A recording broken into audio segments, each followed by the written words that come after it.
Yo, what's up, guys? Elvis, thank you for that raid. Very much appreciate that. 41 Willow, Snack Hugo, welcome, guys. Elvis was doing, I believe, some roulettes today over on his stream, and he's been going through a playthrough of Final Fantasy VIII, I believe. I like Final Fantasy VIII. It's a good game. I haven't been on 14 for like 2 weeks. It's been like a minute since we'd been on 14. But last week was because I had IRL things, so it is what it is. And I'm still addicted to Path of Exile, so that also is what it is. But here we are. We're here. Hello. I mean, hello. How you doing? Hold on, let me get the YouTube chat out of here, so I can see the YouTube chat as well. Hope you're having a good day. Love, finish this one.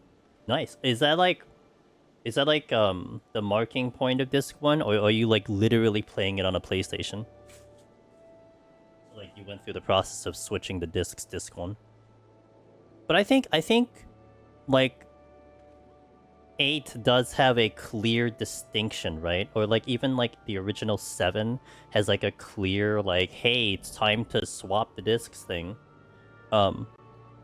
Switching. Okay, yeah. I remember like some of those. Like I don't think 9 did when I played 9 on stream. I don't think it has like the distinct like you just went to the next disc, but I think 7 and 8 do. So that's cool. Okay.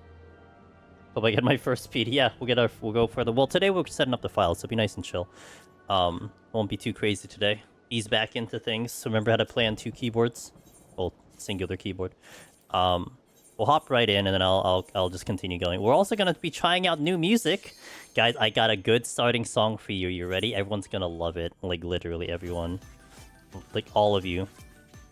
We got the new Pulse stuff in, so I'm gonna try it out for a couple floors to see if it agrees with YouTube, and then we'll go from there. And I hope everyone's having a good Monday. I checked out the Expedition 33 after I mentioned the other stream. What is wrong with you? Holy moly, can't wait to watch. Yeah, the game's looking really good. It has Clive as one of the voice actors. It has Shadowheart as one of the voice actors as well, so it's gonna be it's gonna be pretty cool. Prepared a shield against my bullying. Can't wait, did I? Wait, can't you do a Gigify emote if you put bits in? What's up, Ruby? Quite well. I hope you're having a good one. I'll be in PoTD, but I'll be listening in the background. Hell yeah, good luck on your run. Let me know how that goes. Such a weird number. So it seems like a weird number. 22 is actually my lucky number. So. But I did make it pricey so it doesn't get spammed. I started my today's stream with this song as well.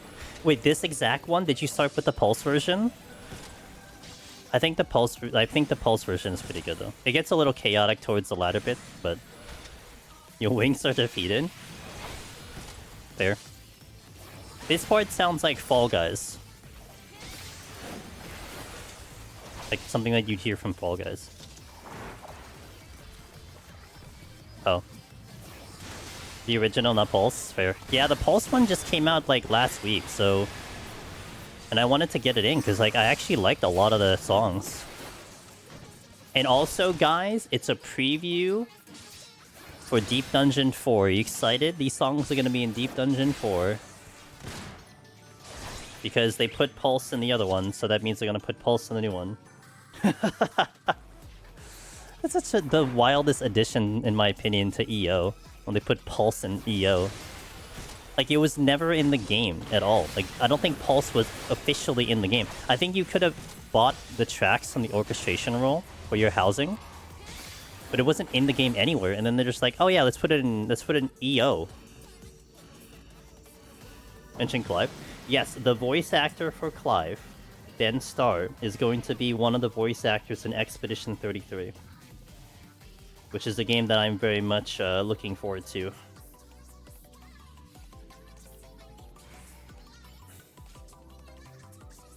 Hello?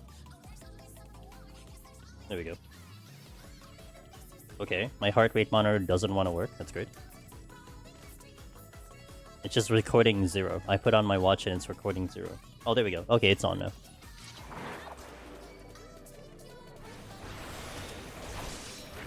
Looking forward to the first Berserker Paladin he voices also. Oh, is he doing Berserker? You know what else he's voicing? You know what else he's a voice actor in? I was talking about this the other stream.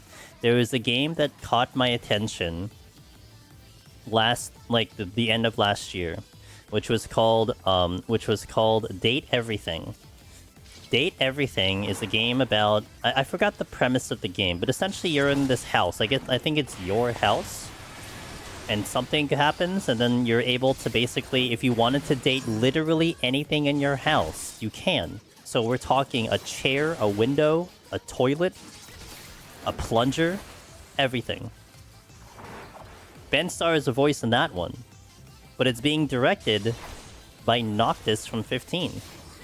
And it has a wild amount of English VAs in there that is bonkers. Like, Asterion is a voice in there. A couple of like top tier anime voice actors are in there. Like, it's a wild game. Cherim anime's real? Yep. Well, it will be. It's coming out on Valentine's Day, from what I last heard. Elvis said, when it was announced, I heard Ben Starr and turn-based. It was enough for you. The game looks gorgeous. I mean, the game I think is the premise around. It's almost like it's like Pictomancers. That's what I kind of relate it to. It looks like a bunch of Pictomancers, but it does look very artistic. And just alone, like I didn't even see the voice actors originally. I was already kind of like, the story seemed good. It almost seemed like a roguelite. Kind of, but not really, because it's something along the lines of like they're trying to defeat this thing, and then they have a chance to do it, but then if they don't, they're gonna like the world is gonna reset or something like that. So it kind of gave almost roguelike vibes, but it seemed a little bit more turn-based. And then they announced the voice actor, so I'm like, oh, we're going big, are we now? So kind of excited for that. Fridge Senpai, yeah. The Avenger of voice actors, it really is. So I mean, I might play it myself. We'll see. Fridge is called from the game, like the actual like date everything game. Yeah. Freddy the Fridge, nice. I didn't realize they had names. Who's voice acting the Fridge? Be hilarious if that's like Asterion.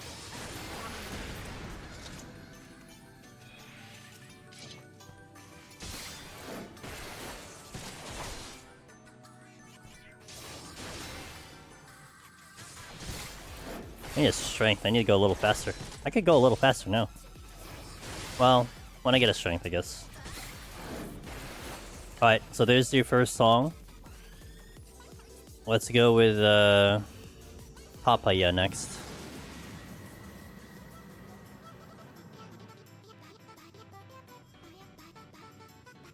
This one was a pretty good remix. You miss me streaming 14? Yeah, I've been too addicted to PoE, not gonna lie. Still am. That hasn't really changed. And actually, if we finish this out a little fast, I might go into PoE. To do a little PoE. I think the section that I'm in I could do in like 2.5 hours, so henceforth I could probably do it, but I'm keeping myself at a good pacing with 14. We're kind of on chill mode for 14, you know, so. And we're on Paladin because it was a requested job. Someone requested this job, so here we are. Ben is a door.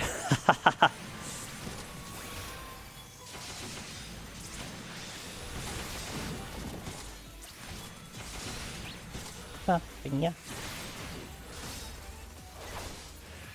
Oh, I didn't open the exit. Unfortunate.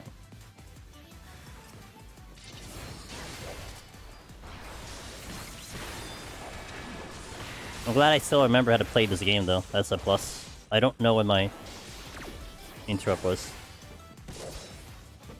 Voiced by Erica. Oh, she's doing... Yeah, I saw Erica Lynn back in there. I'm like, oh god, you already have... You have her?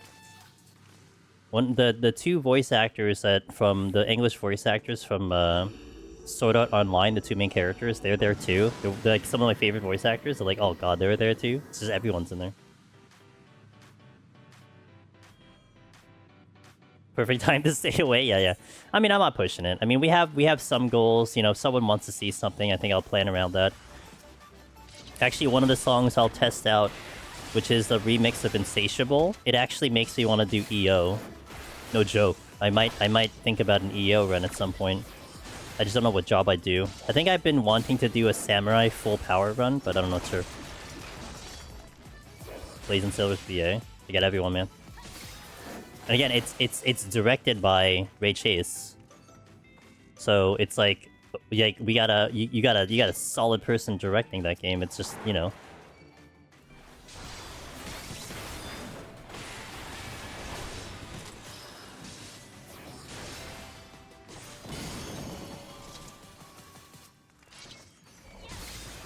Wow, that was on the beach hop. Did you see that with the sheath and everything? Amazing.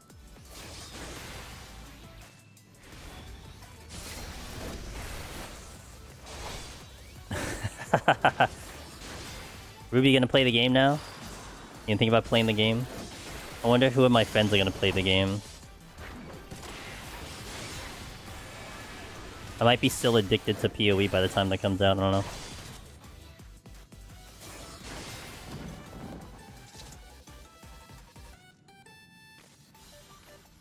I haven't seen a strength. Where's my strength? Maybe it's in this chest. Oh!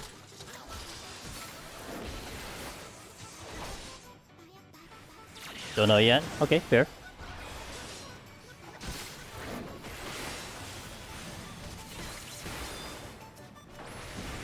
I haven't seen any gameplay. Like me, I'm gonna judge it kind of on gameplay first and foremost. I mean, the voice actors are great and all, but yeah, you know, you gotta have some good gameplay.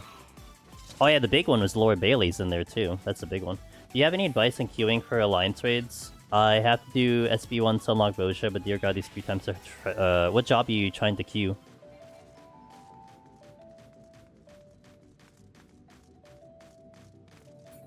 You shoot hearts? They have a trailer? I guess they would have a trailer, huh? A DPS, you run Dragoon? DPS should get into alliance raids pretty well. I mean, I would try to go, like... I would try to go... There's like 2 spots you can try to go to. You would go after 10, like 10 to 11 AM. Or you would go at prime time, which will be in like a couple hours, because more people will be back from work. Now, the reason I suggest 10 or 11 is because if you're able to, I gotta know what your schedule is, right? I mean, if you work a typical 9 to 5, you're not hitting a 10 to 11, but 10 to 11 is when the daily resets happen, so there might be people camping to get their dailies back in, so you might catch a train to the people doing the roulettes. But prime time would be the next sector when more people will be on the game. And just kind of ride the wave of people running dailies and stuff.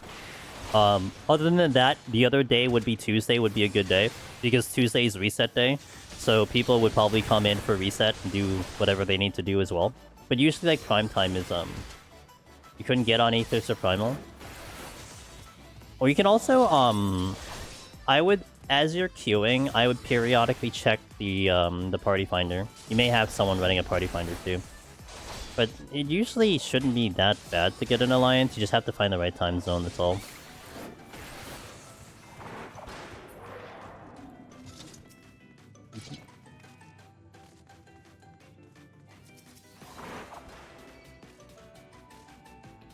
Try later today, yeah.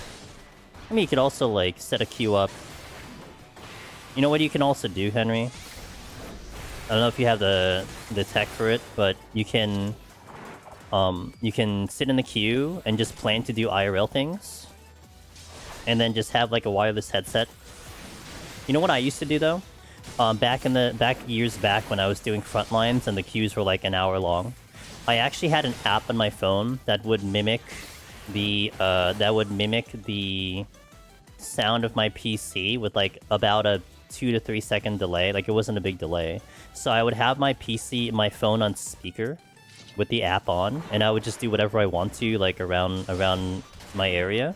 And so when the queue kicked in, I just run back. I mean, nowadays people use like Discord and stuff for that. But if you want to be like super serious and like you know, just be productive, that could be a way to do it too. I'm not really used to group content. Only do it with the. Oh, we're gonna change the song. You ready for Lahi? Only doing Deep Dungeon last 9 months. I did it. We got you trapped in here.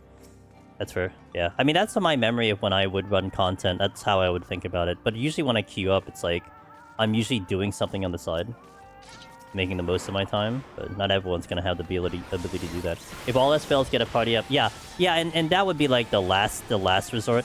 I mean, I wouldn't really go that far to do PF. I'd rather wait for like an hour queue. But I would just do a lot of other things in the meantime. I play another game in the background. Sup, Freeze. I like this remix of Lahi. And I don't have Lahi in my playlist. So it's almost like I'm glad I can find a way to get Lahi in here.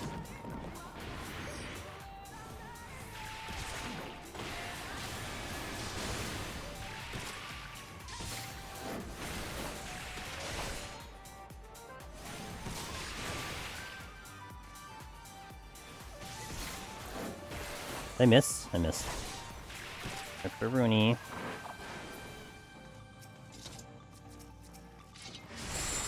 I hate this. Guess I'll just auto attack you to death. I'm gonna have a.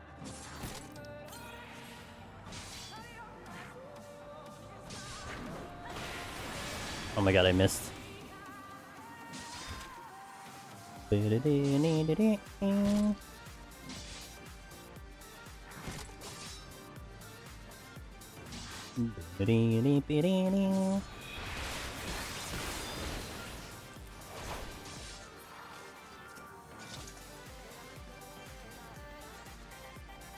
Me being careless failed my last hit. Oh, rip. I've died in like 61 before because I got a little too ballsy and I didn't know my limit, and then boom, dej. Caroline, what's up, dude? How you doing? Good to see you. Hello there. I missed. Rip. Late witching after hitting a little trap. Yeah, that'll do it. What job were you, by the way? By the way, we brought out the Pictomancer guide. It's slowly getting released.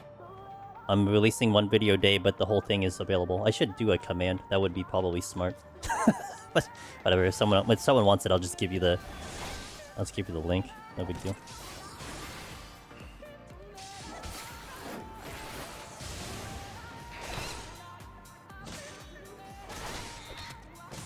Beep.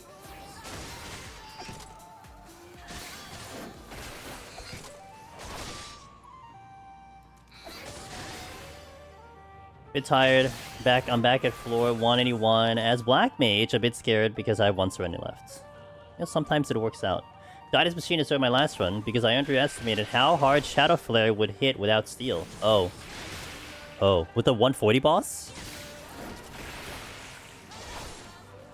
I had a Brutal Picto 170 set. No ability, 2 no items, 2 Gloom HP down, 5 mimics. Oh my god, the no ability is the worst part. 2 no items too, yikes. Yeah? I was doing this run, where I was on Warrior, and I decided to try to eat every attack from everything. I gotta do it again, because I kind of lost the VOD, and I didn't do anything with it, so I kind of have to do it again eventually. But we went up to the 140 boss, so I stood in Shadow Flare, okay? And Shadow Flare in itself on a tank did okay damage. Like, it was like, okay, like, whatever, it did like 10%. But then sitting in the Shadow Flare, like, I took the dot from the Shadow Flare, it nearly one-shot my warrior from like 80% to like 2%. I'm like, oh my god. So that thing is gonna do some serious damage to literally everything. But it's okay. It happens, you know. Limit testing. We call it limit testing. Did a little dance when I saw this videos pop up. Yep. Finally got them in. I was able to stem my addiction for a little bit so I can get that finished finally. I mean, it was so close to getting finished anyway. I just lost a little motivation, but I got it back in. I got to work on the other projects that I had sitting around at some point. I should shrink by now. Cyclops' spin went off as he turned into an imp. Oh, man. You know what probably happened to you? You was doing a luring trap, right, Freeze? So you probably had a cascading effect on the witching. And it was almost like bad RNG in a way. I mean, you could have mitigated the RNG by doing it earlier, like you said. But it might have been bad RNG that it was one of the last ones to get hit with the witching. Therefore, the ability got off. Which sucks. That's the downside of witching. It cascades on enemies. It doesn't do it all at once. So, like, if you have something charging up on a big pool, and it doesn't get to that enemy, it's gonna get it off. Yep, this is the setup file. Goal is to 130, and if we do this in a relatively decent amount of time, I might switch to PoE because I'm on Act 2 rebuilding my file, and I have clocked that at 2.5 hours. But we'll see how I feel and what time we look here. Thanks for the follow, Oreo. Ooh, I like Oreo. Thank you for the follow. I appreciate it. Yes, this is the Paladin. You probably had asked for it, Mandon. I think I was trying to remember who asked for it. Maybe it was you who asked for it. But Paladin is coming up. I would have done this last week, but we had some things going on, so we'll set it up today and then we'll prep for it next Monday. Caroline said I had no items. I could have survived the floor without using the Serenity, but I needed 1 kill more to continue. And it was frustrating to come up to use the Serenity just for 1 enemy more. Yeah, I mean, also it depends. Like you could have maybe a consideration was like just sleep tech your way through victory. You know, like do a couple hits sleep, But then if you had something you couldn't sleep, then it's kind of a moot point. But yeah, those decisions, by the way, are kind of what I like about the content, right, Caroline? You have it's like risk reward. Like you maybe could have gotten away, but would you throw the run because of it? Or, you know, it's just becomes tough, but yeah, you learn your lesson, it's fine. And you know, sometimes I've had situations, Caroline, where I stress out about Serenity. I'm like, God, guys, I have 1 left. I'm so worried about the floor. Literally, I walk into the first floor, pick up 2, and it's like, okay, well, never mind. Who cares? I get the floor 1 Serenity meme, and we're good to go, you know? Sometimes it just works out that way. Who knows? PoTD palms, at least, are also just super sluggish the way they go off. Animation lock to start it off. Animation lock, a little bit of a cascading effect when they activate. Witching has always had some issues in itself because sometimes it doesn't even hit all the enemies, especially in EO. So this, you know, it doesn't have its best days, but this mix of civilizations is good. Hey Nobu, this is from the Pulse album. We have added Be My Honey, we have added Papaya, we have added this song, and we're gonna play one more to test it out, and then we'll get back to the regular playlist. I usually like to play the songs for like a couple floors, so when I get it up on YouTube, I can see if YouTube likes it or not, because if I'm playing it for like 6 minutes, it's like, okay, this is more than enough chance for you to yell at me. But usually these songs are okay, especially 14 songs tend not to be very annoyed by YouTube. But I have to test them regardless. I always do this with every song I add in. Witching is such absolute garbage. Yo, Elvis, what if Deep Dungeon 4 comes around and we get the witching treatment that they're doing to some of the other stuff in the game, that it's gonna have instant activation? Ninja update, dude. It's possible, technically. That'll be a wild... That's like the most minor of changes, but it'll be so big for everyone. Never gonna happen. Well, I won't necessarily disagree with you. However, I do feel like there's a higher chance of things happening when a similar implementation has happened in the gameplay. So like we joke about Blue Mage Deep Dungeon, we joke about the friends list getting updated. Like, these are things that haven't set a precedence yet. But they have changed the tincture animation lock. They are adjusting, like, benediction and all that stuff, like, in PvP and eventually PvE. So I feel like there's, like, a sliver of hope that maybe you get something like that. But if I were to bet, I'd probably bet with you and say it's not gonna happen. Hey, Blank, how you doing? Big Sweats keeps shouting me out periodically on Monday. Really nice of him.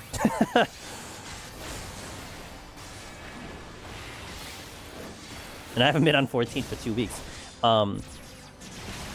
Lavka says, I've died twice to Behemoth last night as Dragoon. I got raised with 6 minutes left, got him down to 3%, but didn't have a lust to use for the second pull. Misused my second win in Bloodbath doing... Oh, but like, would you say that next time you can get him? Because it sounds like you know how to fix the problem. So that's a good thing, and then it's just kind of getting back up there. But hey, double attempt on Behemoth is pretty epic. Not to mention you pushed them at 6 minutes, you got him down. It's amazing. And Wolves on 171 plus. Don't try them as Black Mage. I have no other option for some floors, but they're even worse than monkeys. They are worse than monkeys. You happen to have a warrior solo guide video somewhere. So it depends on which deep dungeon you're talking about. I do have one for Heaven on High, but not for the other deep dungeons. Palace of the Dead, Finn has one for Palace of the Dead. And honestly, because he made one, I kind of avoided looking into that direction. I have runs of Warrior, like I've done Warrior, so I mean, if you want a POV, I can give you a POV of Warrior for Palace of the Dead. But I've done Machinist and Pictomancer in my end. So more the DPS guides I've done on PoTD. Yeah, I don't have a guide. I can at least get you a, I'll get you my latest VOD of Warrior if you want to use that. At least Finn will have his guide on his end for that. Okay, hold on. Let me pull it up here. As we jam to Civilizations. Creator Studio.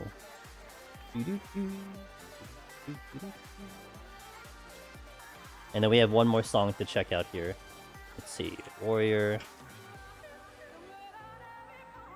Oh, I did a no sustaining potion challenge. You want that? Yeah, I'll send you this one. This one is when I literally cleared with no sustaining potion. That was fun. Then for a standard clear, let me see what I got. Oh, this is a good one. I did one back in last July. And this one is when we did it on a free trial account. I think I did that on JP, I think. It was a free trial JP account. So, like, little bit of lag issue, no only max potions, no tincture potions. That was that one. Hey Commander, I'm doing great today, thank you for asking. Elvis says, the problem with witching is that it's a single-threaded action, so it affects one enemy at a time, and I think most AoE abilities work like that as well. Yeah, that's true, Elvis, you're right. I think most abilities do work like... Well... But it's weird, right? Because you have instances where you actually have them triggering at the same time. Because it comes to mind when I do Warrior AoEing and like EO. Where like sometimes it cascades and then sometimes you just see kind of activate all at once. Well, like pretty close to all at once. Oh. Yeah, that's true. That might actually be unprecedented territory. Didn't think of it like that. What you hope for the next deep dungeon direction? More like PoTD Heaven on High or more like EO? Something harder. I think EO was defeated too quickly. I think to me, I would be happy if it takes a week for people to clear EO solo. Amiras says neither. Yeah, me and Ross have always been like, we want something drastically different, but it's hard because I don't really think they're gonna do that. Trying to learn how to push the speed to go fast and higher floors mostly. Hey, no problem, Oreo. Yeah, Oreo, I would probably check out the first one where we did no sustaining potion because no sustaining potion, I was already in a handicap that I couldn't heal myself as good as you did with potions. So that might be a good indicator of how we do there. When I think about it, Petri affects all enemies at the same time as well. Magicite as well. They do, yes. Hey, Varman. Hey, Ross. Oh, hold on. On the plus side, says Caroline, I am proud of Landmine plays. Look at you. You are getting... Caroline, every time I get to talk to you, you are getting better and better at the game. I love it. Alright, no ads, go in. Also, let's test out last song, Insatiable Remix. And by the way, again, when I heard this song, it actually made me want to go into EO. And the reason why is because I'll use this as the boss song instead of the Octopath songs. I like it a lot. I was also thinking about setting it to Aurora, since he uses the playlist now.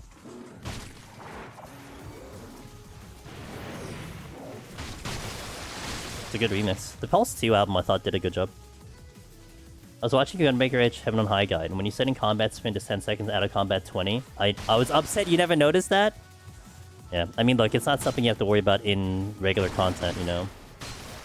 It's a very Tekken stage. Wait, what's a very Tekken stage? The song? Or the place that I was in? Hey, Nathan. The song? Okay. Wait, is that very Tekken, really? I have not seen much Tekken in a long time.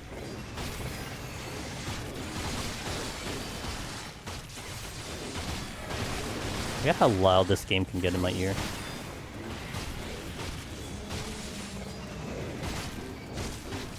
I think I've played games so softly now that this is like, wow, this is actually really freaking loud in my ear.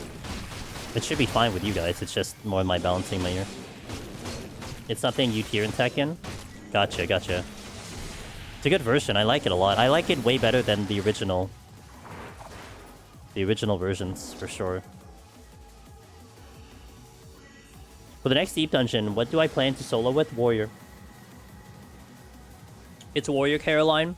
As much as I'd like to keep the nostalgia in the kind of the theme of Red Mage, I thought Red Mage was tough for EO, trying to blind prog it on EO like that. And Warrior really was a good job for progging, and that's just what it comes down to. I mean, the durability of Warrior. I mean, I can't make assumptions of what the bosses are going to be, but basically just getting one shot by the bosses wasn't helping on Red Mage. If I could survive at least 1 or 2 mechanics, it's kind of a big deal. Now, if for some reason, I don't know, if for some reason, like, I go tank and then all of a sudden it seems like you're getting one shot regardless, maybe that would be the thing that's like, okay, you know what, I'll go Red Mage anyway. The sole reason I'd be going Warrior is just for durability and prog. That's it. That's the only reason I'd be going Warrior. Because I want to see more to then to go for that. But if it doesn't make a difference, then I'd probably go something else. Oh, I'd probably go Red Mage. That's really what it comes down to. Stuck on a light. Good evening, Willow. Hello again, sir. Thank you for shouting out Elvis earlier. Tank privilege is probably going to help a ton. Yeah.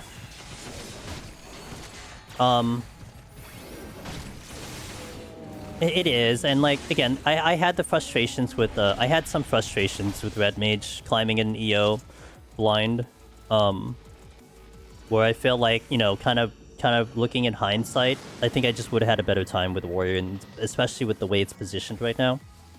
To me, it just makes more sense. You went out for... Did you have a good dinner, sir? What'd you have for dinner? Planning on Dark Knight until it seems like I've seen it all. EO again, probably switch to Ninja. I'd probably stay with Warrior for the first clear. And then from there, you probably see Red Mage right away. And then, you know, the favorite jobs after that. Oh, that's great. Okay, well. Guess I'll witching this because I can't... No, I could interrupt. Okay. Maybe I potion, that's what I do. I'm here.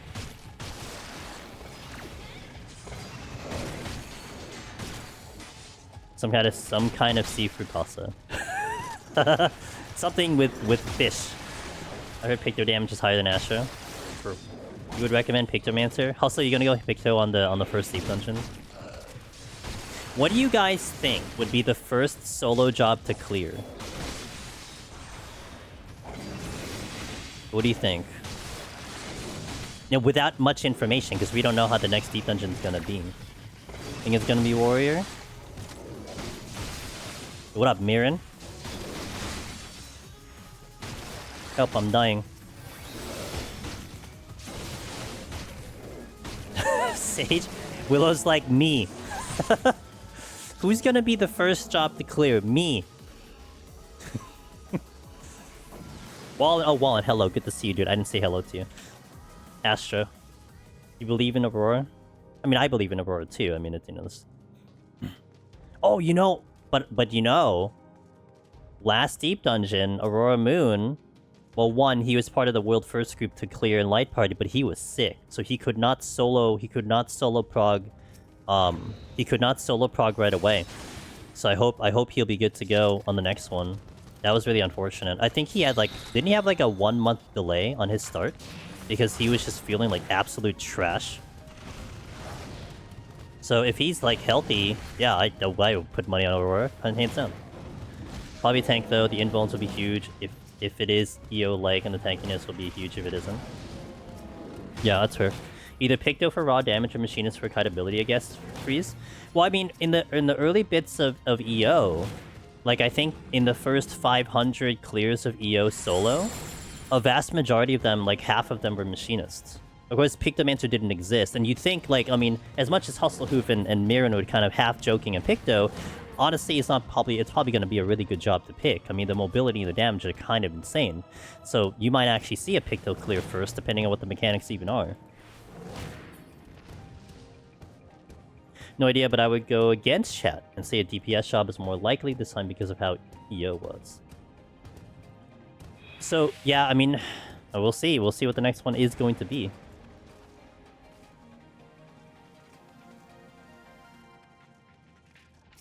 If Picto can still blow up mobs before the mechanics, it could be up there, to be honest. Okay, here's a more detailed question then. Let me now follow this question up to you guys. Before I do that, Black Mage says Caroline because it would be so cool. Is Warrior rotation for Behemoth easier than Machinist? Chat, is Warrior rotation for Behemoth easier than Machinist? What do you think? I think it isn't. I think Machinist is better. I have a Warrior Machinist run at 170.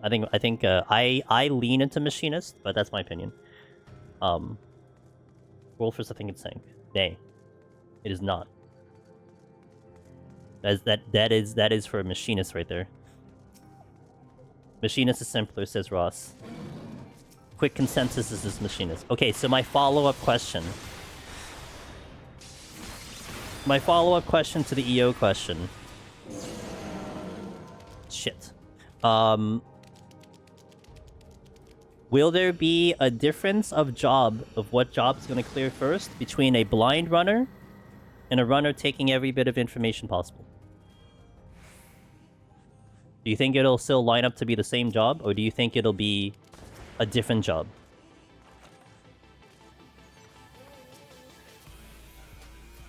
I don't even remember what I just said in the original question. There will be differences. Okay. Like, I would say with full info, that's where I would put my money on, like, Picto and DPS. Yeah, I'm with you there, Willow. I think with blind, I mean, you're gonna have people who are gonna do it blind and DPS, I'm sure. I feel like the vast majority will probably be, like, in line with what I'm thinking. It's like, well, I want durability, so let's just go tank. Spider-Man's gonna run with a safer job. Yeah. Well, to some extent, some can argue that Pictomancer is a safe job, as is Machinist. But I thought, how many people are gonna run it blind? How many are gonna run it blind? I don't know, might be surprised. Less than 10? Well, I do want to do that Google Doc. I was mentioning I want to do that Google Doc where we'll have people, like, kind of voluntarily sign up if they're gonna go blind and then report their floor numbers on that thing. So kind of thinking it over, but I think I want to do that. Only reason I wouldn't run it with Picto right away is potions, to be honest. Fair. If they keep the same formula. Hey, Seratic, long time no see. I made it to 180 in the worst way possible. You drunk? Were you upside down? Did your cat do it? I would need to analyze Zeal's run and see how impactful was the warrior choice. Well, it's interesting, right, Hustlehoof? Because, like, from my understanding, he was using as much information as possible, and I mean, EO was let's just take as much information as we can to clear. Of course, it was a much different scenario in the very beginning because there were still a lot of things we didn't quite know. But if you're able to translate mechanics to your gameplay, I think that benefited you tremendously. And he did go, one thing that was beneficial probably was he wasn't capped arm and armor, I think, when he cleared. So that's one thing to also take into consideration. Yeah, so like that's huge, right? Because as we know with EO, information was power. Like if you took that as Palace or Heaven on High, you probably wouldn't have gotten the same result, maybe. But that's still a tough one because the amount of experience and game knowledge we have now is insane compared to when Palace and Heaven on High came out. So it's really hard to say if that actually would have been the case. But I panic on Machinist push a lot, says Relaxed. I main Warrior, but have used Machinist most for PoTD for the most. Relaxed, if it helps, Relaxed. You can get to a level 60 striking dummy and work on the rotation. One thing I actually suggest, Relaxed, a really good way to supplement that, find anyone's VOD on Warrior and Machinist, mine, whoever. Play it on like a second monitor or like your cell phone or a tablet or something, and then stand in front of the dummy and try to like match the timing in which like that fight goes with how the VOD goes, because Behemoth is a set rotation. It's 10 seconds between meteors. You know, it's a predictable kind of thing. So if you're able to kind of run your rotation in line with how Behemoth does his things, that might help you have a little bit of the practice, you know, as best as you can, aside from actually just doing it. So, especially if your problem is rotation, I mean, just hit a striking dummy and get the muscle memory in. That might be a massive asset for yourself. So something to consider on both jobs, regardless of the job. And from my understanding, you can get to a 60 striking dummy, so it drops you to level 60 and then work with the 60 rotation. Last two floors on that set had about 4 mimics each, and I was getting tired and not paying attention to the interrupt. You had Pox on. So wait, did you clear with Pox on? I mean, it should be fine. It's just gonna make it a little bit trickier. I mean, it's 10% slower, but...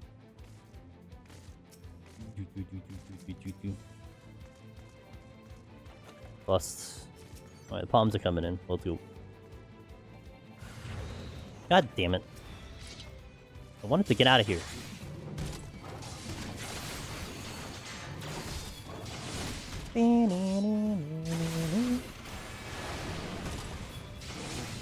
I still sometimes am amazed at my ability to like take. I mean, we kind of were on a 2-week break. Unintentionally, we had a 2-week break in the game, but I very just quickly remember how to play that. I haven't logged in till stream, and we are perfectly fine remembering how to play this game. Sometimes I worry myself when it's been a while. Do I remember how to play? Do I use Hyper Potion in PoTD as Machinist? I do.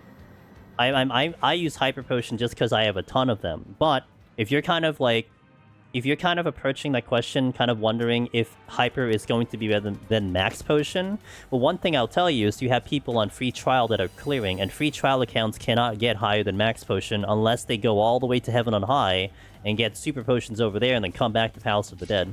So it is very, very viable to clear with just Max Potions, and the difference is extremely marginal. Like, you're talking like a couple hundred HP, which really is... You know, I don't think it's going to be the reason why you clear or not, in my opinion. Hey, little Tubby. I Giga zoned out today at Heaven on High 71 and ate both Winds of Winter and jumped in the jump AoE on White Mage, and you lived through it? Wow. Yeah, I mean, that would get the heart going for sure. Holy moly. Is everyone here? Everyone's here. I'll wait for everyone to show up. Yeah, no problem. Don't tell Tridav it's marginal. Wait, why not? What does Tridav say? Is he swear by Wait, he can't even use Hyper Potions. What?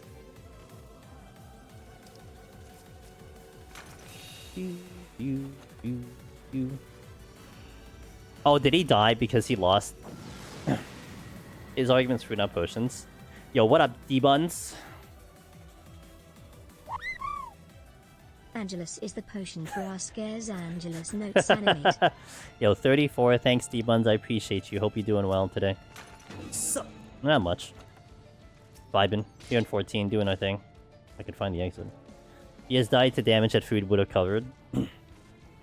I can see the argument. Look, if you die to that difference, then you're gonna be angry about it. Makes sense.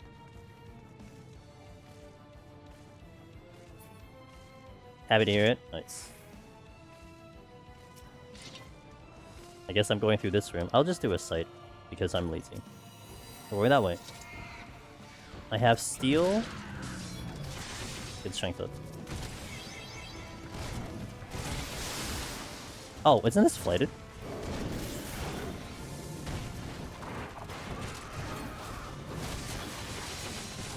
I'll just do this raw.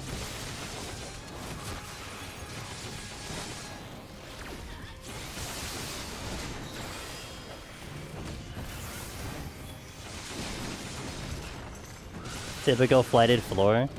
Ah, this is, yeah. You're right in my way. Once again, probably giving me a scoring C that I didn't ask for.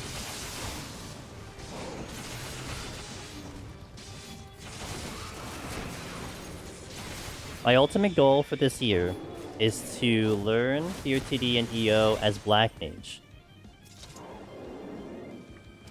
Says Caroline. Then try to make a video guide in French for those friends I managed to bring in. Yo, do it, dude.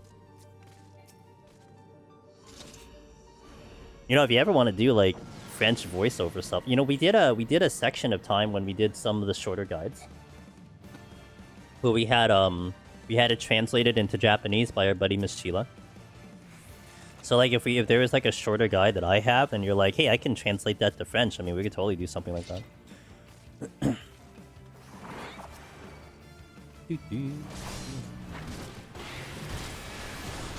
I kind of miss my playlist too. I haven't heard my playlist in a while. I refuse to use my playlist in Path of Exile. I don't think it makes sense in Path of Exile first and foremost, but I don't want to overuse it. That would be nice too. Yeah. I'll keep that in mind for the future.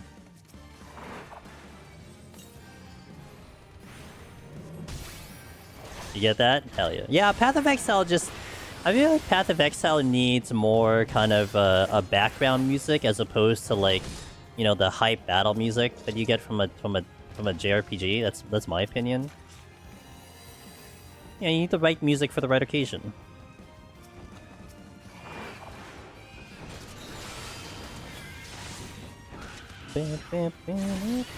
More atmosphere. Yeah. Great job on the picture video you uploaded. I learned some new things. Hey, I'm glad to hear it. Yeah, we finally got that out there. I'm happy. kept saying I was gonna release it, and then never got released. And I'm like, okay, we finally got it. I'm making it public once a day, but it is available. The whole playlist is available. I just didn't want to make them all public all at once because I felt that was gonna probably be nasty on your feeds. So I did, and last time we did the Machinist Guide, I went with 3 a day, because there was like 9 videos at the time. So I figured, okay, let's just spread it out 3 a day, but I think it was better to do it once a day. I also changed the title. I'm kind of curious to see if the title makes a difference. So a little bit of other experimenting with the way it got released. I don't know which title is going to be better. The thumbnail's the same, though. My boyfriend says heaven. Screen shares PoTD once to me, and I have never felt so anxious in my life, but thank you for all the guides you... Yeah, I remember, Heaven, I remember the first time I was doing Palace of the Dead a long time ago, and I was doing Behemoth on Red Mage, and one of my longtime friends from Final Fantasy XI, they were getting anxiety watching all the meteors drop from Behemoth, and it's like, it's Red Mage, so like, Red Mage isn't gonna have a problem on Behemoth, but just like, coming from it without having, you know, the too much knowledge in the game mode or too much experience in it, it's still a terrifying experience. I get that totally. Yeah, I'm glad it's helping. And thanks for coming in to say those things. I love that.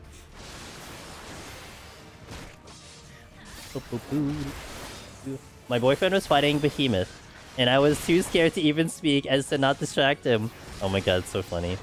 One of our dear buddies, Miss Hurricane Sheila, who lives in Japan, she did a lot of deep dungeons. She's an ultimate raider and everything. One of our dear friends here. There was one time she was on Behemoth, and I think she was doing Bard or Dancer, and her husband was there. He also plays. He also is a necromancer, and he was coming over to help her out, to be like, hey, watch out for this and that. Like, just like walk, like literally walk over IRL. And she's just like, shut up, don't talk to me. It's so funny. It's like she's got it. She just didn't want the help, and he was just being like, you know, he's just trying to be very helpful, but he's just like, dude, shut up. Oh my god, it's so funny. We made fun of her for that for a while. Actually, I probably could make fun of her again if she comes in. More passion, more energy, more energy. Swat some. Yeah, exactly. You know, Behemoth, leave me alone. But like Pinned is not like that. Like, he's definitely like the really nice person, like super helpful. So he was coming from it as like, hey, just make sure that, like, you know. But like she was in the zone, man. She didn't want to get distracted. The disrespect to the water noodle? What water noodle? I don't know what you're talking about. It's already dead. Didn't see anything. My boyfriend, who doesn't play 14, knows when he sees Behemoth that I can't be disturbed at no cost, even the slightest. I envision this sight, Caroline, like you're sitting up against the wall, facing your monitors, and you have the door behind you, and your boyfriend is about to ask you something. He walks in the door, sees Behemoth, just turns around and walks away, and just comes back like 10 minutes later.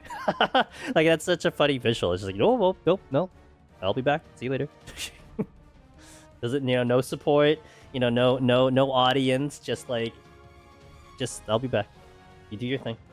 That kind of energy reminds me of the story you told about devouring your... Oh, yeah. Yeah. I eliminated a college kid when I was, like, 14 years old on Mario Kart. Great. Sign has been posted on the door. I'll bother later. Yeah, exactly. He just sits next to me and watches silently. Good. That you know. My wife has been a 14 widower since I seriously started. That's when you get her to do necromancer. You do it together. You have like a race in the family to see who gets it first, you know? That's what you do. I had a boyfriend who did deep dungeon attempts. I'd literally be sitting behind him watching him the whole time. It's thrilling stuff, Vula. Oh, random Brula. I was watching because they did the replay of GDQ. I saw you donated to Covert Muffins Run. Like, oh, I know that name. As a new player, it's really interesting seeing how different pieces of content in this game have such a significant following. Like, I found out that there's a huge housing. Yes, yeah. The housing people are insane. They're insane. And the RP people are also insane. Yeah, I mean, the little bits and pieces of communities here and there have been amazing. And, like, it would be, like, completely different worlds. Like, I think Deep Dungeon is, like, we are on our own little island. Like, in the realm of 14. Like, we're there. It's just, we're kind of off to the corner somewhere and thriving, you know what I mean? Which is fantastic. Oven's a good friend, and I worked on a randomizer. Oh, we randomized it, and I've been doing... Oh, that's so cool! Oh my gosh. That's so cool. Yeah, I didn't... Like, I definitely enjoy him as a creator. I didn't realize that he would, like... He considered that his main game. Actually, our buddy Velvet loves Ori. She doesn't speedrun it, but she's fully capable of speedrunning it. I don't know if she's ever done a randomizer, but she's definitely... She has speedrun mentality. I don't know if she's ever done that, though. Community is insane. Deep Dungeon community is insane. You kind of have to be to do this. You kind of do have to be insane to do this. I was like, oh sure, everyone's probably ends off rating, but then I found your channel. I was like, wow, it's nice to see stuff I can do that isn't rating. Yeah, and this challenge has through the years has always been the challenge that people are like always still kind of go a little googly eye over. You know, it's like, oh, you did that challenge? Okay, you're a gamer, and still even to this day, you still get that. There is even the DJs. The DJ sector is, I think, amazing. You always see DJs going at and doing their thing. It's pretty cool to see it. Oven has an unprecedented amount of time, and damn, like I think I don't remember when I first saw him. I think when he was doing like the Star Wars speeds. That's when I first like saw him do things. Like I don't really think I've ever seen him do Ori, which is funny. I mean, not that I'm like religiously keeping up with these things, but at least I got to see that on the replay, because I didn't get to see when they went live, because I think I was doing something on Sunday. What was I doing Sunday? I don't remember. I was doing something Sunday. I couldn't watch it. It's always funny watching where different groups in this game bridge overlap too. I saw some of your really old PoTD videos when Blackbean still had physics. I wish I could solo pals that back then. Yo, what up, Sig? That's an emote. What is this emote? Is that a rotating smack? If anyone didn't watch, dude, the Crazy Taxi was amazing. Maybe Velva got her fear of owls more. We should ask her if she comes in. Okay, let me take a tiny break here. I'll be back, and we'll continue the run. I gotta hit ads anyway, so I'm just gonna do something really fast, and we'll come back. We'll play the PoTD background music for a second. So, thank you guys for watching. We'll continue. So, it's like a thing. I still have to look this up. As far as I know with the TOS, like, we weren't supposed to combine chats. That's why you only see Twitch on the screen. But lately, I've been seeing a lot of people combining their chats, so I'm like, maybe I'll re-explore this to make sure. I just don't want to go against Twitch, that's all it is. But I put Twitch there so you guys can see Twitch, but I try to respond to YouTube. Tofu! Well, hello. Okay, I'll be back. So see you in a little bit. Thank you for the follow. And I'll see you when I return.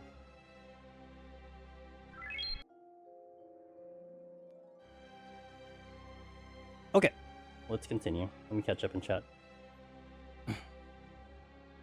Nailed it, Kieran. Oh, look, my bot woke up on YouTube.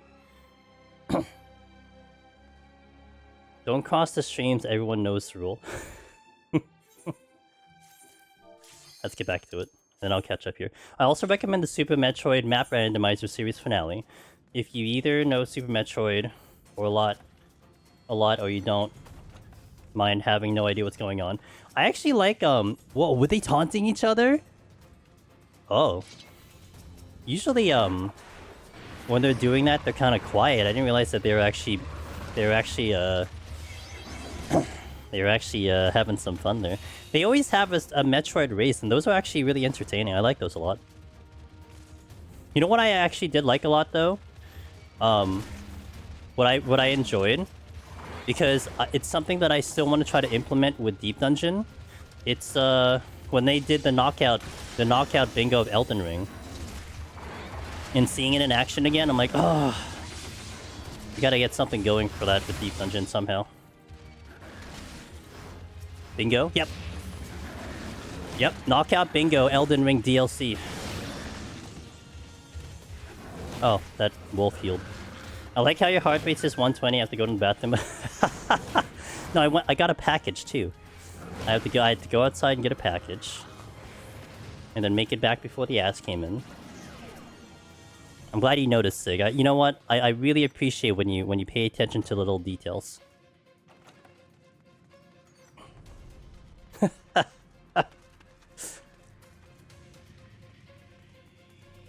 I wasted that Shank and Seal. Feels bad.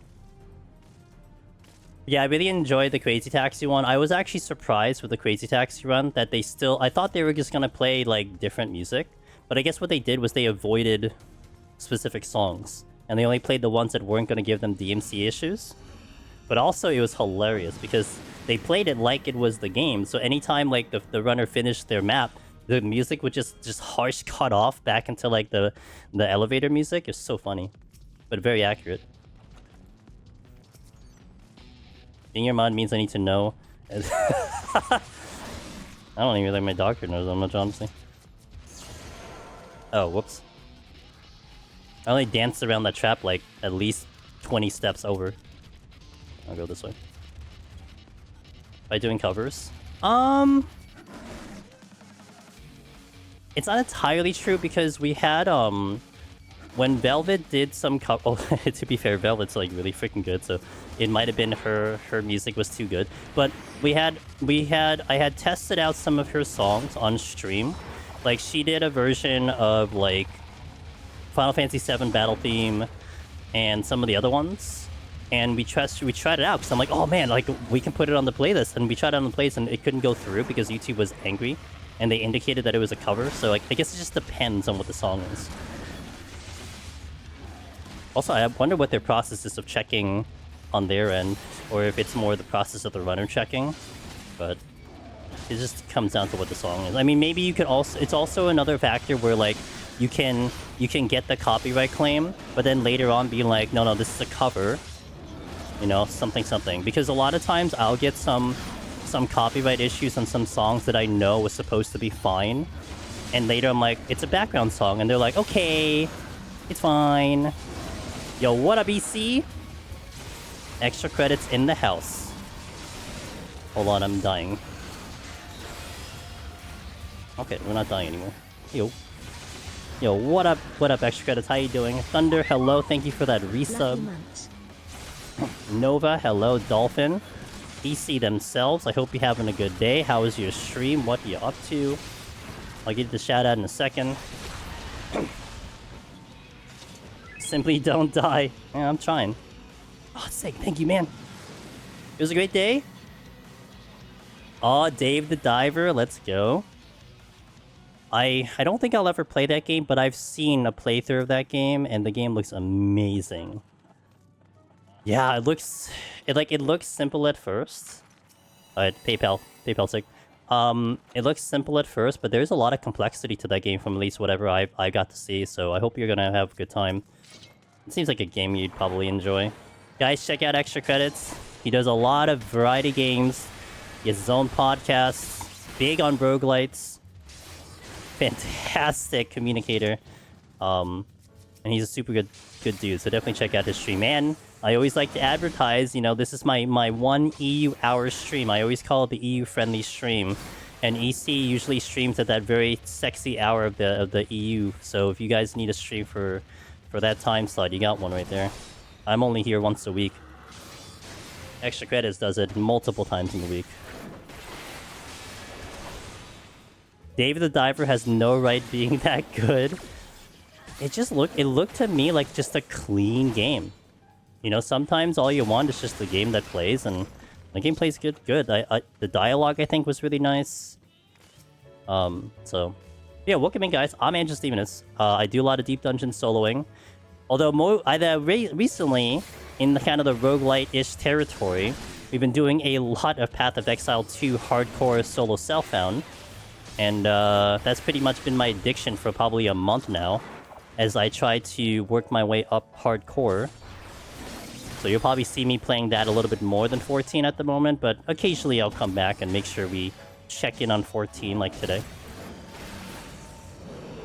Axar, thank you for that resub. 21 months, I appreciate it. Thunder, thank you for the... What month was that? What month was that? 13. Damn. Appreciate it, man. Absolute pleasure. And Dolphin, thank you for that follow. I appreciate it. I like games that do one thing. That's fair, okay. It sounds to me like a Final Fantasy VII Rebirth would be a little tricky for you. Since it does a million things. But maybe it's a different category.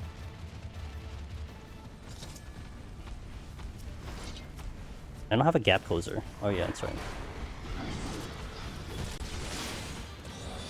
And explode. Oh, at least, you know what? I'll dodge the wolf, it's fine.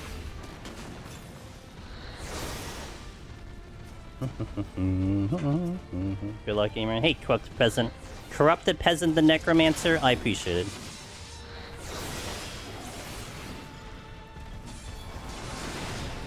You're going.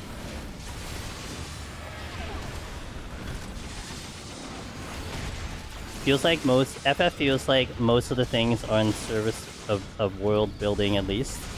Kind of. I mean, for Rebirth in particular, there was just a lot of minigames, which I'm a fan of. Like, I'm happy with it, but I can see how people get turned off by it because there were so many. But then, I remember them talking about it at one time. Like, they were doing some interview talking about how what their approach was for part 3, and one of them was like, oh, you know, we're going to lessen the mini games because I think people thought there were too many of them, and like I thought, and then like looking at the comments too, I'm like, what? The mini games were the best part of the game, and then in addition to that, they were literally all optional. So you could go through the whole game without doing like barely any of them, but I mean, at least next one you're probably gonna see like snowboarding and submarine at the very least. I hope. Which of course was the complete flip side of looking at 16, which had zero, nothing, not a single minigame in it. And I guess if you want that, then 16 is available. I owe it all to use Corrupt the Peasant. Hey, I'm glad I could help a little. Or Kingdom Hearts 3. Did Kingdom Hearts 3 have a lot of minigames? I do not know anything Kingdom Hearts, except the pieces that I've watched like our buddies play. PoE 1 has a problem of having too many systems, for instance. Ooh. But like, it's interesting, right? Because like, then maybe PoE 2 would be currently up your alley, because they're gonna slowly add in things as time goes on, and people are kind of complaining that the endgame is like dull, because there's not too much in to do. But their argument, like the devs' argument, was like, well, don't worry about it, because I mean, it will happen eventually, it's just not right now they're going to do it. You've been playing PoE 2. How do you feel? Do you like it better than 1? I played 1 a little bit, but I have obliterated the playtime from 1 versus what I've done in 2 now. But I really enjoy the way 2 is at the moment, but I'm more excited because I'm doing it from the beginning, so I'm ready to like see how it all happens as time goes on to see the progression of the game, you know? 3 had a ton of sprawl and tripped over itself. Interesting. Had lots of ultimate attacks that were just Disney. Oh, that's right! Oh, I remember seeing that. Oh, yeah. Okay. Oh, yeah. And it was, like, disruptive to combat, right? At least from what I can tell. Like, it wasn't... It kind of, like, killed the flow combat a little bit. So I'm just doing something really fast. Yeah, okay. Yeah, I remember this. I remember seeing this. Okay. That was a mess. Interesting. I suspect PoE 2 will just hit the same status as 1 eventually. Is that a good thing or a bad thing? Wouldn't you want the game to be like a separate entity from 1? Because that's honestly what the core players of the genre want, in a sense. That's true. Yeah, you wonder how much of a balance is going to happen from their vision of the game to what players want to have, and like where the balance will lie and what the lean will be. Like, will it be more 50? Will the 50-50 lean harder into the players playing the game, or will it lean harder into their vision of the game?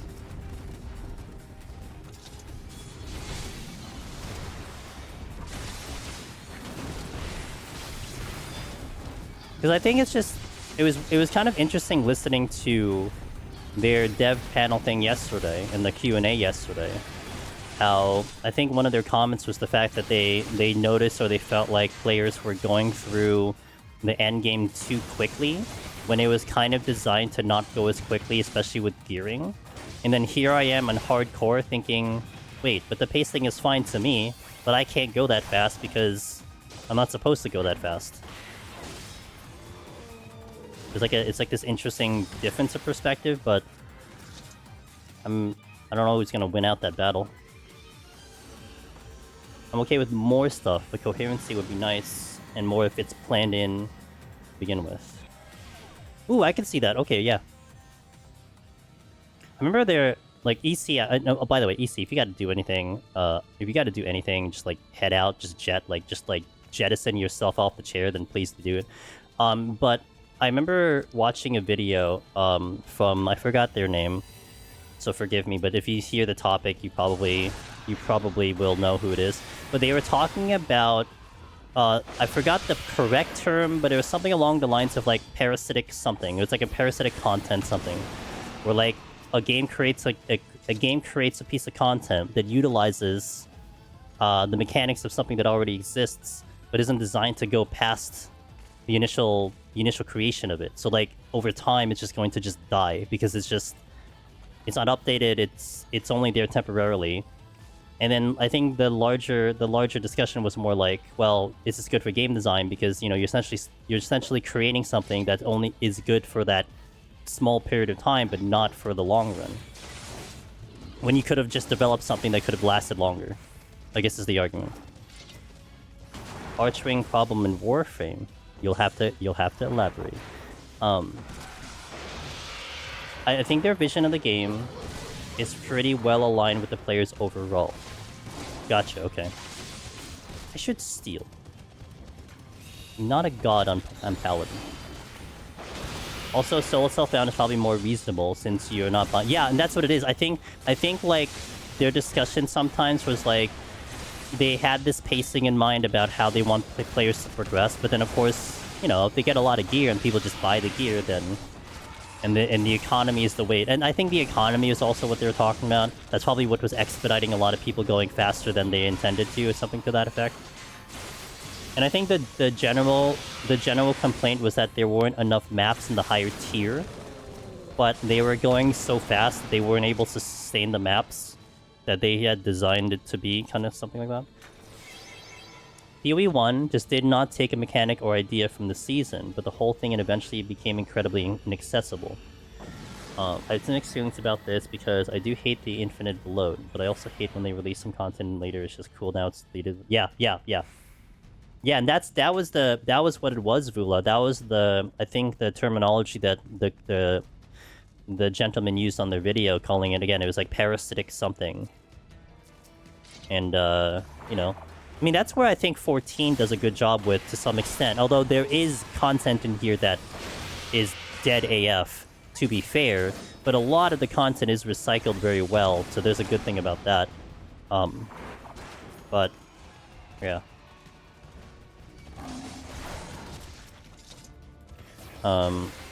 It's a tough balance to strike, but some parts of every live service is in Herald.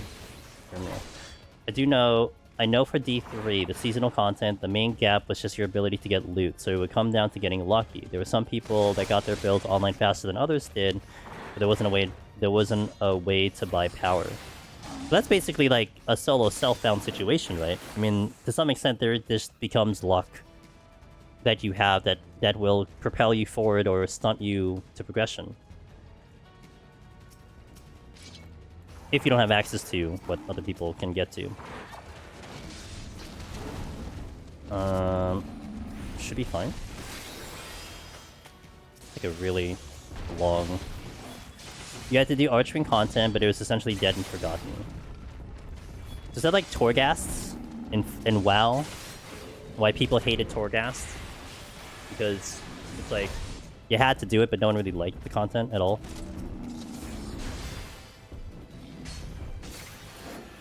Archwing is like having to play Mario Kart in order to finish Breath of the Wild. That's an interesting analogy.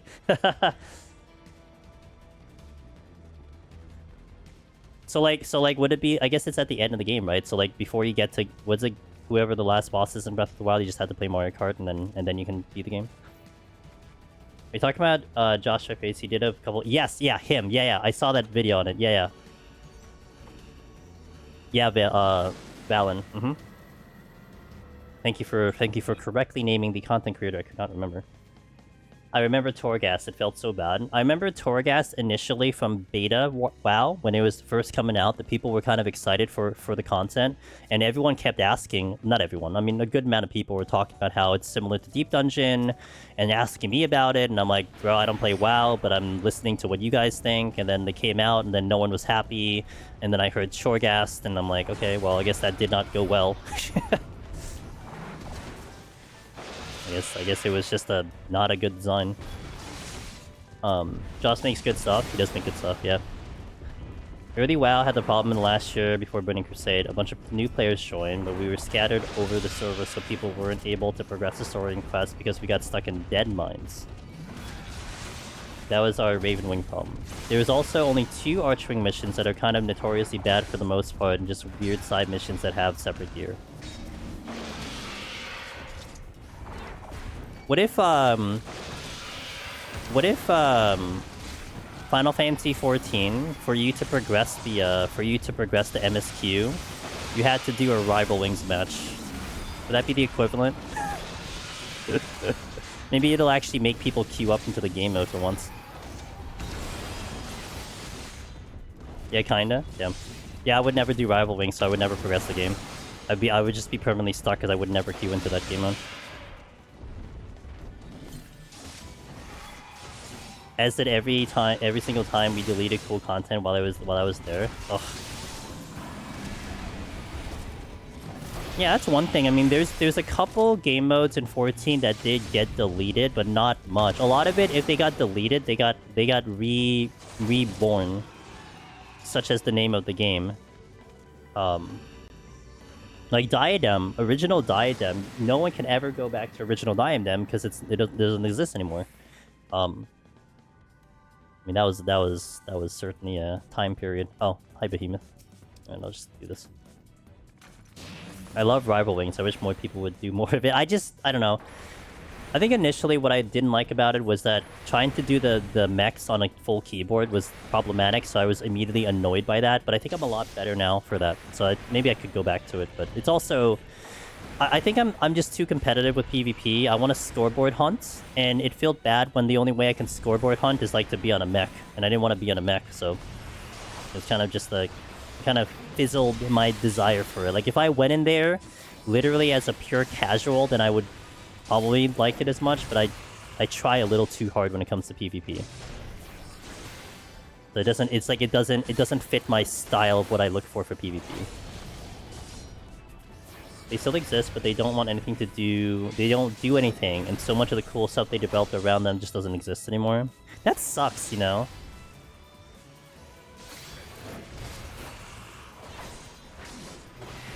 I miss old Diadem. I miss old Diadem too. Old Diadem was just chaotically insane, but it was... I mean, where do you get a Tyrannosaurus Rex boss that drops Meteor in the game? I don't remember. I think there is one instance in the game that has that now, but that was the boss that was there in Diadem. I don't know if it's in the game anymore. The funniest boss I ever ran into. Ongoing games have to find a balance, because if they leave the old stuff in, people whine that they didn't innovate enough. But I think that comes down to like how you design them, right? Again, that's why I think 14 is not bad, because you always recycle content, so at least it's still there and it's still relevant, but you need like a little foresight, I think. Hey Shamori. You missed the old versions of PvP like Shadowbringers, so Feasts? I'm happy Feast is gone, but, you know, Feast was the thing. Yeah, I mean, you, like... But I guess to my thought process is, like, you should be able to have content that can thrive without having to have this, like, community... I mean, I guess. I mean, Deep Dungeon kind of is in that sense where maybe it wouldn't be as up there if our community didn't quite exist, maybe. Yeah, maybe, I don't know. Maybe I think there shouldn't be too much of reliance on the community trying to push the content up there. Like, it should thrive on its own without having, you know, people constantly setting up things on their end, like doing the brunt work for it, if you will.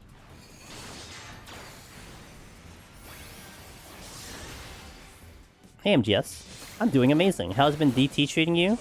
You know, it's pretty good. It's just, I've been kind of addicted to other games recently, like Path of Exile.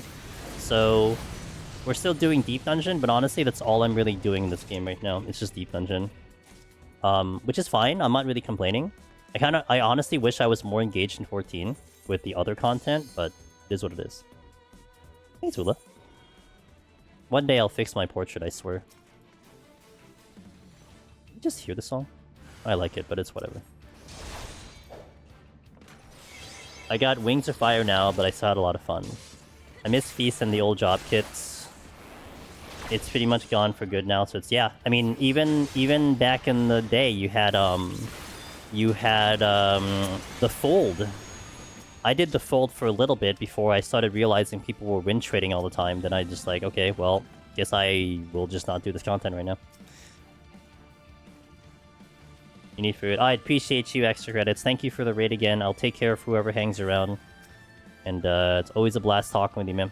Good. He's a good dude, guys. Check out his stream. Always respectful. It's been busy with Street Fighter 6. Stopped raiding DT after years. My current raid formula is very underwhelming. I still think it's like retention. I think like that was the problem in my opinion with Endwalker, was retention was the problem. And obviously now it seems like people are finally getting fed up with it, that they're not getting retention, but maybe that's just me. I mean, I used to craft. I used to do mining gathering. I do not care for crafting one bit anymore. First and foremost, Deep Dungeon makes all my money, and crafting is way too competitive, so I don't make money crafting, and that was really the only reason I crafted was to make money, so that's gone. I stopped PvPing because I am no longer having fun with it.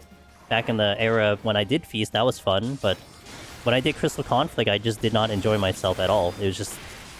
I got the crystal, and I'm like, okay. And I was kind of dragging my feet to try to get to top 100, but at the end of the day, I'm like, nah, I am good. I got my goal. I got crystal once, and I'm just gonna leave it there, and I haven't touched PvP since. And those are like the main things I did in the game, and I still do it. I mean, I don't raid. I have no reason to, and like the rewards have never been stunning enough for me to care.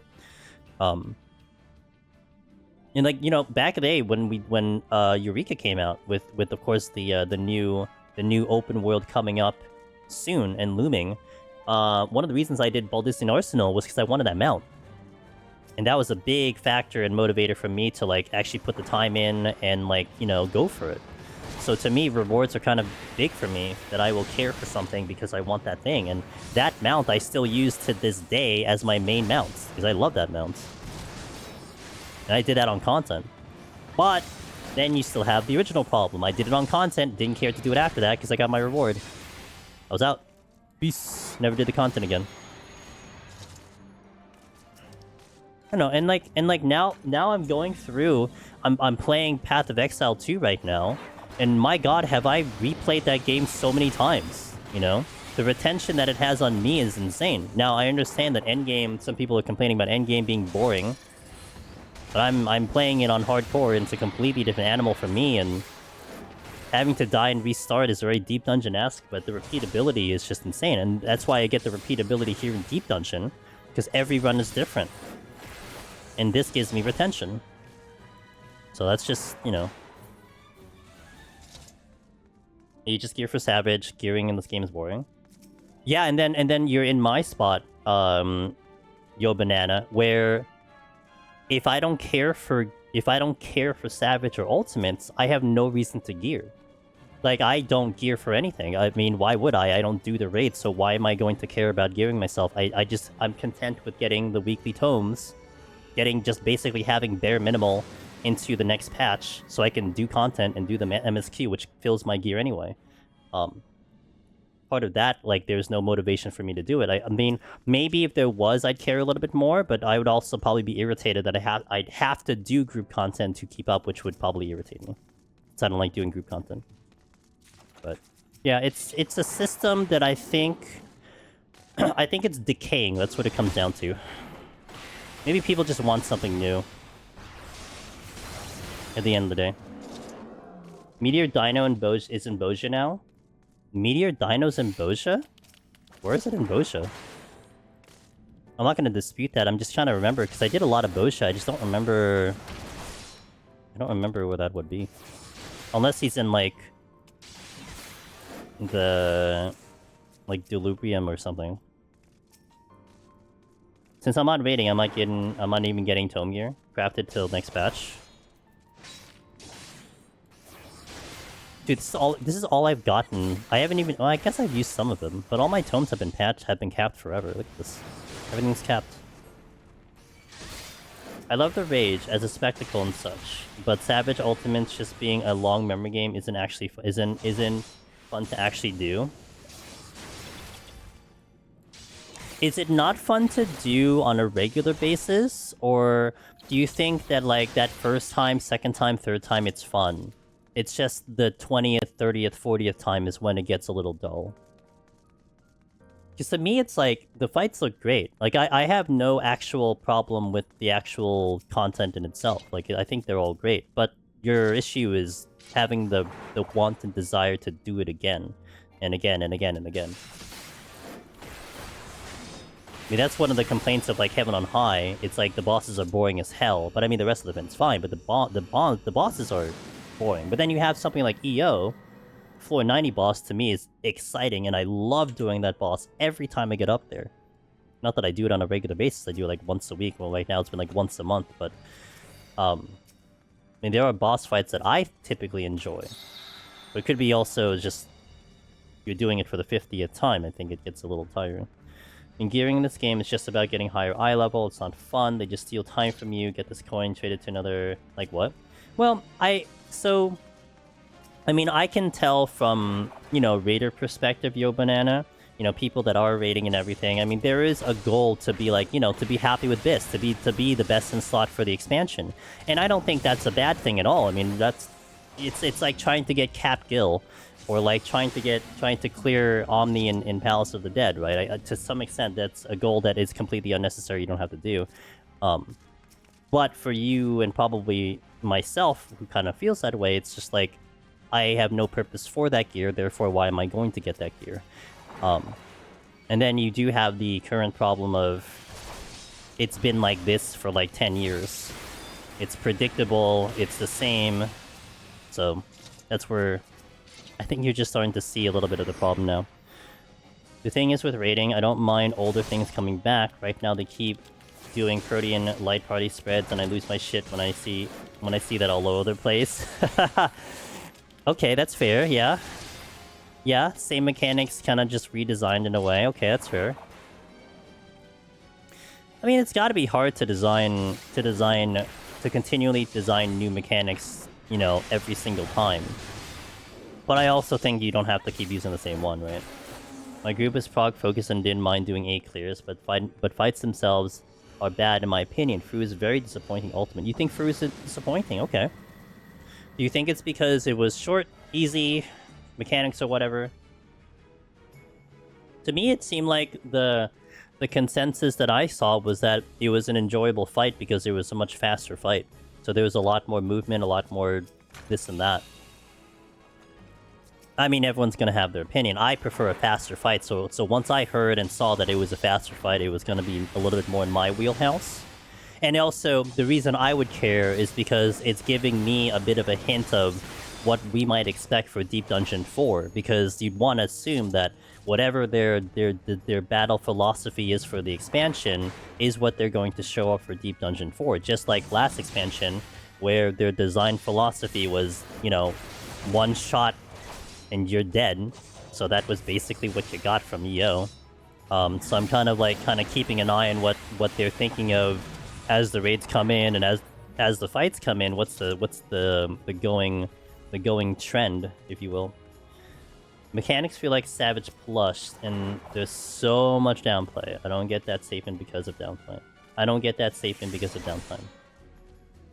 I think they did a pretty good job adding mechanics in DT. The tower in EX1 is awesome. I thought the story bosses were actually pretty cool. Like, I had a little bit of trouble with some of the story bosses running with trusts.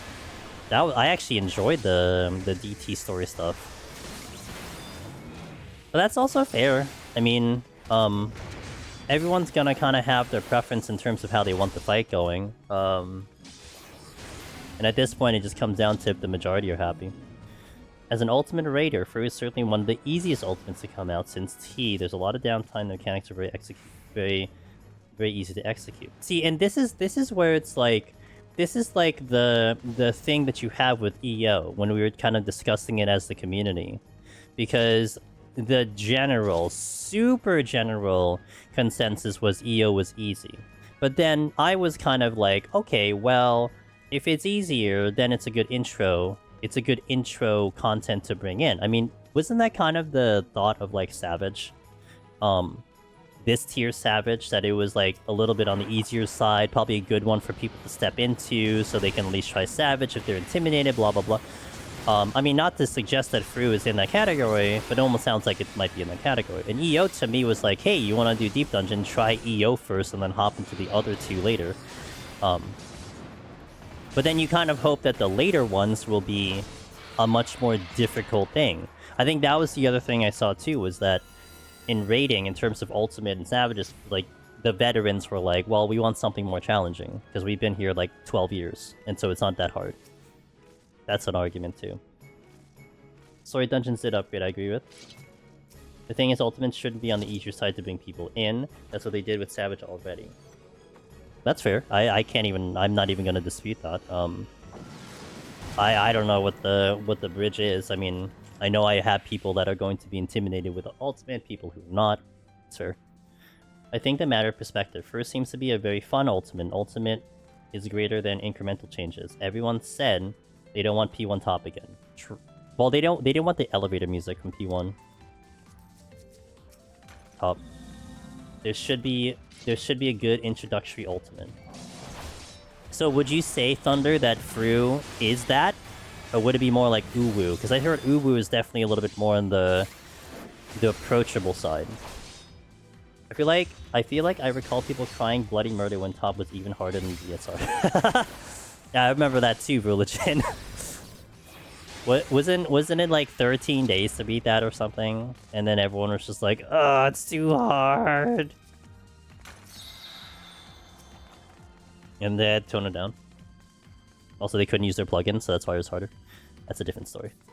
Fru can be. T and Uwu, and good starting points. Are good starting points, gotcha. Some of... I'm just saying. Top is an example of difficult but boring. Ucob is my favorite, but T, in my opinion, is the perfect ultimate. Uwu and T are very friendly to new people, especially Uwu. Is T easier than Ucob? Chad, is T easier than Ucob?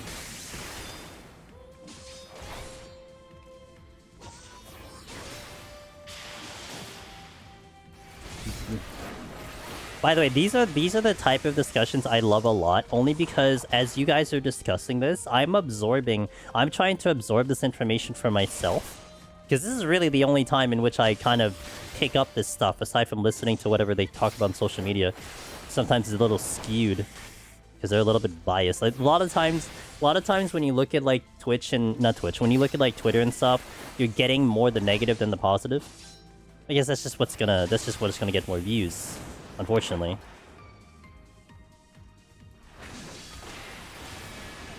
TN release was pretty challenging, but very front-loaded. Ucob much easier. Ucob's a joke now. I don't think T is easier than Uwu Ucob, but I feel like it's more well-regarded, while still being reasonably approachable.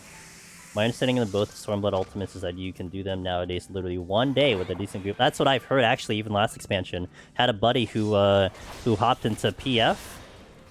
I think they were doing the Universal stuff, and they like cleared within like a day or two. I mean, granted, the universal strats are probably very well done nowadays too, and adjusted and updated and everything. So they're just fine-tuned machines at this point. So I imagine that also helps, right? That's like a Deep Dungeon thing, where we have so much knowledge in Deep Dungeon that the information is probably just so much more straight to the point that it probably helps any new runner coming in. At least I would suspect that's the case, probably, in the grand scheme of things.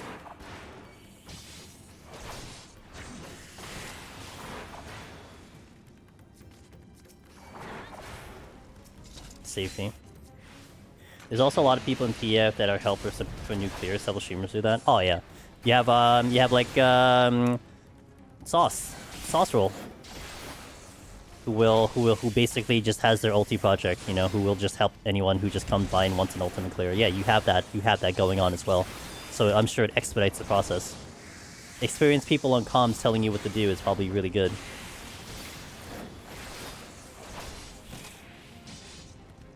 It's nice to see a PoE streamer. Yeah, man. My guilty pleasure, Final Fantasy 14. Don't worry, we might do PoE later, so, you know, hold your breath.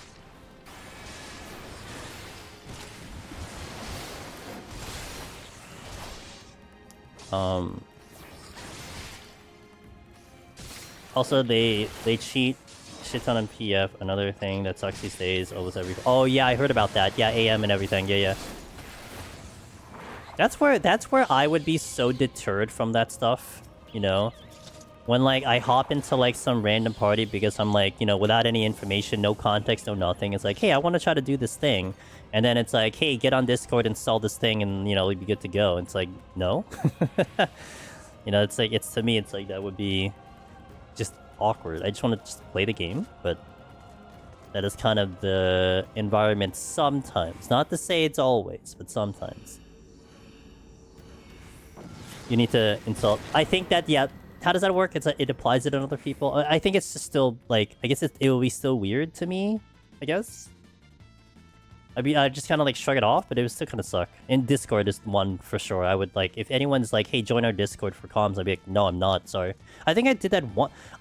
I did do that once. I think I was doing a Titan Extreme. Was it a Titan Extreme?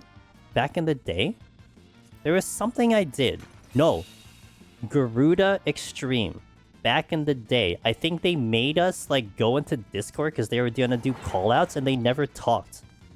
And I'm like, what was the point to be hopping in here? Like, okay, we're all on comms, but no one is saying anything, so there is literally no difference from me just not being on comms. Probably not. No, it was like back in... I don't remember. I remember it being back in the day. I only did 4 extremes. I did Garuda, Ifrit, Titan, and Sephiroth. That's it. I didn't do anything else. No, I'm pretty sure it was Discord. I could be wrong, though. It was something. It was one of those fights. I can't force PF to do that, so yeah. I was a raid lead and came to the point that when recruiting, I had to inform people that I don't use third parties since because many expected, and that's how common it is. Yeah, that sucks. My cheat version is a macro for... Look, in-game. See, my thing is, as long as everyone can do it, then it's fair game, right? That's, I think, the most important part. So the macro, everyone can do a macro. That's one reason why like, spinning to me, you won't see it here for me, and I have nothing against it. It's just, I do feel like there are people that just can't do it, and it's like, I don't want to do something that people will have a troubling time doing. That's all it comes down to. No, we don't need that macro anymore. It's in game, dude. They saw us abusing the macro, so they're like, okay, we'll put it in game.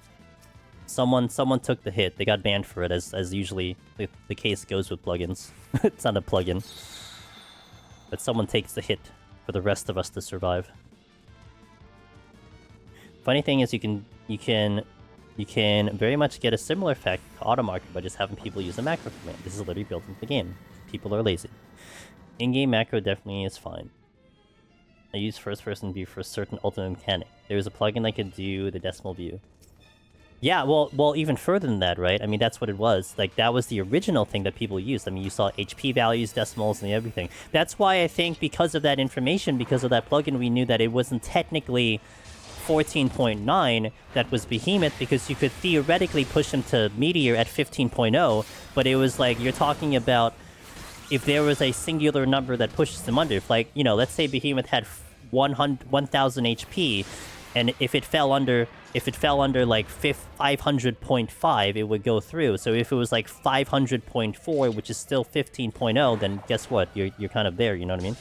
Like, it was one of those very, very rare situations where someone could be like, actually, it could also do Meteor at 15.0 if you were at that one singular HP value. But, and again, only knew that because of like the plugins. But there was no way I was going to explain that. I'm like, we'll just look for 14.9. 9 times out of 10 is 14.9. I know people that have a macro to type out the order of one of the mechanics in M4S. That's not cheating, they're hitting buttons. Yeah, it's that macro. It's wild it took 11 years to get a decimal. You know, there's hope for, like, the friends lists. Friends list will come in soon, I'm sure. They should let us see HP values. Wouldn't hurt. Yeah. I think I like that info. Like I like having the HP bar over the enemies. That's the one I look at the most because I'm always staring at the center of my screen. It'd be kind of cool to see the info. Like I think it's interesting because when I look at my character in Deep Dungeon in the game, I look at my health bar above my character. But I know some of you guys probably look at my actual bar on my skill thing, above my hotbar. Because a lot of times I'll dip low, and to me it's like, oh, I must be at 5%, and you guys immediately know the number that I'm at. Like, oh, 20 HP, 60 HP. But my eyes are not averted to that, you know? But the numbers are definitely nice to see, because you see that exact numerical value.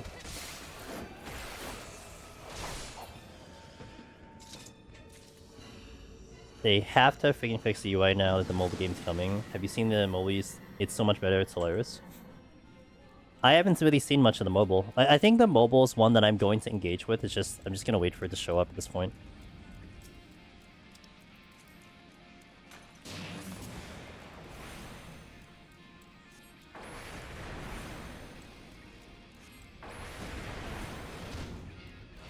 You like how modifiable 14 UI is? You know, I thought it was funny with the PoE dev Q&A yesterday. Someone had asked, are we going to get more customizable UI?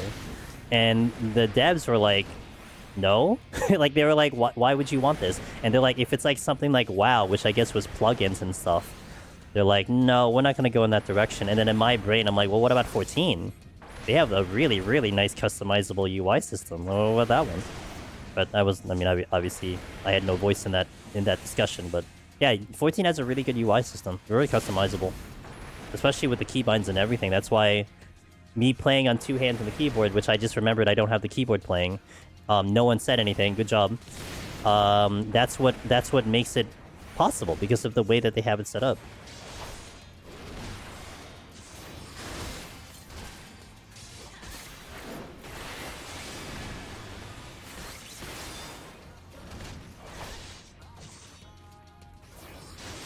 Literally just uses their font so they clearly don't prioritize UI. I mean, it works, right?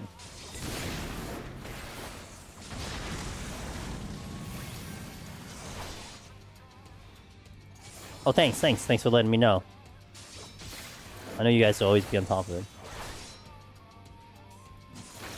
It's been 2 weeks. I don't remember what I do for 14 anymore. I can't do it mid-fight, though. That's unfortunate.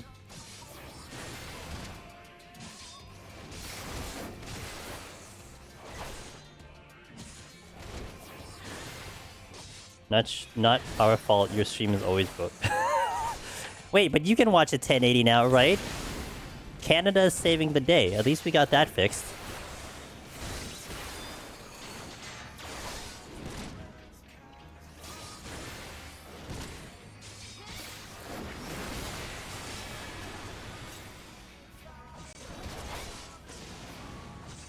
Well, Sig and Kieran literally couldn't watch my stream unless it was like under 480 because of the routing issues or whatever the hell we were dealing with.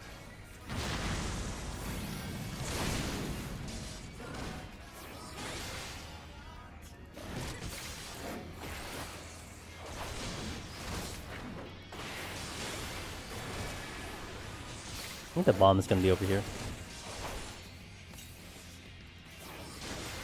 Paladin's so slow. At least I still got the speed on, I guess. Pick the bright side of things.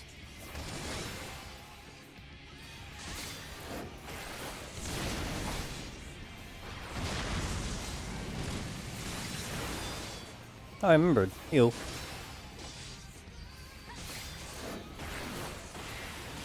Okay. Let me get the keyboard up.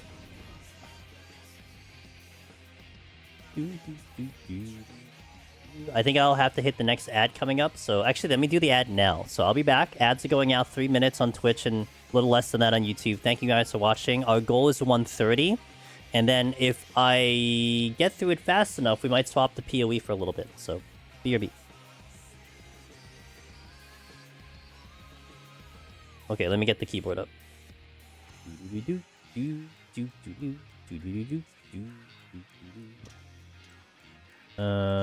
On, off, check. Alright, cool, it's on. Ew. Literally takes me 10 seconds to get it back on. Alright, let's go.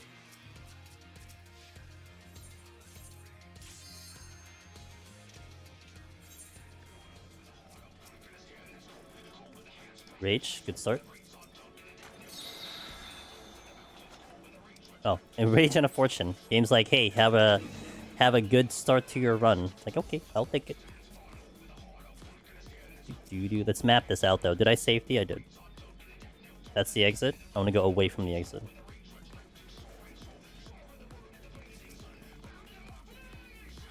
Another Fortune. 2 raids. I'll just do it now.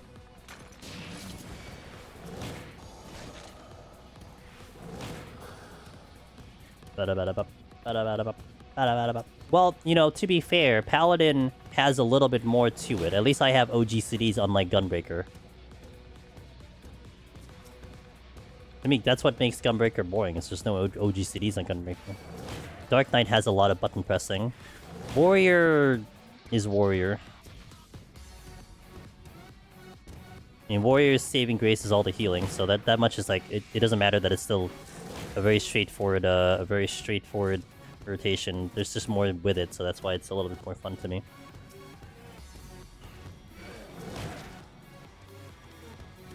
Hello? I hit the button. Oh my god, there's so much fortune. Can't blame me for not using fortune. I used one here. I just picked up 3 on the way.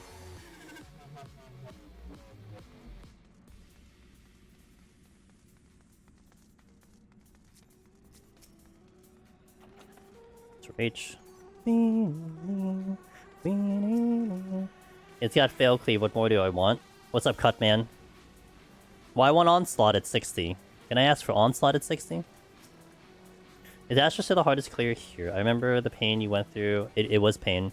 I think I would say so. I think that's still the undisputed king of difficult. Even with its changes, the changes that it had in this expansion have made it a little bit more approachable. By a little. Like, we're not talking leaps and bounds. Like, it was an improvement, right? I would say a couple steps up. Like, we're not talking like a 10 potency improvement, all of a sudden it's god tier. Like, the whole card system, from my understanding, kind of made it a little bit more just better utility. Although I will admit, I did like having to do the cards every 15 seconds because it made it active. But the cards are a lot more useful now than they were before. That's one thing that it has going for it. But generally speaking, its damage is the same and everything. What do you call it? Yeah, I mean, it's basically a competition between Astro and Black Mage, but I'm pretty sure Astro will be winning on that competition. I bet 8.0 will function. Well, I remember Aurora Moon mentioning and joking about how every expansion, I think, like, the potency of Astro kept going down by, like, 10 each time, which is hilarious, but I think this time that's not the case, but... Would I have 5? Okay. I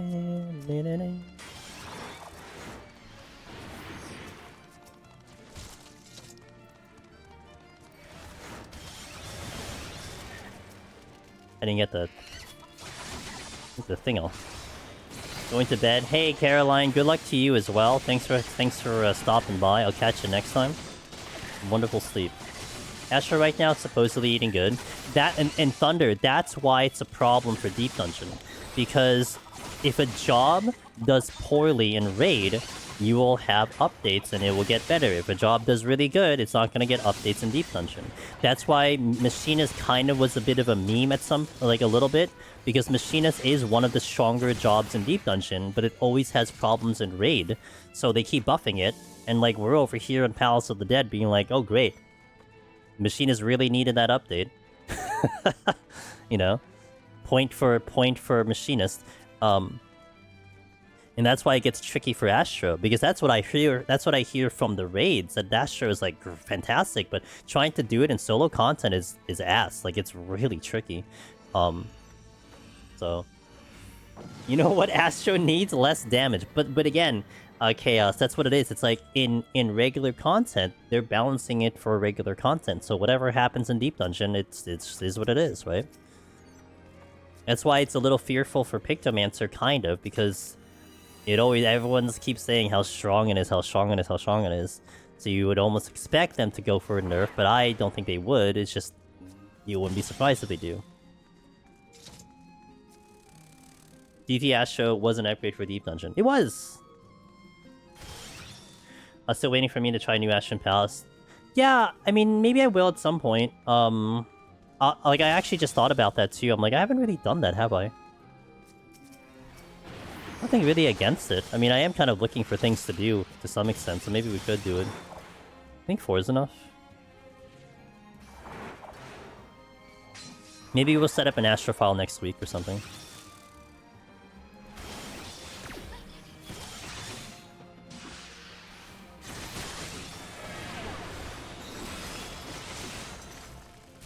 It's funny because that happened with Warrior and it made Eureka easier and easier with solo stuff. I mean, Raw Intuition was a big thing.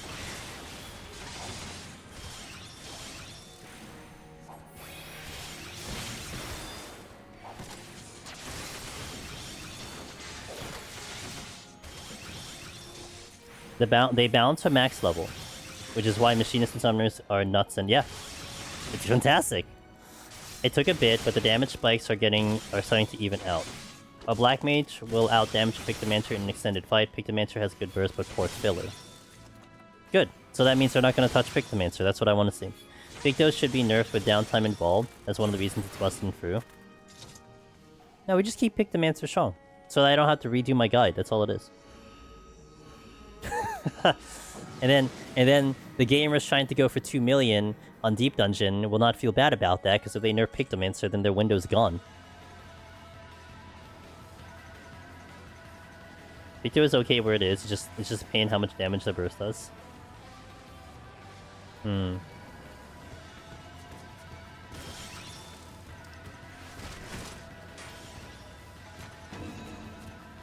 gonna witching this.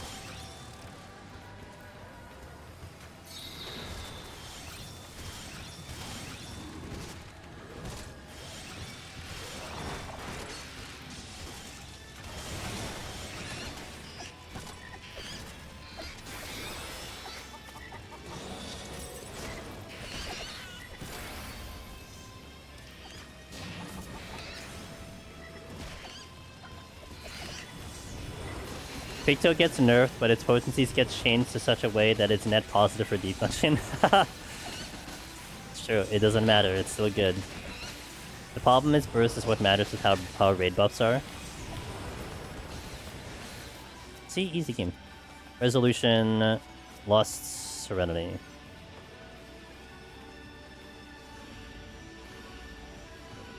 Just trying to get the best out of Sig. I was so excited when Sig uploaded his pugilist run from Heaven on High into his channel. It came up as a notification on my phone. So excited, dude. I'm like, oh my god, it's Sig. You're gonna make him... No, he's gonna like it. He liked Astro, right? What I always found funny about Picto is that it has Ooh Woo Fail Cleave with a hammer. Was it the same damage? Except more? Or no, I guess that's 70 content, right? So that's inner release and all that. It has a better fail cleave. Well, it's, yeah, be good. True. That's right. It is basically fail cleave. It's the more guaranteed crit directed aspect. Gotcha.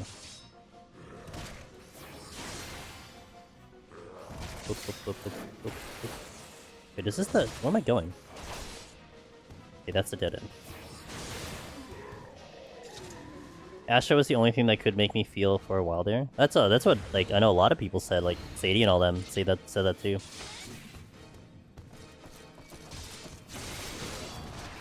And that's why Sadie keeps running Astro, because it's like, you know, I want to get challenged.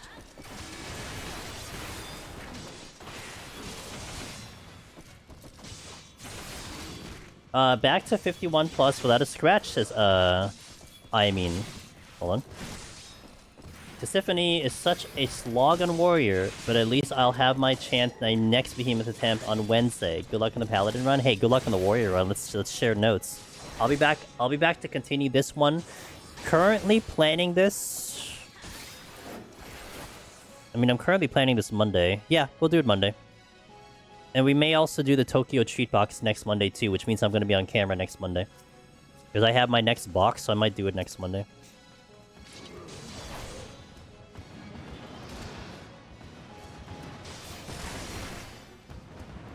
I can't just magicite your problems away in Palace. Damn.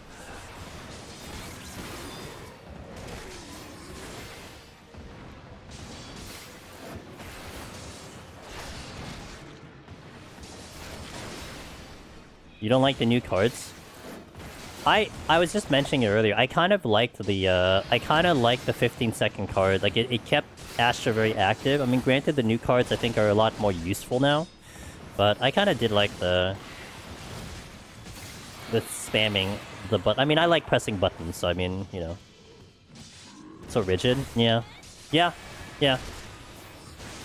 Was it every minute you get a set of cards, right? Yeah. I'm kind of with you on that one. That was part of the fun too, was having this like kind of quick decision of where the hell am I putting that card. Well, I guess not so much. I mean, you're putting it on yourself, but then no, it's because you also had to build your deck too. You love DT Astro? I like Heaven's Ward Astro. How about that? Take that.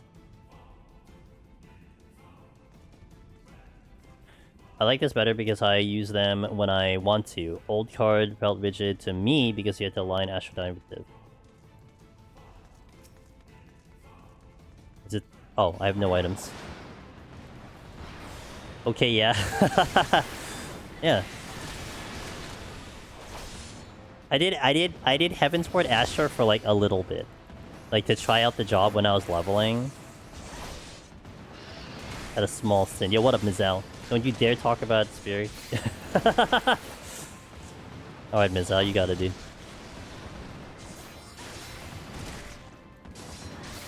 Wasn't until raiding I learned to do that. I think I was told about that when I was running Astro Sig. I think I got backseated to doing it correctly myself.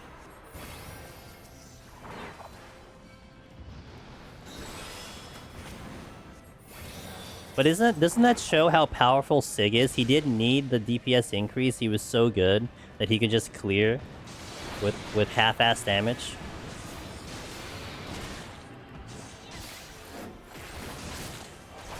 AoE and coverage just felt good in Heaven's Ward as an Astro.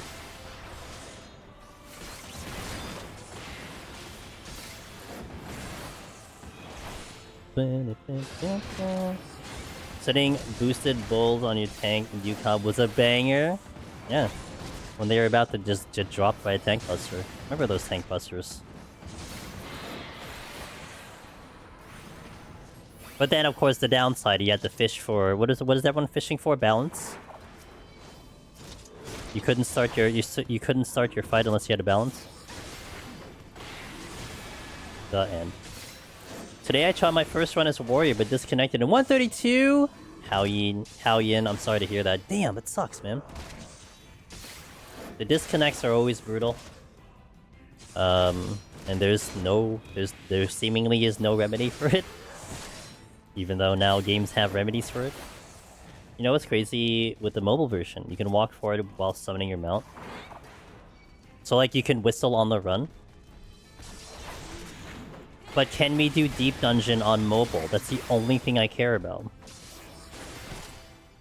I assume some of those comments you read are... Yes, we have YouTube chat going in. You guys can't see them. They can see you, but you can't see them. Now, I talked about this a little bit. Last I checked the TOS, we can't combine chats, but I've been seeing a lot of people combining chats, so at some point I'm going to try to investigate to see if it's okay to, and I would prefer to combine the chat. I just don't want to break any rules. That's all it comes down to. So I'll double check to see. I know there are a number of people who have both chats showing. Yeah, I know everyone has been. It's just I'm like, but TOS, it says you can't. But they must have changed something recently. I don't know. Chaos says, given some of the stuff Aurora Moon clears on, not even half-ass damage can stop people from clearing Deep Dungeon. True. What about quarter-ass damage? Maybe that'll stop them.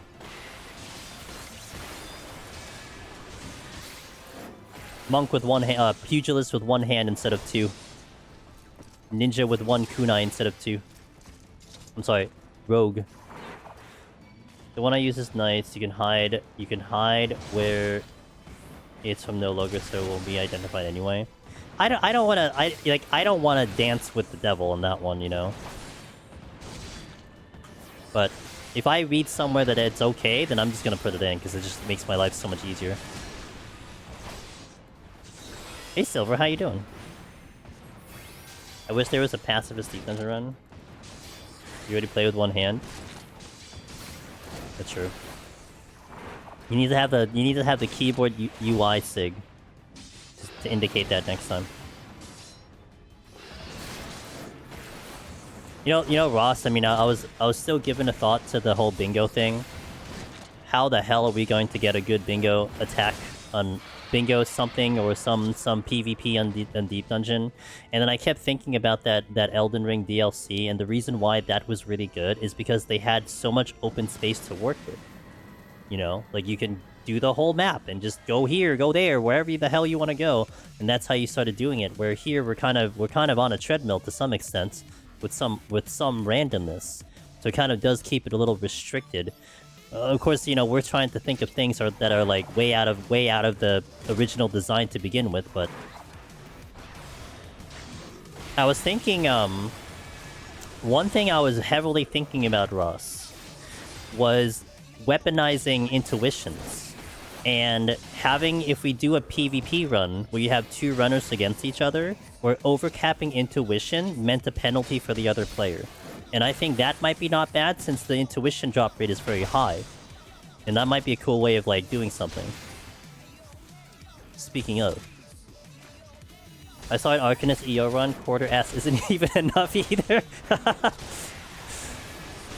That's fair. Like changing the value of a Palmander during the run. But of course you have to have the rules easily digestible. That's the other problem. Sometimes I get a little bit too complicated in the things that I do, which I know is a problem. But yeah. Oh, 2 of them? Oh, 3 of them? Well, that's a the problem. Okay, I guess I'll just we'll just do a resolution at this point. I tried making intuition meaningful to me, but yeah, it's useless in the game. Yeah, and I think if you do like a 1v1 battle, maybe that'll be something that's different, you know? That'll add a little flair to things.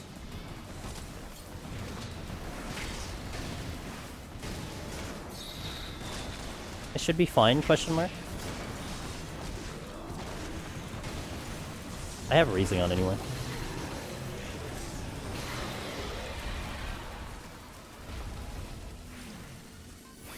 Turns out people will mainly just vote for you to try to pull the entire Floyd once. Well, I mean... yeah, because it's like...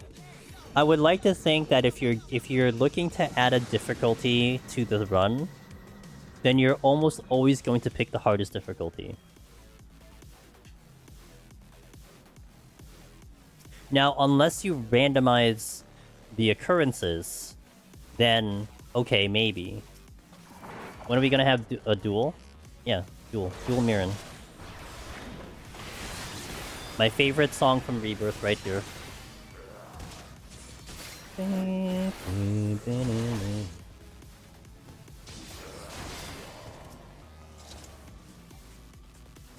Strength. Cook some stuff up for Paladin Heaven on High. Yeah, maybe think along the lines, Ross, of changing the parameters of the run. Like, this one now means this one. You know, maybe that'll be a thing. But, again, I think doing it in tandem with someone else might help that along.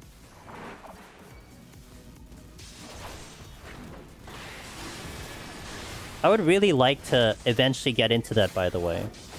Where we take one individual... or 3 or something like that, and we have solo battles. I just don't know what the... I don't know what the win condition would be, though.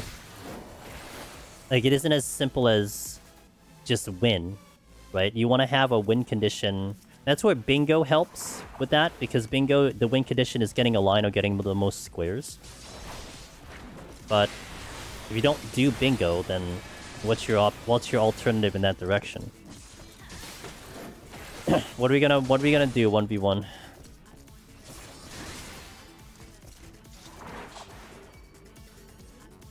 Zig's gonna say Counter-Strike, and then I'm gonna be like, well, great. I think it was a win condition that is just not kill. Yeah, it can be. It very much can be.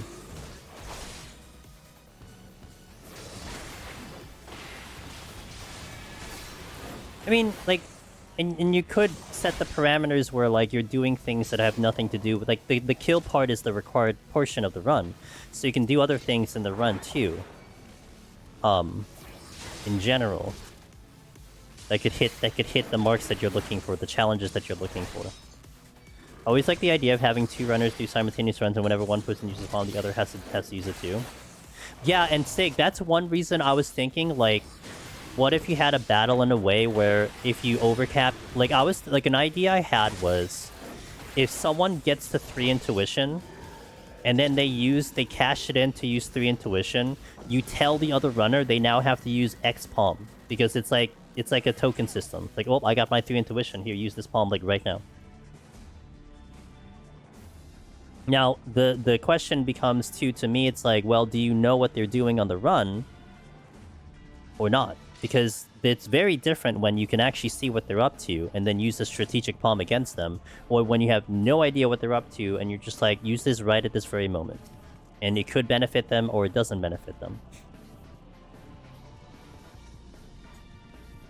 Now, simultaneous palm usage would be...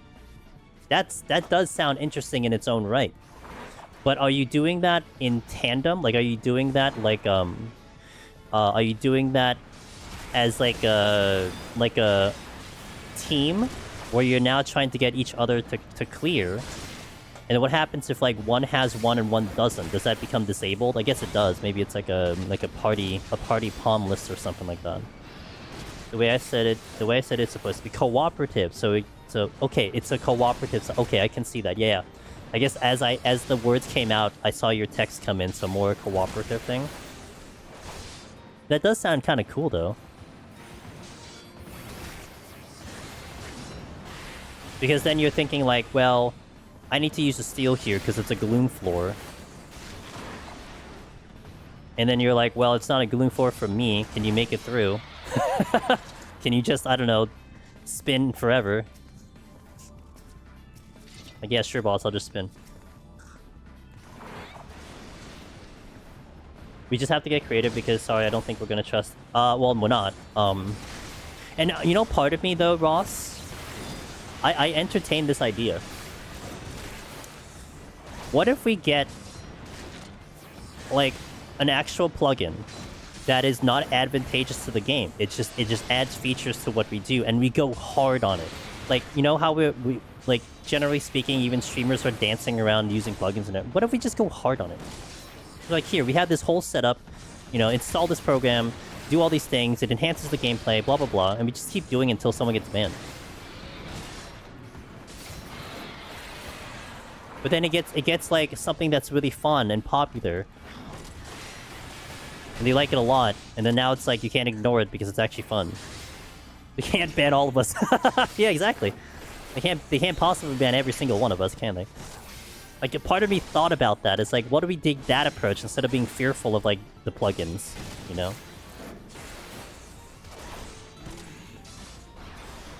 I am making the game harder. Is this allowed? No. You don't ask them. You just do it. And then you submit it to GDQ. You submit it to the speedruns. You submit it to all these, like, big events. You get it big, you know? What if... Dude, imagine this scenario. You get, like, a whole plugin system into, like, GDQ, like Knockout Bingo or something that automates all these things, right? That reads your data info to fill these things so you don't have to manually do it. And then mid-run, on a 2-hour run, you get sent to GM jail. Wouldn't that be hilariously amazing? I like something that was integrated in Twitch. Oh yeah, I mean, that is just... we're not gonna get that. I mean, they've been pushing more Twitch stuff, to be fair. So I wonder if they'll do that. Well, the automated stuff, the problem is you're gonna start getting into reading game data, which is always the bad side of, like, the things that they don't like. But again, in my eyes, it's like, well, why don't we just do it anyway and just see what happens? I also realized I had, like, 3 no item floors on this set.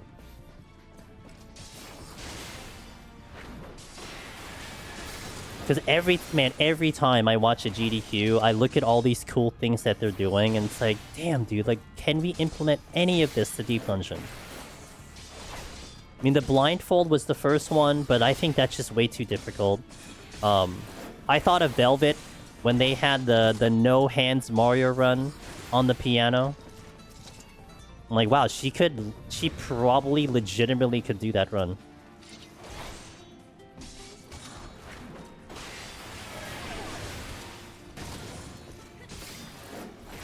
Reminds me of Finn Shader. That was crazy to watch.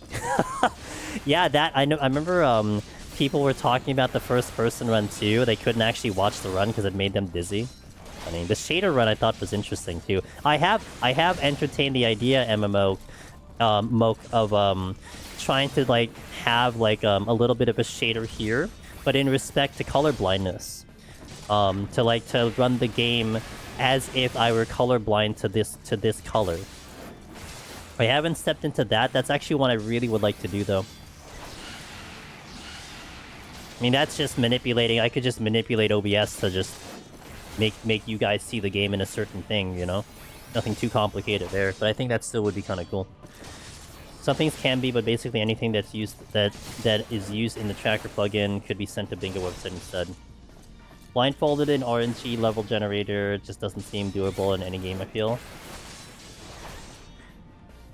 Blindfolded in random level generator doesn't seem... Well, I think the problem you have in this game, MGS, is you don't have any cadences to tell you your position.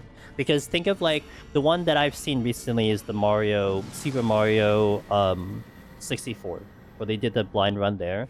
There's a lot of like positioning, consistency, cadences that you have if you're bumping into a wall, if you're going in a certain direction, you know, blah, blah, blah. You don't have any of those audio cues in this game at all. One early thing that we had a community member kind of thought about was you can actually put, you can macro a marker on your hotbar. And if the marker places down, it indicates that it's a place that you can go. If the marker gives you an error message, you're up against the wall. But that was like it. That's all you can work with.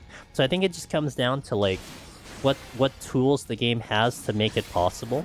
You could also look into the avenue of you have someone watching you and trying to guide you, which probably won't be as fun, but still, it was a thought process, and I'm not saying that you're wrong in that matter. I actually kind of debated on what if you could blindfold the boss runs, because the boss runs are more or less consistent. They're scripted. So as long as you don't put yourself in a bad position, you can probably do the boss runs, but I never entertained that idea seriously. But I thought the boss runs were possible. Adjust the enemy render distance to like 15 yards. Can you do that in-game? Make up like a fog of war. 14 could use some more accessibility options for such things. Street Fighter 6 has added some that help blind people have a good shot at... But really? That sounds amazing. That sounds so cool. That actually sounds really cool.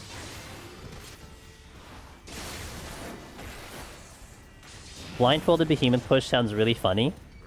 I think my other small issue with that, well, these I should be okay to do it, but a lot of other people, it's like you have to find a way to prove to the viewer that you are in fact blindfolded. Like irrefutable evidence that you are blindfolded. Sometimes that, you know, I think of that, it's like that might be a little difficult. I mean, I'm sure you guys will trust if I do a challenge like that, I will be truthful to this challenge. But what about like a random person? Like they're looking at, oh, you know? And then not just me, anyone else who wants to try to do it. Like, how do you legitimize this kind of challenge? Now, something visual right in front of you on the screen, that's obvious. You see it, there you go, you know? This was a little too early.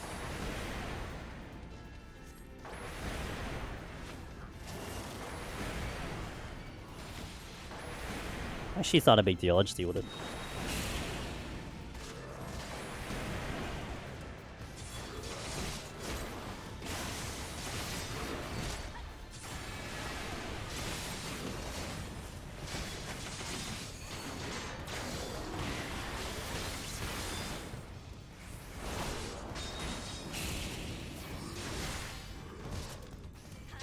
Yeah, I mean, the accessibility options that 14 has is good, but certainly what we've seen in more modern games have shown that there could be stuff that are better. I mean, the one that I was just amazed with was with Path of Exile, that they have disconnect protection. Now, granted, the thing with that game is that there is a pause function, so that would be hard in this kind of game that you have a pause function, but a lot of that, like, gives, like, I have no concern doing hardcore on PoE 2 because I will never really worry about dying to a bad connection. And I think even more simple to that is I can see my bad connection happening. Like, you have a live tracker in-game that tells you how your network is looking in real time. And a lot of times that has saved me. It's like I get one small hiccup, I look at that little radar, and I'm like, oh, okay, let me just kind of hold here for a second.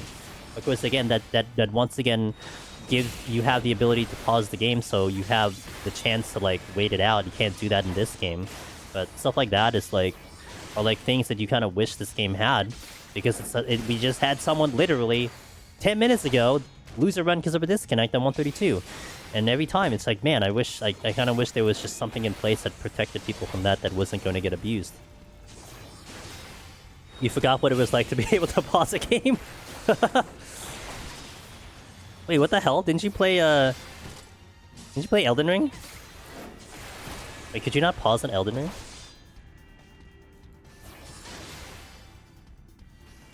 Wait, you can pause an Elden Ring. But I know what you mean. I know what you mean. Oh, you can't pause? Really? In the menu? Oh. Oh, you really haven't played a game that's paused. Huh.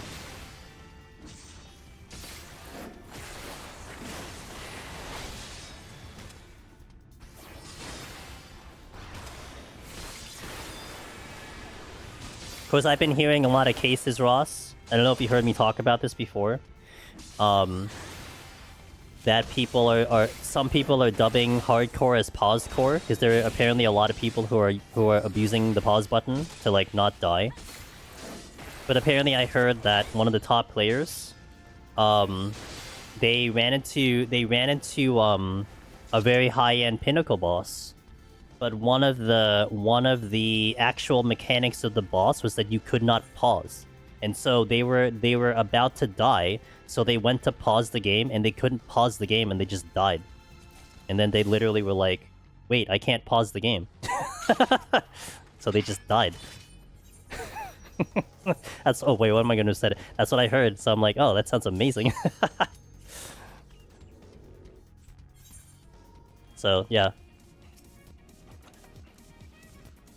And it's interesting to me, too, that, like, the ability to do so exists in the game. They just chose for the other parts that it isn't in there. So it almost is like it kind of legitimizes the reasoning why you would even pause the game, because it's like, well, the devs allow it, so, I mean, what's the big deal? But, I mean, I still think it's like, well, I still think mentally it's not a good way to adjust yourself, because if you're always adjusted to pause the game, then you're playing in, like, a fear state. That you're not playing with full confidence, that you'll always know that you can back up into a pause, so you're not going to play at, like, a max capacity. Defeats the sense of a challenge. Well, I think what it is that another way to put it is that it provides a different challenge. Because you can argue that pausing the game has its own skill set, right? It's like, well, it's skillful to have the reaction time to pause the game to know when to quit. Okay, fine. But it's like it's a different challenge than someone who isn't at that point.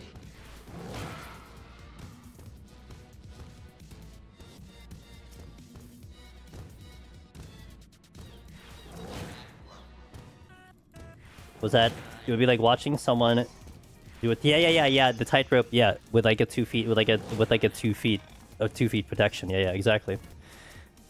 Zabin says, Paladin is my favorite job, but it's so hard to make myself. Oh, I was literally not even paying attention. Yeah.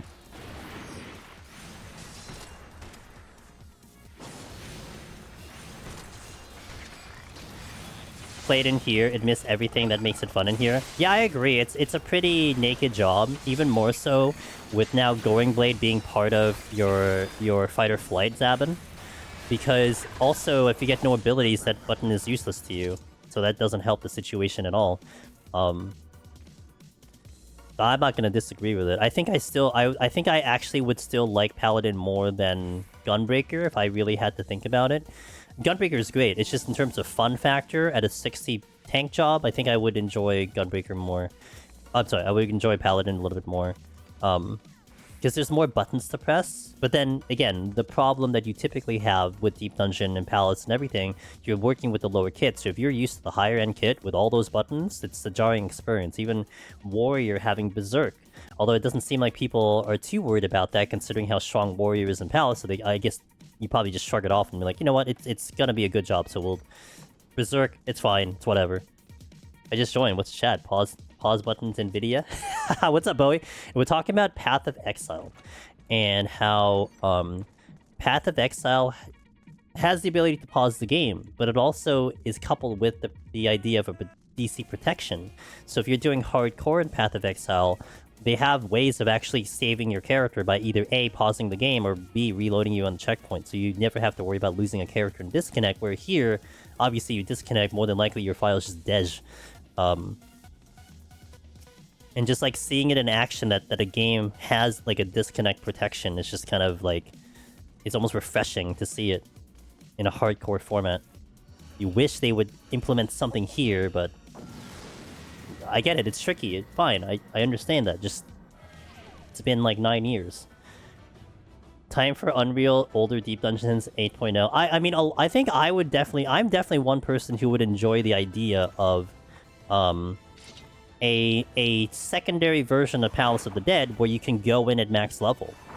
You know, keep the original untouched, don't change it, but have a level 100 version scaled to 100. They should do it where you're in combat, you can pause, but you can't reset. Seems fair to you. Yeah. I mean, like, let the timer run or something.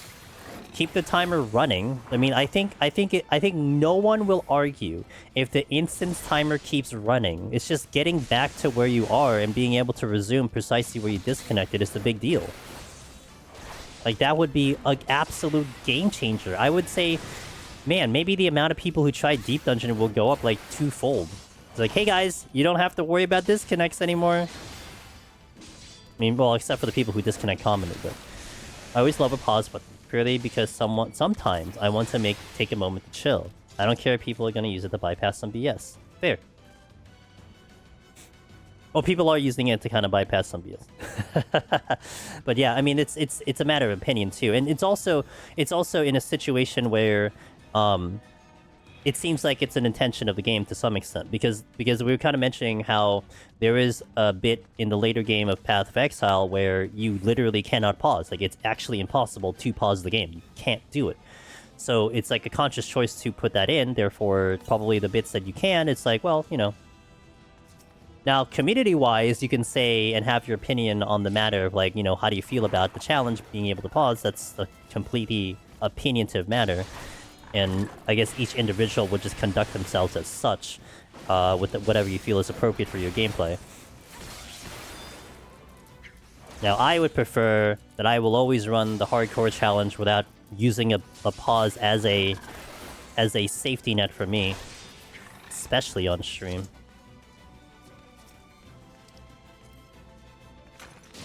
At least I don't want... It's almost like, the way I think of it, it's not so much the debate on, like, is a pause button good or bad? Should it be in, should it be in? Should it be in or not? It's more like... My brain will function differently if I know I was gonna rely on the pause button. I think I would play very differently knowing that I have a safety net, as opposed to not having a safety net. It's like the massive difference of when you're here in Deep Dungeon, you have a witching and you don't have a witching. You have a raising and you don't have a raising. My gameplay is extremely different if I don't have a raising on. And certainly different when I don't have a witching available. Like, I will play differently, and that's how I feel like what would happen if I had to tweak my mind and strategize around the fact that I can pause the game. You know what I mean? And yeah, I'm not necessarily saying it's a bad thing. It's just, I think I would just be conducting myself differently. Giving yourself a safe reset is, I don't know, defeats the yeah, and I'm with you on that front personally. But of course, to me, it seems more and more like it's something that it becomes just more of a community opinion as opposed to what the devs intend to. To me, it almost seems like the devs kind of... Well, people have said that about PoE 1 too. Like, this is like kind of what the devs didn't really have a problem with, so... I mean, it's almost exactly like the case with spinning in 14.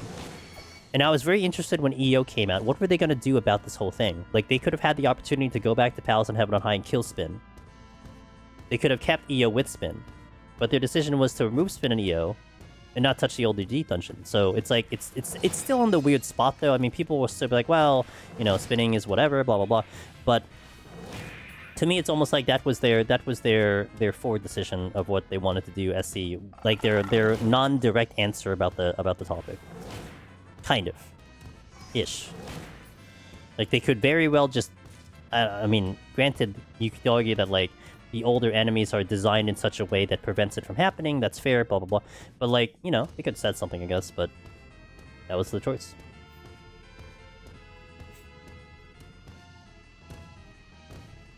But I do feel like I will be happier with my own gameplay by not doing something like that.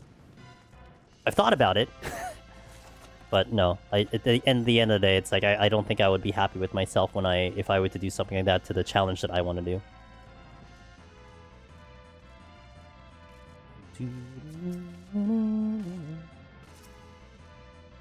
Raising? Ooh, that's a comfort. What are we at? 5:30. So I'm still debating if I want to go into PoE after this, because I want to get to 130. That's the goal.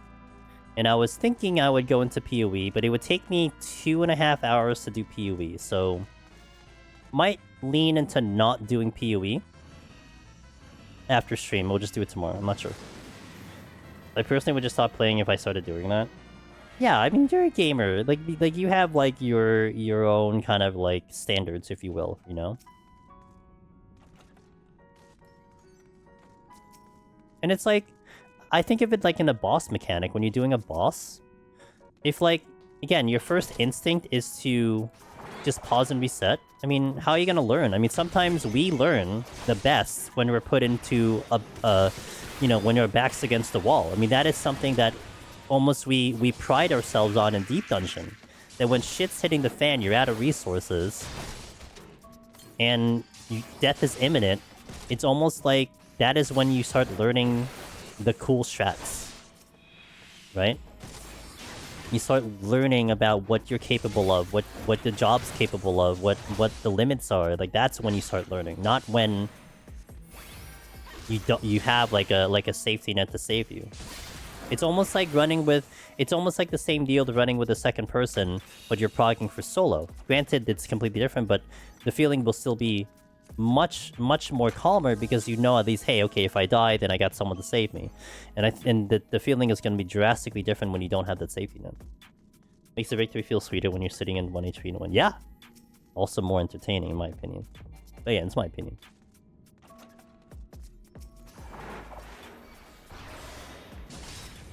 It's almost the same, but granted, it's completely different. Got it, thanks for the comparison. You got it, dude.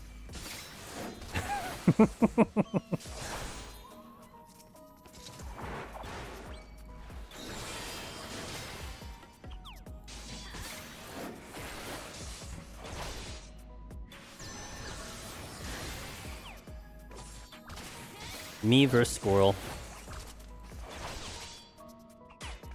Clunk.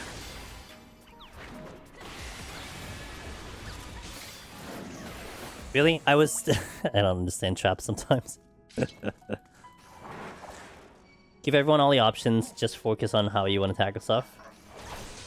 Yeah. Self-challenge, yeah.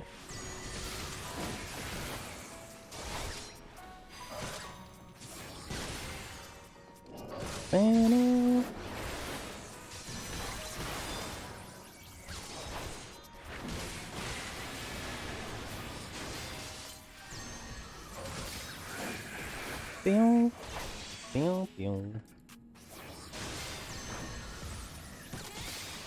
I think it only feels like a problem when the leaderboard's involved.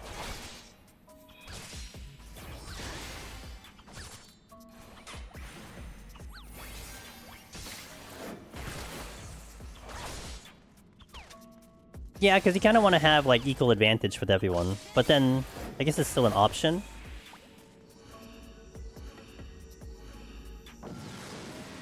I don't know. I guess for me, it's like I have like a way I want to do it, so I will stick to that, regardless of kind of like the field. And actually, that's part of why I kind of like stay away from. I stay a little bit away from what the community and its as abroad is kind of doing, because it's almost like ignorance is indeed bliss in this situation. If you want to be on a leaderboard, you gotta go by the board approach. But do you need to be on that board?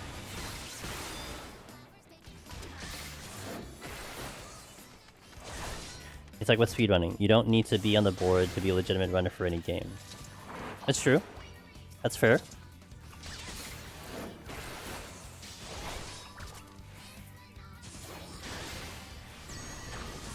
If a player wants to be on the board and is competing against 99 people who are positive setting, then they probably have to join too. Yeah, and speedrunning as an example too. I mean, if you want to be on that board, you kind of have to run.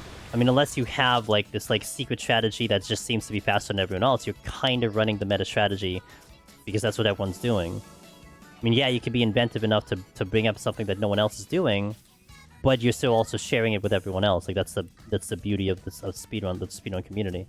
And more than likely, if you have something better, they're going to conform to that one because that is the better strategy. So everyone's going to do that one, just execute it better. What is pause for setting? So in Path of Exile, what you can do is like before imminent death. Okay, let's give it an example in Deep Dungeon. Okay, let's say you're in Behemoth and you're failing the Behemoth push, and you're like, shit, we're not going well. So I'm just going to pause and then close the game, and then I'm gonna respawn at a checkpoint. I'm gonna respawn right before 179. That's essentially what you can do in Path of Exile with the bosses or anything. Is provided that you pause the game before you actually record the death, you can just respawn somewhere else.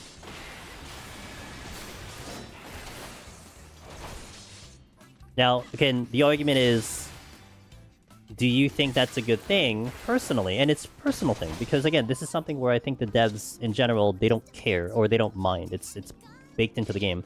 So it comes down to kind of your personal feeling of, do you think that's cheesy, or do you think that's an intended part of the game, so you should take full advantage of it because everyone's doing it? Is PoE permanent death? So technically, what happens in the hardcore Path of Exile 2 at the moment is you have a hardcore league and a softcore league. If your hardcore character dies, it doesn't go away permanently. You can actually keep playing it, but it gets kicked off the hardboard league and goes straight to softcore. So you can never take that character back into hardcore, but at least you still have it. Now the leaderboard that exists on the ladders for Path of Exile 2 website, or they actually record the spot in which you are at the moment, and also if you died in that spot. So if you died on rank 1, your name will still be there, it'll just say dead. Because someone has to actually go that high to pass that person to claim that higher ranking, or it just stays there permanently if no one gets there ever. Now the leaderboard in itself, as far as I know, doesn't have anything other than just showing the name. Like there's no reward for it that I've heard about. There's no incentive. There's no nothing. It's just something, you know. It's almost like the Deep Dungeon leaderboard to some extent. It exists, but you don't get anything out of it other than just kind of pride and self accomplishment, or, you know, hey, I'm rank 1 in the world. You get to show that clout, you know. Hey, what's up, George? How you doing? Good evening.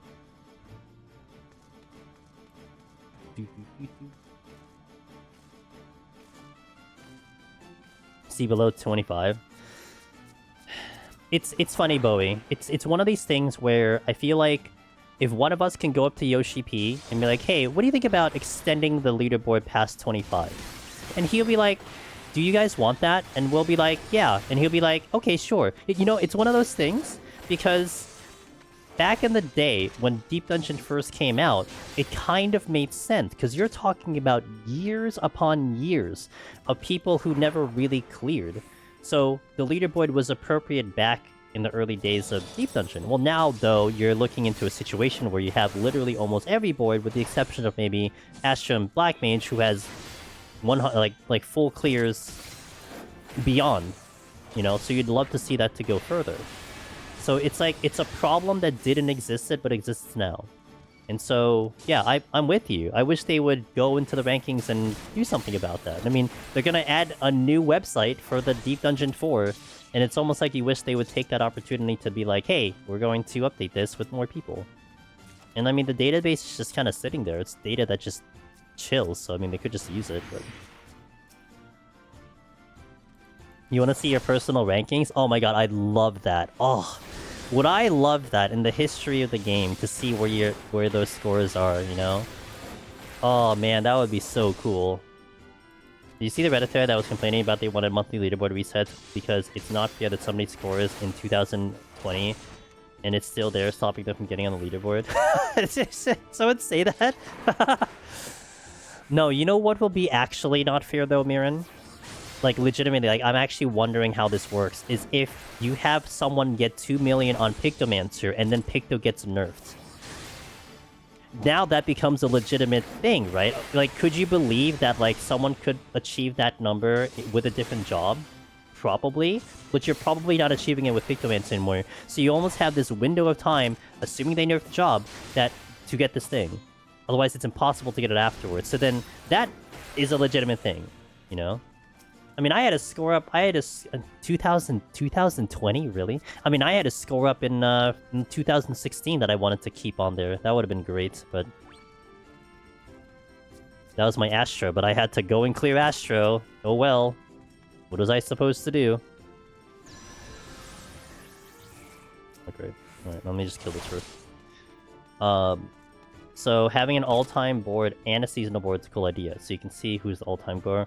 Yeah, I would absolutely adore a seasonal Palace of the Dead board. Love it. Is there a chance we might see a solo guide live tutorial for Paladin, as you did an awesome one for Machinist? A Paladin guide. Is there a chance? There's always a chance. I think it comes down to it being a popular thing, because I mean, like, I can give you as much information on Paladin as possible, but also those guides take quite a lot out of me. Thank you for saying that with the Machinist guide, though. I mean, I could take it into consideration. You know, it's funny, like we had someone in Discord one time talk about the idea of, like, hey, why don't one of you guys make a guide for all jobs, you know, coming up? And my response to that was like, logistically speaking, it's not possible. Like, it just isn't possible for a solo individual to do it. Now, if you had a production, you can. It's not possible to do every single job. I mean, it helps that you have like Finn, who took Warrior, and I'm not stepping on those toes. Like, like that's your thing. I will not do that myself because there's one that exists. But the amount of time it takes me to make one of like the Machinist guide and the Pictomancer guide, which we just released. Forgetting about the Pictomancer being delayed because I got sidetracked by so many things.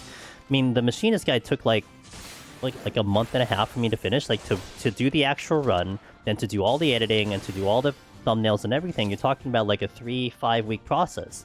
So multiply that by 21 and then multiply that by 3.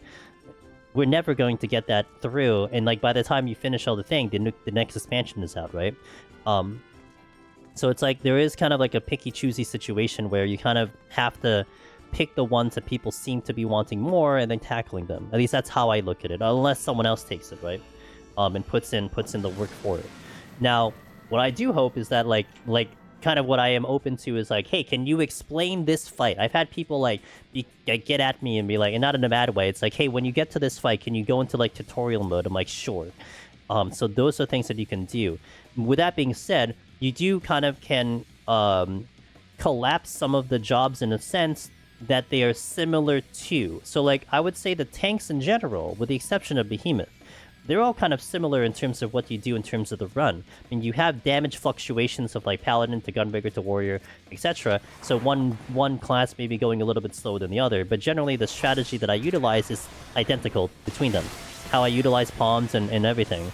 So that's one thing to think about, that you can at least see something that's adjacent to the job and probably take a lot of information out of it, you know what I mean? Because if someone in 2017 did a godlike run, but it could never run anymore, it's cool to see who is at the top of the game right now.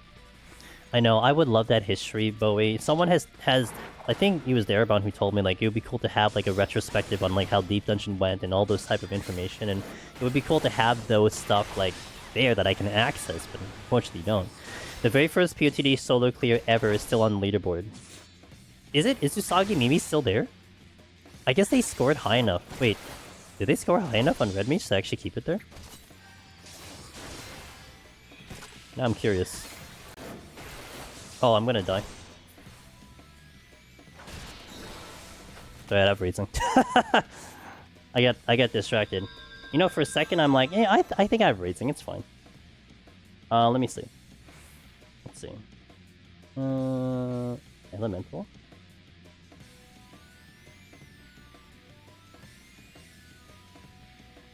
Oh yeah, well.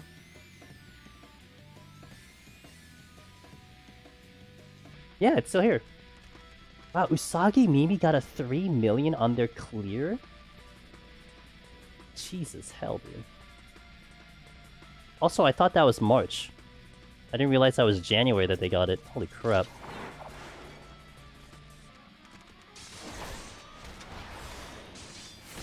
Man, what a freaking gamer gets 3 million. Absolute Chad, dude. Right from the very beginning. Unbelievable. Here I am, get like, you know, casual 2.7s when I clear. Just happy I skate through for the victory.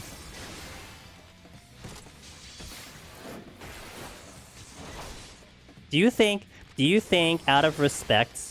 Okay, let me ask you guys this, because you guys have a fun time trying to kick my scores off the leaderboard. If I legitimately had world first ever Necromancer on like Red Mage board, like, do you think we'd actually have people being like, nah, we're gonna leave that one alone. Let's leave that on the board for now. No one's gonna kick that one off. Like, do you think there's like this like respect value in like the Red Mages over there, where they're just like, let's just not get over 3 million.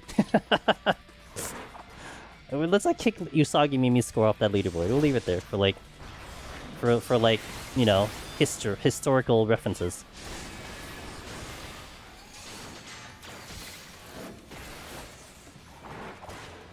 Yeah, I mean, even back then, when like scoring certainly was nowhere near figured out, because I think scoring was more like, what, Shadowbringers? I think it was Shadowbringers that scoring really became, that when Alpha kind of wrapped up with scoring and figured out the whole formula. So that was nearly about, man, 2, 3, 4 years later. You kick me off? I know you would. Well, you would need, you know, 20 other people to do so.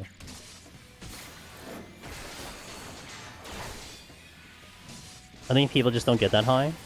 I mean, in JP, I mean, I guess you have only certain runners in JP that are pushing scores to crazy numbers. I guess that's fair. I'm sure Usagi will be like, if they're gonna do a Red Mage run, they will do it on another character. They're never gonna touch the original.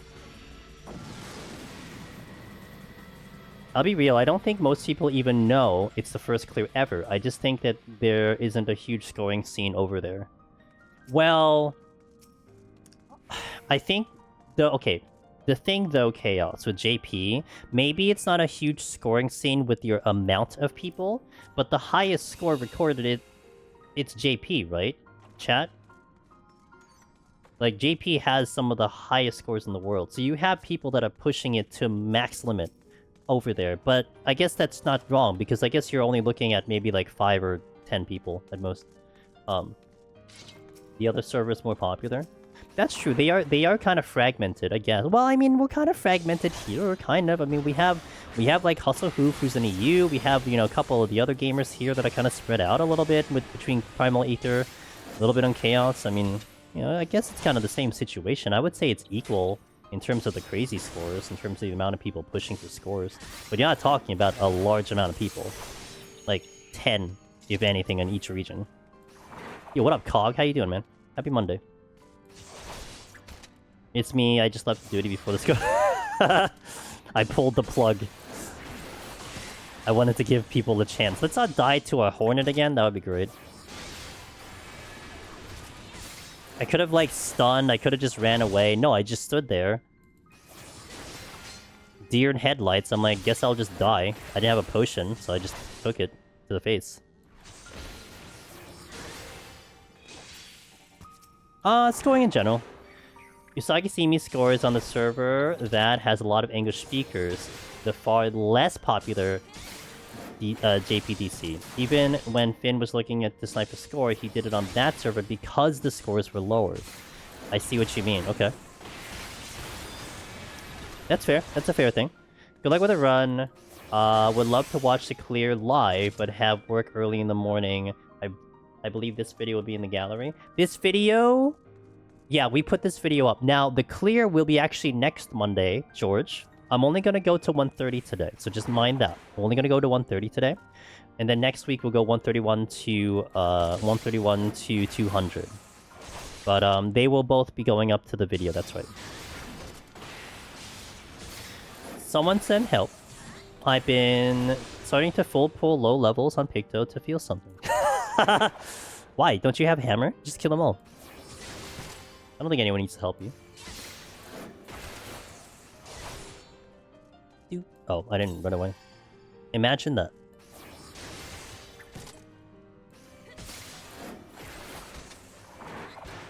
Are you still alive, Cog?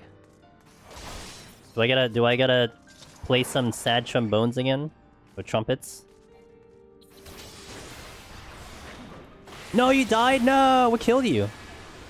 Oh man, what got you? How far did you get? Don't tell me you died to a normie. Like I did. Got to endgame. Second map died to post-step. Oh. Oh, and you were worried about that, and you were worried about that in Act 3 too. Because you kept running into it. I've actually almost died to I've almost died to that myself a couple times. I died to one. There was one. It wasn't so much the enemy doing the explosion. It was more that there was a mechanic where there's a chance it either spawns enemies or it just explodes, and that nearly deleted me. Like, it wiped through my MP, into my HP, into my shielding. Like, it did everything. Dang. Well, at least you got a little to endgame, so I mean, there's that. You got exposed to it a little bit. Was it as confusing to you as it was to me? Because I didn't know what the hell I was doing. What's up, Koo? I'm still... Yeah, me too. I'm still kind of confused. I kind of got a gist of it, but it's still a little confusing. Top 10 of all 3 deep dungeons at the moment. It's quite a good mix of JP, NA, EU, but Tara has the #1 spot still of all. Bless Tara. And Tara is one that shares their info too, to the extent of that they could. They talk about their runs, so you guys can know what they're doing and everything. It's great. Scores just out of control when I cleared Red Mage 3.14 and was enough for 4th in the world. You gotta do better, man. Should have been a 3.15. What's wrong with you?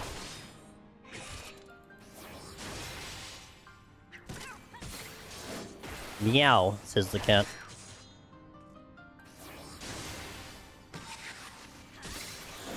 Oh my god, it's a Pisky. I think 7 was the highest time. Oh, you were so close. I still remember, Sig, when I did a random Red Mage run on EU. I think it was on the Light Data Center, and I snagged 1st place, like, unintentionally. And it took them a year to beat my score. It was so funny.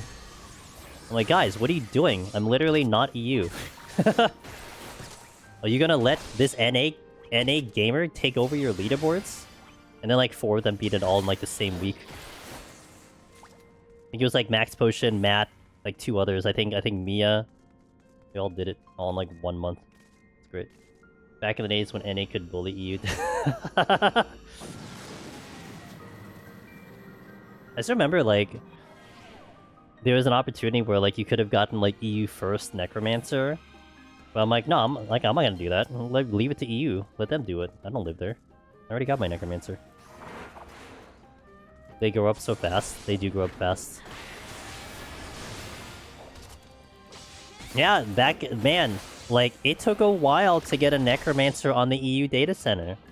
Like, NA had a whole bunch already, and EU was just kind of holding out for a while. Those were the days. That's how you created Mick. We like Mick, right? I mean, I like Mick.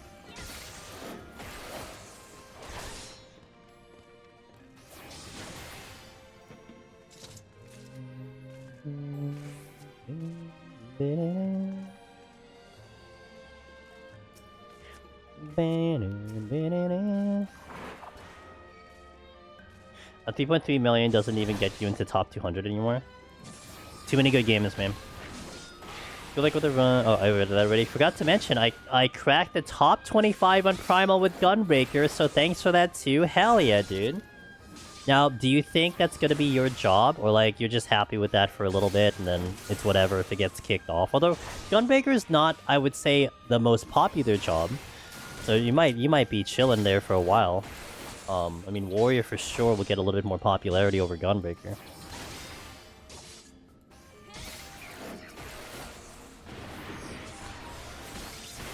Strength now.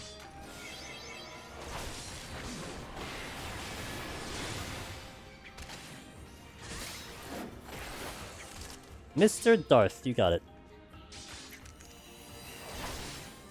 All of them?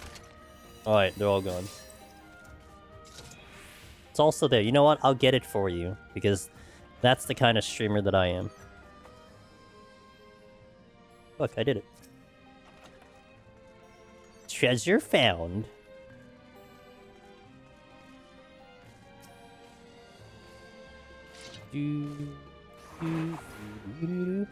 I specifically chose Gunbreaker for when my alt EO solo on Primal so that she could coast and stick to the leaderboards for a while. Hey, you gotta do what you gotta do, man. With only about 300 potions in Heaven on High, is Heather really the only decent option for an attempt? Tank. I think I've done all the tanks without potions. Except Gunbreaker. I did Paladin. I did Dark Knight. I did Warrior. So they can go without. Dark Knight's really hard, though. I think I did Gunbreaker, but I can't remember. I don't know. Maybe I didn't do Gunbreaker because I was scared of Gunbreaker. I may not have done Gunbreaker. You seriously hate Warrior. Dark Knight. Dark Knight was fun. You know, doing Dark like no sustain was so much fun because you had to work on your TBN uptime. And like, you had to like literally plan out which enemies were going to break it or not. And then you had to also calculate like HP down. You had to calculate steal. You know, that was a lot of fun. And I remember Miss Sheila said that that run that I did where we did a no sustain warrior was actually a big factor for her to get her lone hero, because a lot of the strategies that we implemented for defense came from that, because your thinking was very different. You had to optimize your TBN, which is one reason why I dislike warrior. I dislike Dark Knight in EO, because I legitimately took TBN off my hotboard, because I'm like, I'm never using this thing. I wish I wanted to use TBN, but there was no justification for me to ever use TBN. And I hated it, because that was the thing I had the most fun in Heaven on High.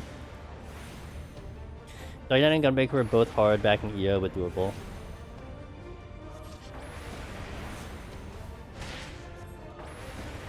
I just finished a Paladin run right now using 296 pots total, and has the least sustain of the 4 tanks, unless you G-City heal, of course.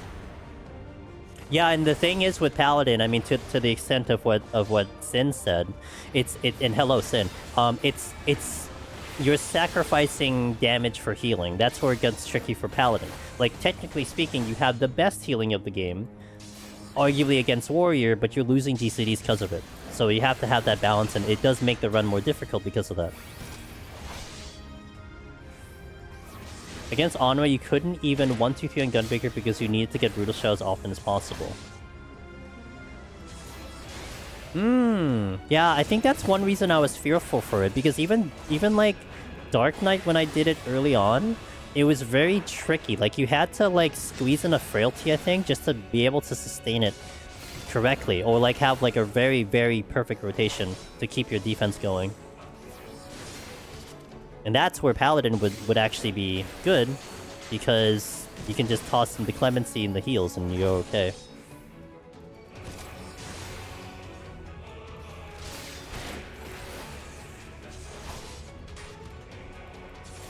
Fifth place on Primal, says Chaos. Probably a really easy score to beat if people only tried. Only 1 point. Well, I think if people tried, for sure, but it has to also be a popular job. I mean, the popularity of a job, I think, leads into a lot of the choices that people want to try to score for it, right?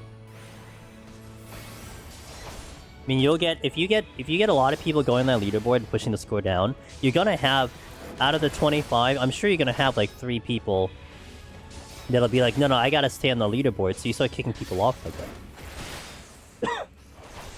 That's why I joke about the day, that it will be both a fearful day, but also an amazing day for the Deep Dungeon community.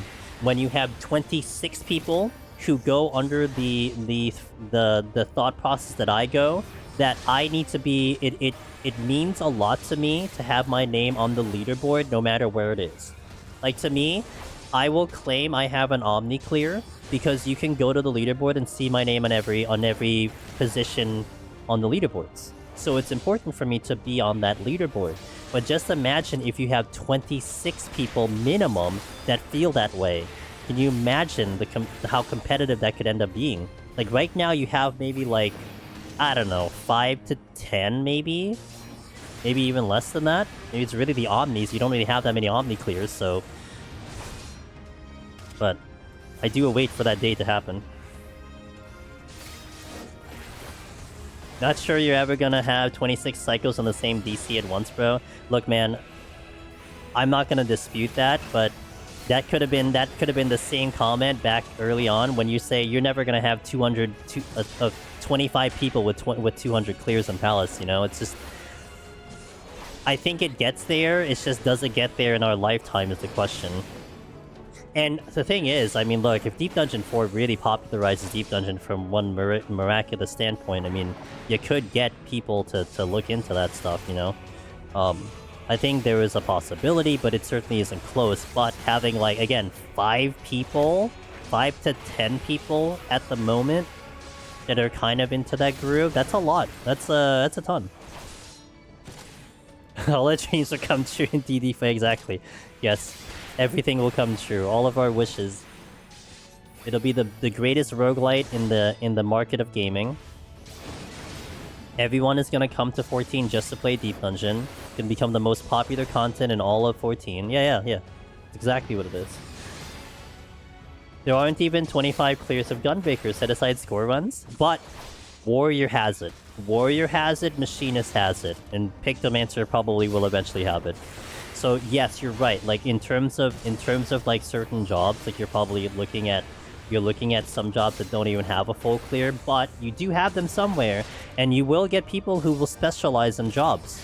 You know, like, this is the job I want to focus on for the next X amount of months to get a high score. I mean, to do it on all jobs, that's a big endeavor, and of course people out there do it, like Finn does it and everything, but it's, you know, you pick and choose your battles, but I think possibility is clear.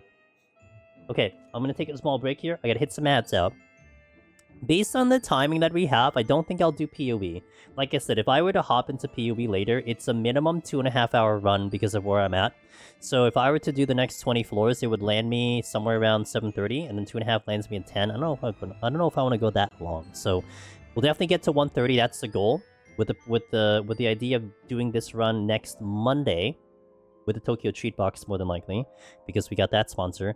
So that's what you're looking for. So goal is 130, we're at 110.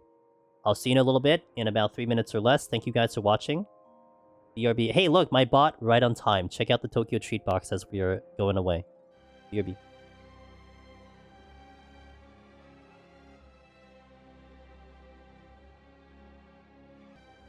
Alright, let me just refill my water, and then we will continue. Thank you for your patience. Wait. Do I have a water? I do have a water. Thanks, Wallen. Wallen, how's your day? How's your week going, man? Are you kicking butt?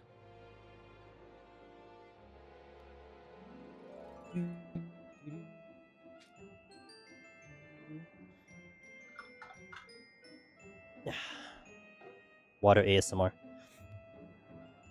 Alright, let's continue. Doing well, still pushing hard for the 3 million ocean achievement. Not how. What's our ETA on that? What do you think? Because I imagine that's a cumulative thing, right? So that's just a grind. I haven't heard this song in a while.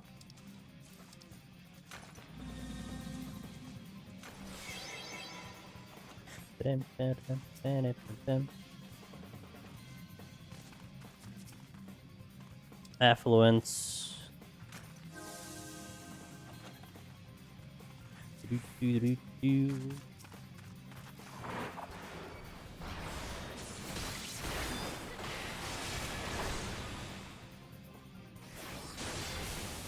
Make sure nothing's gonna sneak out behind me.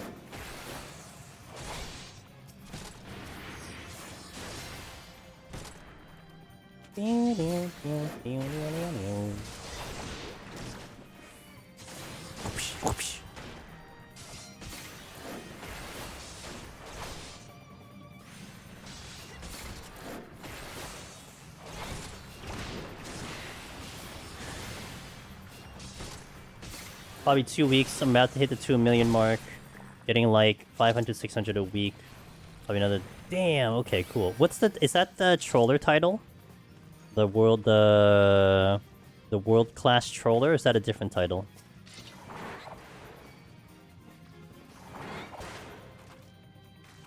Silver chest.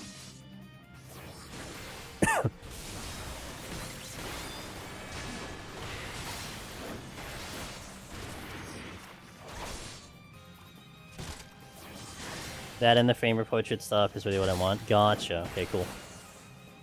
God, that's one thing I hope they do.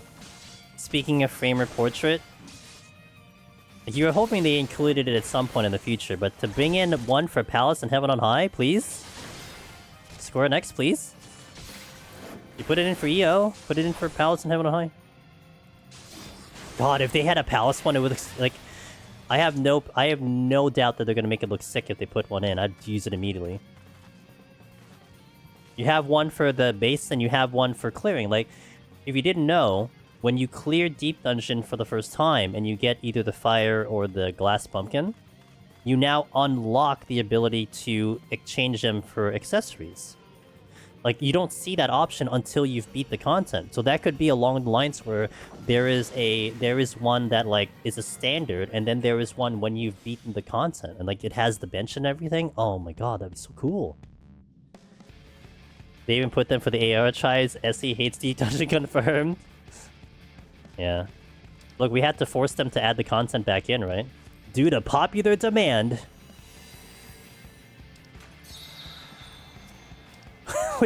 which honestly was basically like, with like Annie Fuchsia and like Asmon being like, hey, are you gonna put in something like a necromancer title in the next expansion? That was their question in like an interview.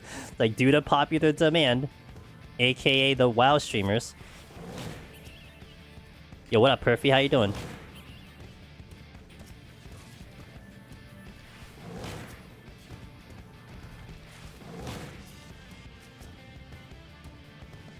I guess, you know, at the end of the day with that situation, we made it as approachable as we could. One of those things that is just out of our control. You know, when you have just situations where the unpredictable happens and it just all of a sudden gets popular for whatever reason. I mean, it makes me wonder, it really makes me wonder if none of this community guides and whatever existed when the WoW Exodus happened. Do you think they would have gravitated towards Deep Dungeon like they did? And like, when they were reviewing the challenges, they're like, no, the Necromancer's the challenge we want to go for. Like, I wonder that.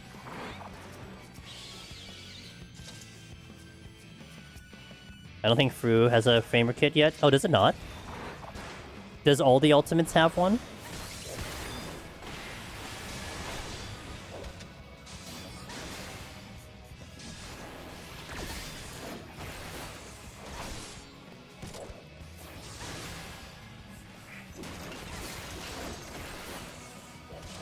Fru should get its framer kit soon. Is that the usual cadence? I mean, everything's on a schedule, so it's almost like, is that just usually what happens? You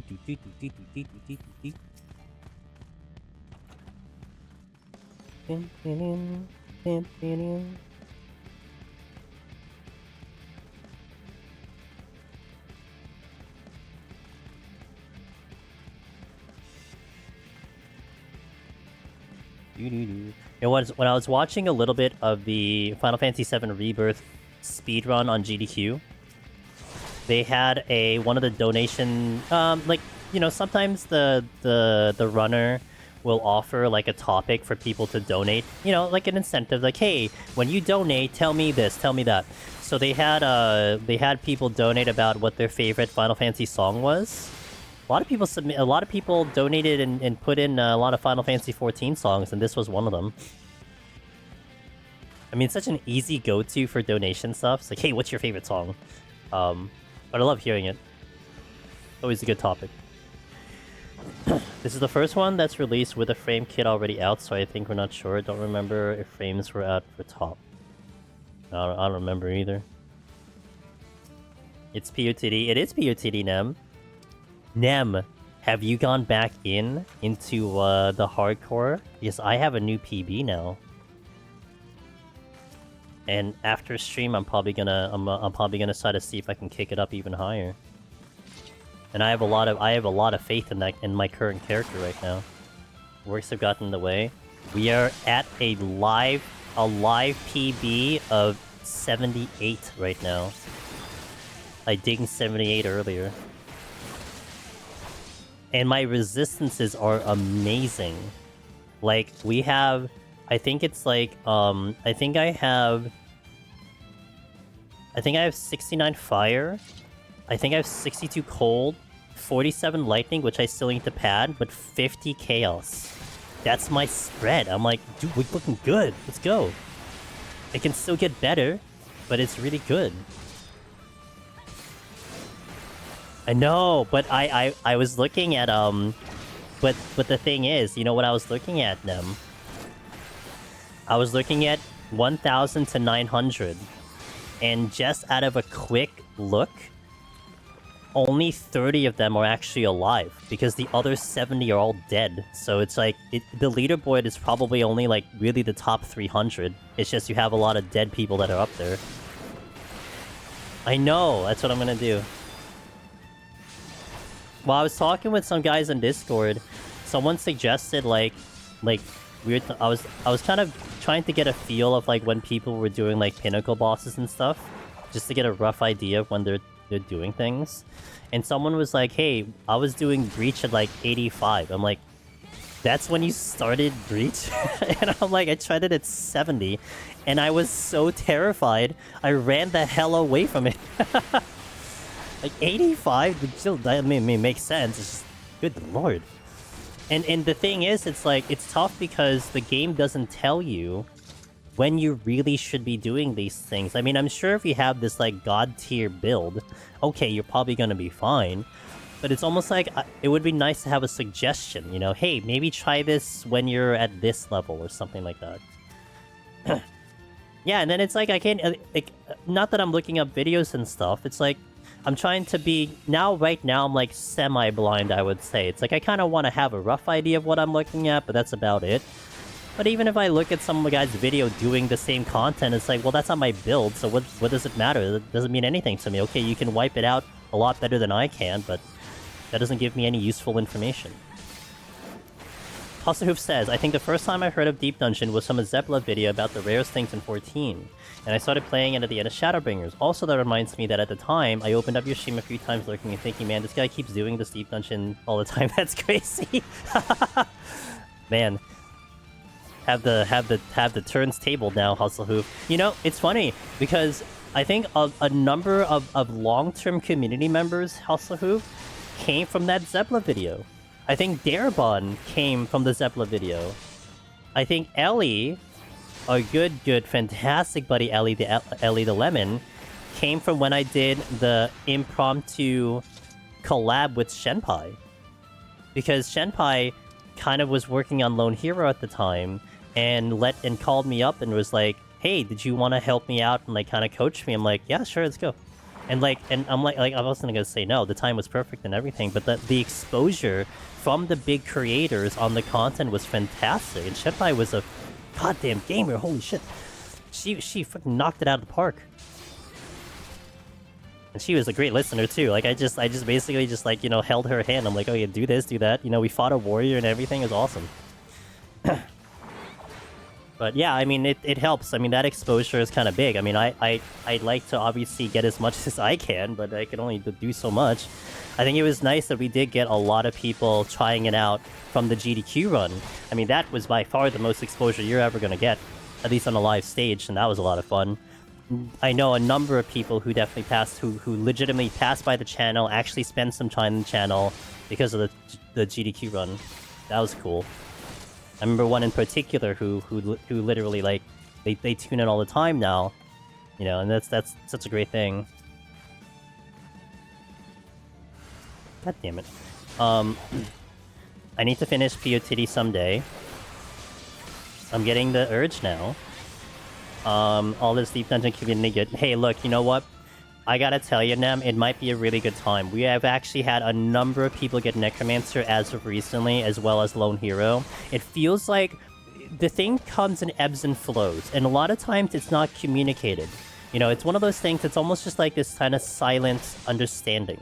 And you certainly had a very big down period when the DDoSes were happening. I mean, how could you? You didn't need to say anything. You didn't need to go on a PSA statement of like, hey, don't do Deep Dungeon, DDoSing is bad. Like, everyone kind of was like, I'm not gonna do it because the disconnects are awful. Like, I don't blame anyone. Now things seem to have settled a little bit. You know, people are done with the... People are kind of done with the Chaos raid, probably. It feels like people are now like, okay, now it's time to kind of dive back into this thing. And like I said, you're seeing a lot of people getting clears as of recently, and it's great to see it. I think even like as of yesterday, oh no, Saturday, you had 2 people get Necromancer. They told me they got Necromancer. This content is definitely one of those things that people tend to get into during that dead period of a patch. It's like one of those like, oh, you know what? I got time, let's do it. But then also the plus side of this content is it doesn't change. It's not going to change until possibly Deep Dungeon 4 comes out, but you're certainly not expecting any drastic change to the content until then. And that's what's the beauty of the content, where a lot of the other content, even the chaotic raid and savage and all that stuff, they slowly, week by week, get easier and easier with people having more knowledge, better gear. Here, it's all the same. And that's why, to me, that's why it makes it such a great content, because it's just it's preserved in time with an asterisk, you know. I have lost more runs to DDoS than my own errors at this point, so I took a break. I don't blame you. And again, even when you take the break, you come back 2 months from now, it's still going to be the same content. You know, that's not a bad thing at all. You know, in my opinion, you're not going to miss out on a challenge. I think a lot of you guys, you know, you guys strive for the challenge. That the challenge means something. So, if at any point it's like, hey, it's easier, I think a good chunk of people like kind of, you know, maybe in the back of their heads are like, oh man, you know, like very silently. Maybe some will be like, oh, finally I can get it. But I'm sure some of you guys think you're doing it for the challenge.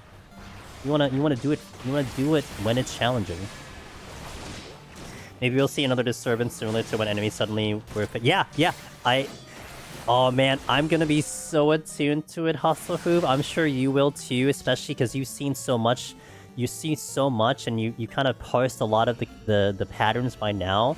Any disturbance, like you said, a disturbance in the force, right? You'll feel it immediately. That's how I feel too. Some little bit of detail, it's like, wait a minute, let's just take a closer look at this thing. Sometimes Hustle Hoof, I don't know if you do this. Sometimes each patch, I like to occasionally stun a mimic, just see if they change something randomly.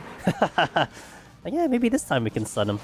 I mean, that's precisely how we had that situation in Shadowbringers, because I randomly decided to interrupt a mimic, and we interrupted it when it wasn't supposed to be interruptible, you know? And that's just because it was just, hey, let's just try it. What's the worst that can happen? Sometimes it just be like that. Lately, I've been thinking about what it might be like to have something like Hardcore Eureka. PoTD vibes with seeking community members running around doing it. PoTD vibes with like a hard, like almost like Final Fantasy. It's almost like how they do the private servers in for Final Fantasy 11. They have like solo self-found to some extent in like 11, and like how you have WoW hardcore and stuff, right? That might be fascinating though. If instead of doing a 14 hardcore, bringing it back to 1.0 or 2.0, you just implement the game mode to have a hardcore mode. I mean, okay, that might be interesting to me. Should have never interrupted Mimics, ruined it forever. I ruined it for a patch, sir. Because they put it in eventually.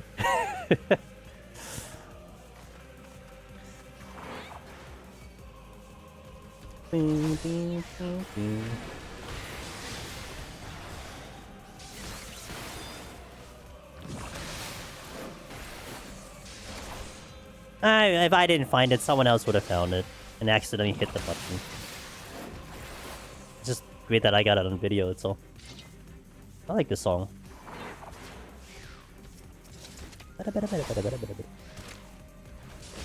Oh, that's too early. Whoops. Sorry, man.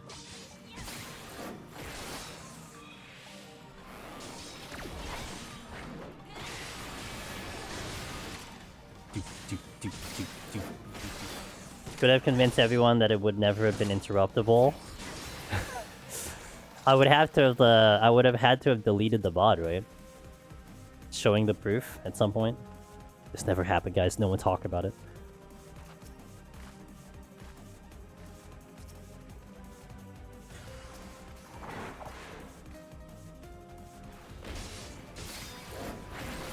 I mean, even in EO, the randomness that you could theoretically arm's length a mimic in specifically EO, which I don't really think it does anything, but you could. It just doesn't work here.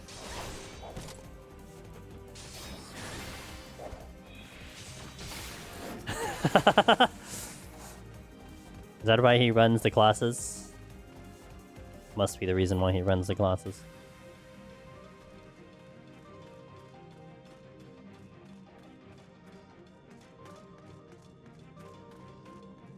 Bum bum bum bum bum bum.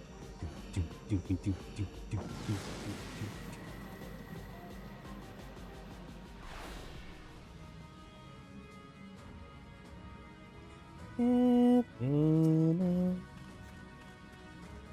I was thinking the Mimic helped me Saturday.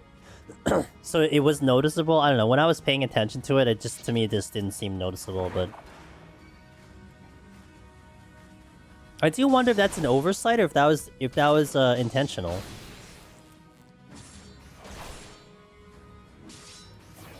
Must have been intentional.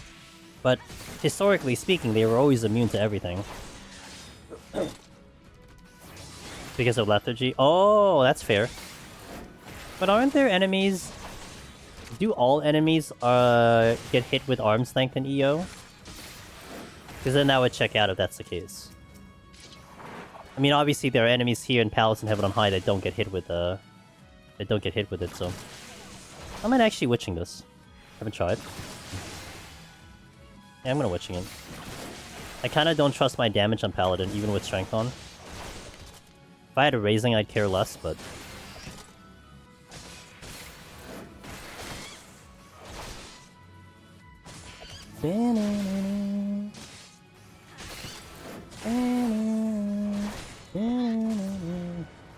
Did you guys know that...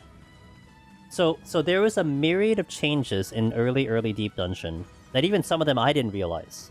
Well, the one that everyone knows, or a lot of people know, is that sustaining potions was not introduced until Stormblood. But early in the days of Deep Dungeon, the landmines and the silver chests did not affect enemies, or the traps did not affect enemies. They added that in later. But you know what was one thing that also, I don't think they mentioned in a patch note, but I distinctly remember this because it was something that was very interesting and it was something I was concerned about. Witching, I think before Heaven on High, did not reset the enemies. So now when you use a witching, so I used the witching on the slime, right? Because the timer would be about 35 seconds before it exploded. So if you witching did at 30 seconds, and then it came out of Witching, it would be like you just pulled it. That's the cadence of Witching. But originally, Witching did not do that. It did not reset the enemy. So I distinctly remember a situation back in the day when I was in a party in PoTD, and we had done a bad pull. We had like 3 worms, and they came out of Witching immediately into Tremor, into their Enrage, when they came out of Witching, straight into it, and like wiped the team out. So it was Heaven on High, which I don't even know why they changed it. I don't know if that was something like mechanically or something they did for Heaven on High, but it changed. It was now shifted into a full reset of the enemy. You still think some enemies still behave like that? Give me an example, Mr. Ross. What's an example? Now, one that has a funky example is the Manticore. But it's more about their buff alignments rather than its rotation, because it relies on the buff to tell its rotation. So if you witching in a bad spot, it actually gets really weird. And I've actually died to that, so since he's the unlucky only for Ross. Ross can't be trusted with what do you mean? I trust his theories.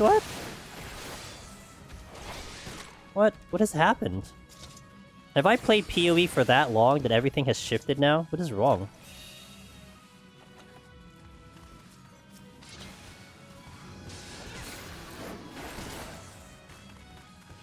That's a patrol. I don't want to go there. Well, okay, I guess I'll go this way. The frog body slam in EO almost feels that way, where they like immediately start their cast, and at least they should thinking about petrifying on witching.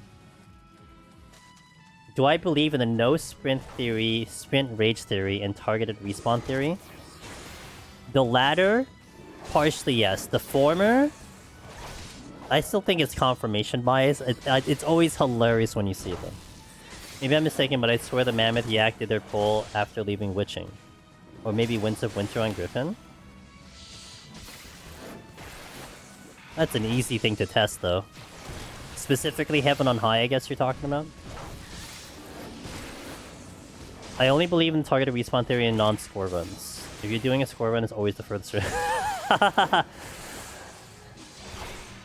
I think it happens more in Palace than in Heaven on High. But also it's something where it's like, I think the penalty for it is a lot worse because they're mostly proximity, so you feel it more. Maybe half the time you maybe it respawns, you don't even realize it because it's not gonna aggro you. Also, it's definitely a moot point at Heaven on High EO since it's such a much longer cooldown.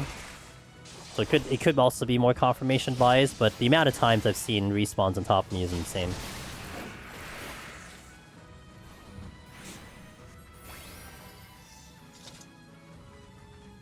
The EO fog will always try to complete the slam, so you can't stun or petrify it. Yes, and there's a lot of enemies in EO that do that. That they will not stop until they complete their rotation. It's almost like you gotta think of it like a flow chart in EO. That if they use this, then they must use this until it's complete. So if they don't complete that task, then they need to complete that task. That's why Doga becomes dangerous depending on their petrify because of that.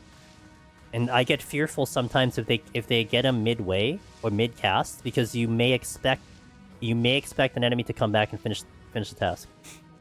But I mean, if you have that equipped in your head about that happening, I mean, yeah, but it's still kind of a crappy situation regardless. Like you have to protect against it. And that's the thing that we had to deal with in PoE 2 as well.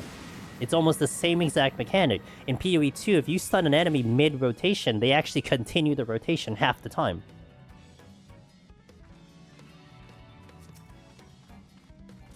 That's something you have to think about. Yeah, it's actually not good, because you have to pay attention to like what it was last doing, because sometimes it will. God, I hope so. If that's the case, then we're gonna expect a lot of good things in Deep Dungeon 4. If that's the case.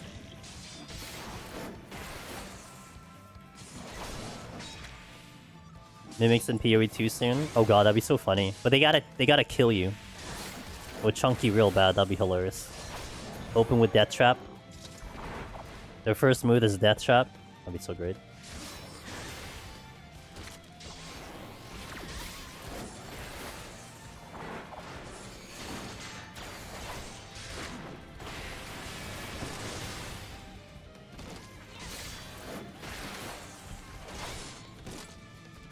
Do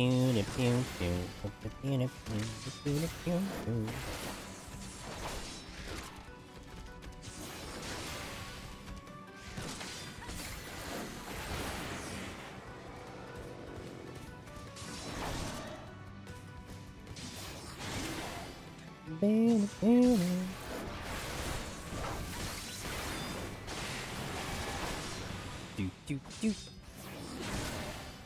Do do do.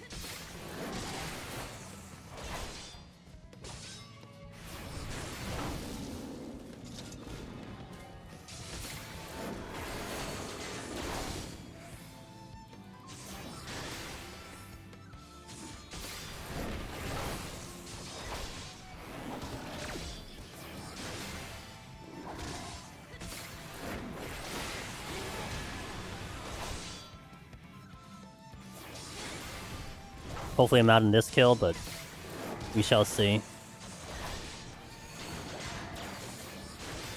Nope. To the next room. Silver chests, gold chests, patrol coming in. Lust came back. Nice. I'll probably get the patrol coming in. Speaking of a mimic. Don't come this way, don't come this way. There's nothing over here, don't worry about it. You're good. Gotta tell him sometimes.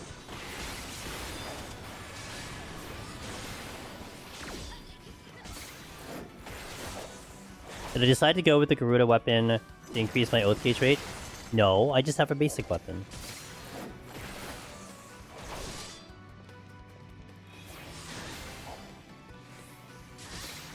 You know, that reminds me. We should do a run like that sometime. Not the Garuda part. There was one time, early Deep Dungeon, that I was trying out different jobs. And I go in on Paladin. And I'm on like 11, floor 11. And I fight up this like a slime or something, like some enemy. And I went to hit shield bash and it said cannot perform this action. And I'm like, why can't I perform this action? Like, what the hell happened? And then it took me like 10 minutes to realize I didn't walk in with a shield. And I had to reset the run because I couldn't just equip the shield. I had to actually like go back in from floor 1 to put on the shield. And so that would be kind of funny to go Paladin without a shield.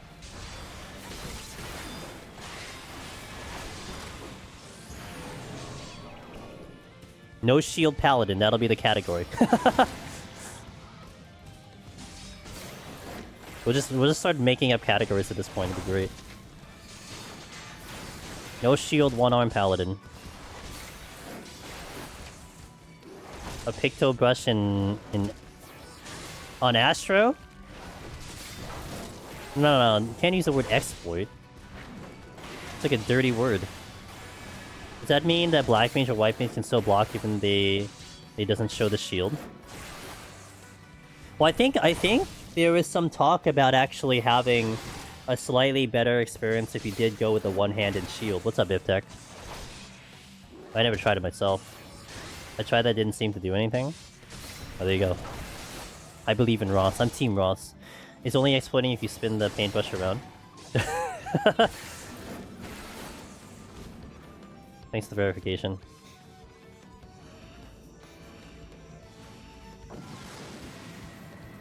Do you say data or data, Mr. Ross?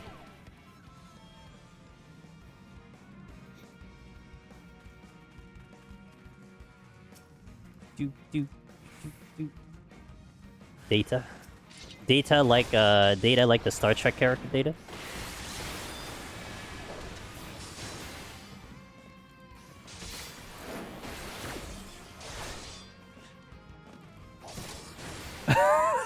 I like how Ross just has this reputation now. Ross, you should play the lottery. You gotta play the lottery, Ross, and prove all these people who's the real lucky person.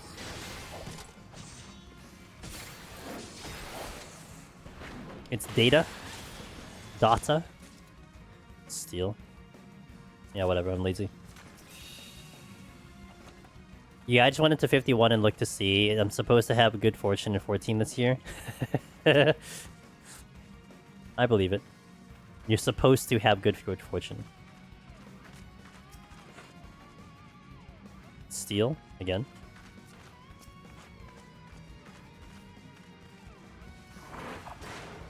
Is that at anyone's expense?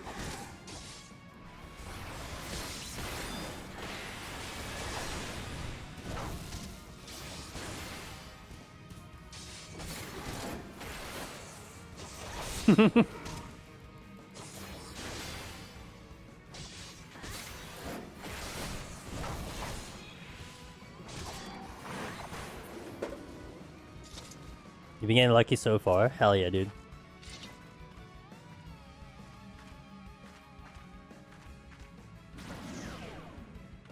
Okay, I guess I'm not fighting it.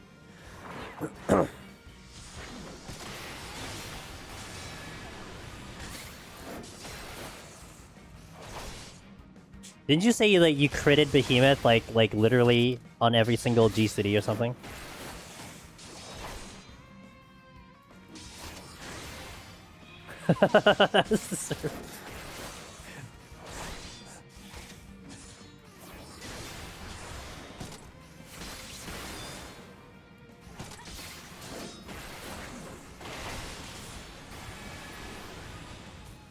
Alright, where's the exit, boys, girls? I guess you're coming with me. I need my gap closer, dude. I need a gap closer on this job.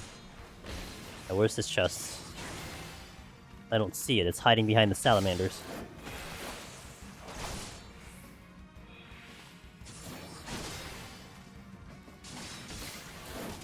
I never got to read Six Fortune. He had it up on his stream. I never got to read it.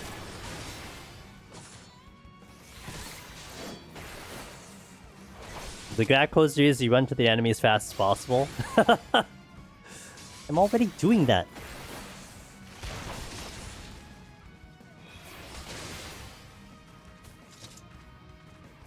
Alright, at least I know where the exit is.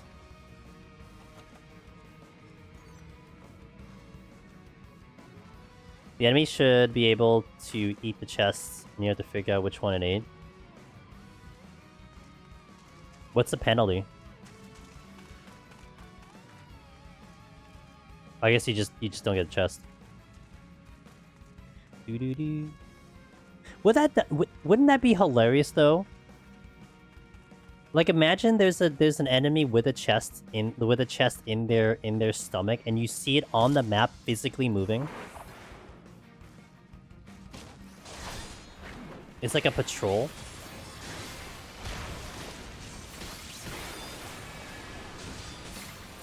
When the Flood Dragon eats a steel, you need for 190. I mean, you got to do it, man.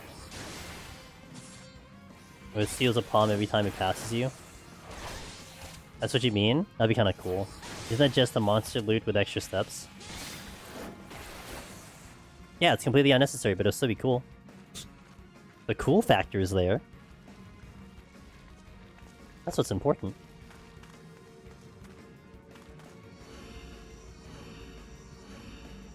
Doo-doo-doo.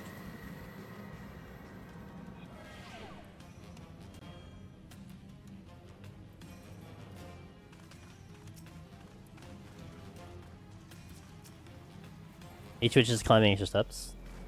Yeah, okay, that would be cool. Yeah, you look at the enemy that's holding the chest, and you have to decide, do I want to kill this or not? It could be a random variety of, like, 10 enemies. Oh, good. Rage. Let's do it on the beach drop. There we go. Beach drop. Boom, boom, boom, boom.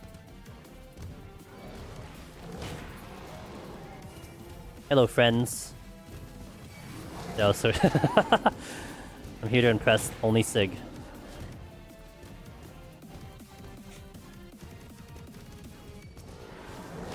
Sorry, you seem lost.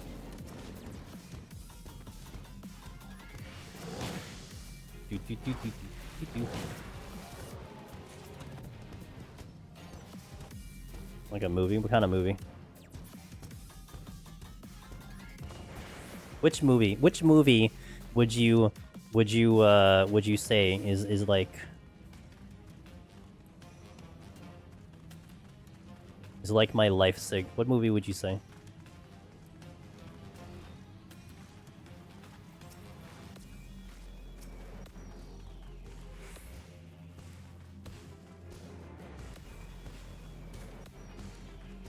Since lore-wise, this dungeon is not a simulator like the other two, I wonder how the Manticore's strength would be explained. Wait! Crystal Tower isn't a simulator, is it? Hey Phaedra, how you doing? I don't think Crystal Tower is a simulation. HOH is a simulation. I don't think Crystal Tower... Crystal Tower is a defense system, isn't it not?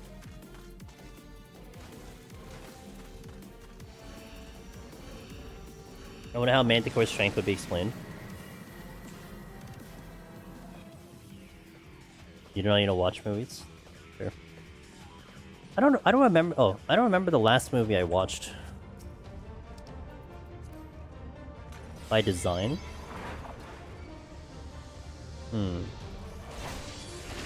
The question is still the same because the factors in it are controlled.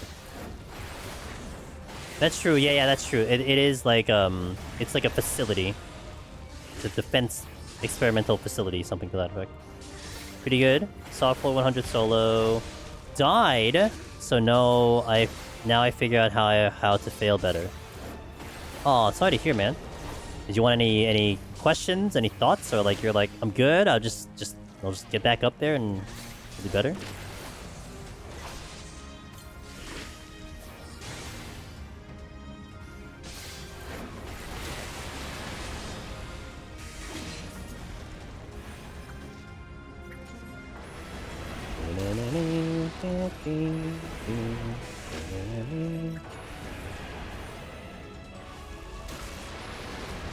You know what? Next boss for the Hydra, let's play the new Insatiable song and let's see how that feels as a boss theme in 14. Because that actually made me want to do EO because of it.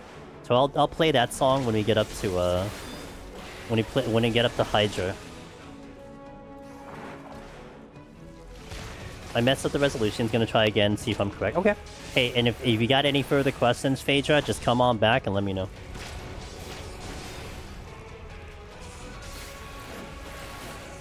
Such a powerful song.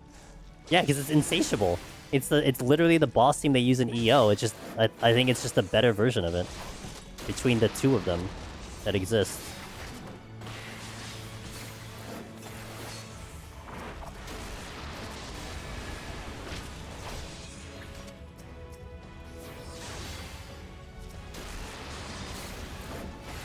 I'm using your videos as a study guide? Okay, gotcha.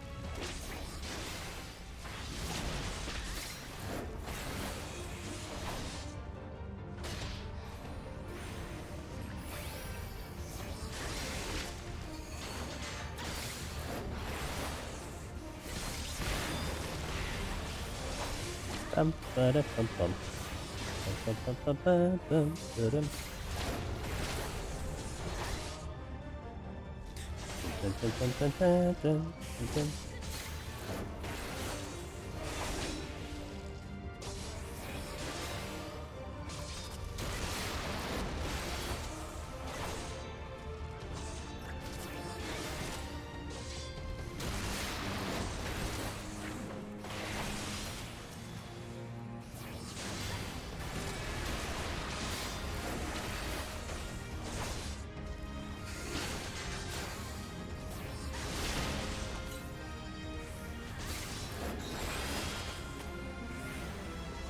I guess that Divine fail was late. I gotta say, seeing Rebirth in AGDQ and watching a few other people play it, and also knowing it's releasing in Steam really soon really makes me want to play Remake, and then Rebirth again? The game hasn't even been out a year.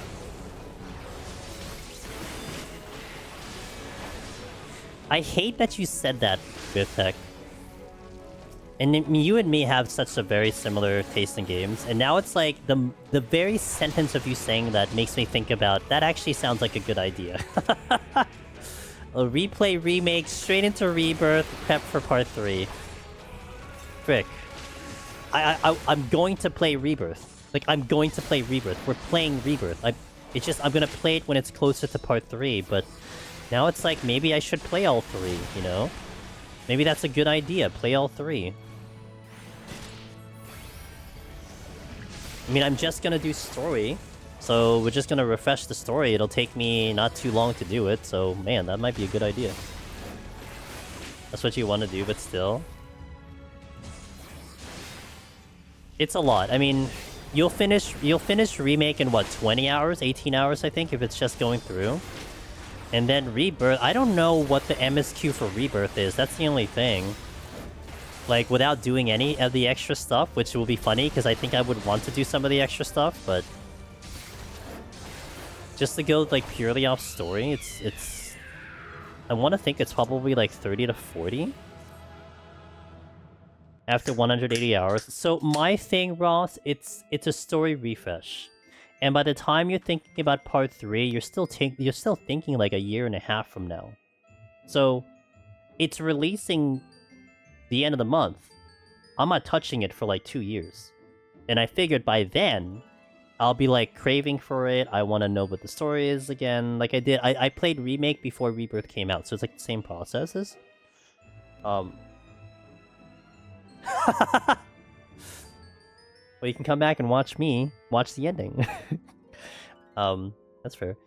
But this is the thing, right? Part 3 is gonna come out, and you'll still want that to lead into part 3. That's it. Ross is good, don't worry. It's just an opinion on the ending. I thought it was okay, so... How long is the MSQ? I mean, if you watch it... Okay, I get it, okay. No, but I gotta watch cutscenes. That doesn't count. They didn't watch cutscenes. They watched, like, 2 cutscenes. I gotta watch all the cutscenes. You gotta pad that, okay? There's a difference. 56? You think it's like 56 for MSQ? I'm not gonna dispute that. I mean, that sounds about right, but... They did allow one play cutscene at the end. I think I remember listening to that, because I was doing errands when they were doing it, so I was just listening. Because, I mean, they did it at, like, the hour I do errands, so... Oh no, I pulled that number straight out of my ass. Oh, hold on. We can just look this up. Rebirth. How long... MSQ. Why did you... Oh god, it gave me... Dude, it gave me Final Fantasy 14. What the hell? Because Rebirth is so close to Reborn? If you want to experience most side quests and activities, the playtime easily extends to... Wait, what? Oh. According to most estimates, the main story of Final Fantasy VII Rebirth can be completed in around 40 hours. Thanks, AI Google. And of course, like, I take that not as an accurate statement. Like, again, Hoof said no spoilers, so I'm dancing around this very carefully and not saying anything, you know, because there's a lot of side content, so I mean, it's a very kind of just generic number, but... So that number might be just, like, not even correct, but... Do not thank the AI. True, I shouldn't thank the AI, you're right. There was another post below it that actually said the same thing. I recently did my first playthrough of 7 Remake because of Rebirth scene. It's a good one. The AI stuff can also be wrong because sometimes it literally... And it did, because the like, 2 links below it was the article that it came from that people were saying it's around this amount of time. So, it literally was a copy-paste. But unfortunately, Google puts their crap at the top of the page, so that's the first thing I read. Okay, 40 hours. So Remake is like 20-something, so 60, so that's 10 streams. Yeah, it's not bad. It's only 10 streams. Okay, let me hit the last ad of the stream, and then we'll step into the last floor. So thank you guys for watching. We'll go to 130. See you in a little bit. I hope, by the way, it's gonna get cut off because of the ads, but I hope anyone who's gonna play Rebirth, I hope you enjoy it. If not, I hope you come back and tell me that you hated it. Because we can finally talk about it. Actually, I had always like kind of been like, hey, we can talk about 16, because 16's out on PC, and we didn't really talk about 16 much, but if you want to know my opinion, I'm more open to say what my opinion is on 16, since there's been enough time for everyone to play it. But, I did like Rebirth a lot. So I hope you guys have a good time with it. Wait, you can disable it? Oh, I didn't know that. I'm gonna do that like literally after stream. Is it just in the settings? You can just turn it off? There's no, oh, okay. If there's an official way, I'll do it, but I don't want to do it plug. Like playing the game, hated the story. Fair. Wait, 16? Or 7 Rebirth?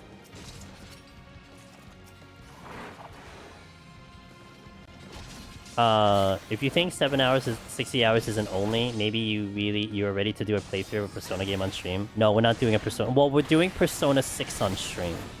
So when that game comes out, I'll play it in like 2030. Rebirth, gotcha. U-block can certainly be configured to get rid of it. If it's an actual setting, I would love to know. I thought I looked pretty closely to couldn't find one. Persona 6 Opium. Well, I said I would always play like newer versions of the game. Like, I have not wanted to play, you know, Persona 5 Remastered, Gold Edition, Platinum version, Final Edition. Like, you know, I'm not gonna do that. I'm gonna wait for a new one to come out. This thing won't die. Like, literally, it won't die. Oh.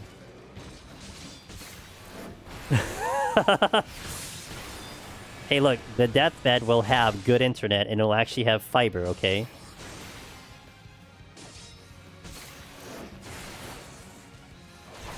How do you feel about 16 if you separate story from playing the game? So, do you want my commentary in playing the game? Is that what you said? Well, do you want my comment on the story? Or do you want my comment on the game itself? In that context. Is there any way...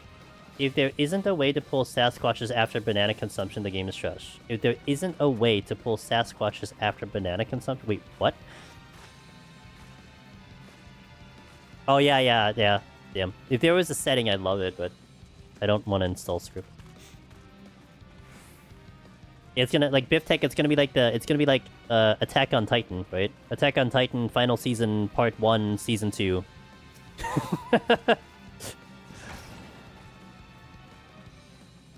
I love that meme. But it was so accurate, too, because it's exactly what it was. The final season. First half.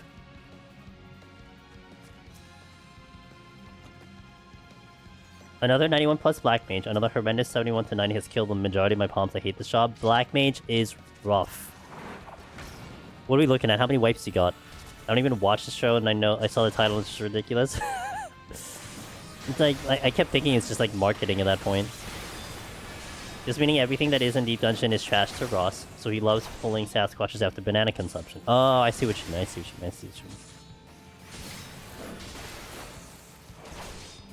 Well, I only watched the story and didn't play it myself, and thought it had a lot of very good things, but I wonder if playing the game is where people had problem with.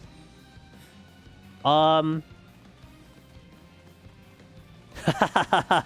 no, this is a detailed analysis. Okay, so if, like, you haven't played 16, and you don't want, like, you really are super sensitive to spoilers, just, like, mute for, like, 2 minutes or something. I'll actually type in chat when I'm done yapping about 16. So, I went into 16 being cautious about the battle system, because I am very cautious when it comes to action RPGs. I don't typically like them. I prefer turn-based. I played enough action RPGs that have really just been like, I just get bored with the battle. And to me, the battle is the most important bit. Now, jumping to the end of that, I actually was satisfied with the battle system. I thought the battle system was actually fantastic. The story was fine. That's the best way I put it. To me, the pacing was not my cup of tea. But more importantly, I think the thing I despise the most, aside from the ending of the game, it's the game felt too much like Final Fantasy XIV to me. And I feel like if someone didn't play Final Fantasy, this would make no sense to them, because it's like Final Fantasy XIV. It would make no sense to them because it would be just like a new installment. It's fine. But I just kept seeing 14 influence in there. And yes, it was made by the people who did 14, but it's just like I didn't want a game that was 14. I wanted a 16 game. So that was basically just what it came down to. Music was great. I mean, it's Soken. The music's great. Yeah, that was more of my issue with it. And also, like, it was super, super on rails, and I just didn't, I guess it's like, I don't mind a game on rails. It's more like, it kind of teased that it was going to be a little bit more free, and it felt very restricting to me. Like, I still remember one of the areas I went down. I was going down a staircase. And I wanted to jump off the staircase to go to the floor on the bottom. And I literally couldn't do it, even though Clive had enough ups to jump over the staircase. Because I was restricted going down that staircase by game design. I'm like, oh my god. Miss Sheila, hello! Good morning, ma'am. How you doing? You have one floor wipe, says Bowie. I had 3 10+ kills, and my 2 flights were 6 kills. Wow. The game, you know what? It's prepping you, Bowie. It's prepping you that the next time you go in, it's gonna ease up a little bit, and boom. It wants you to feel one more challenge, that's what it is. So kind of waking up, it's my first work day of the week since it was a long weekend. Gotcha.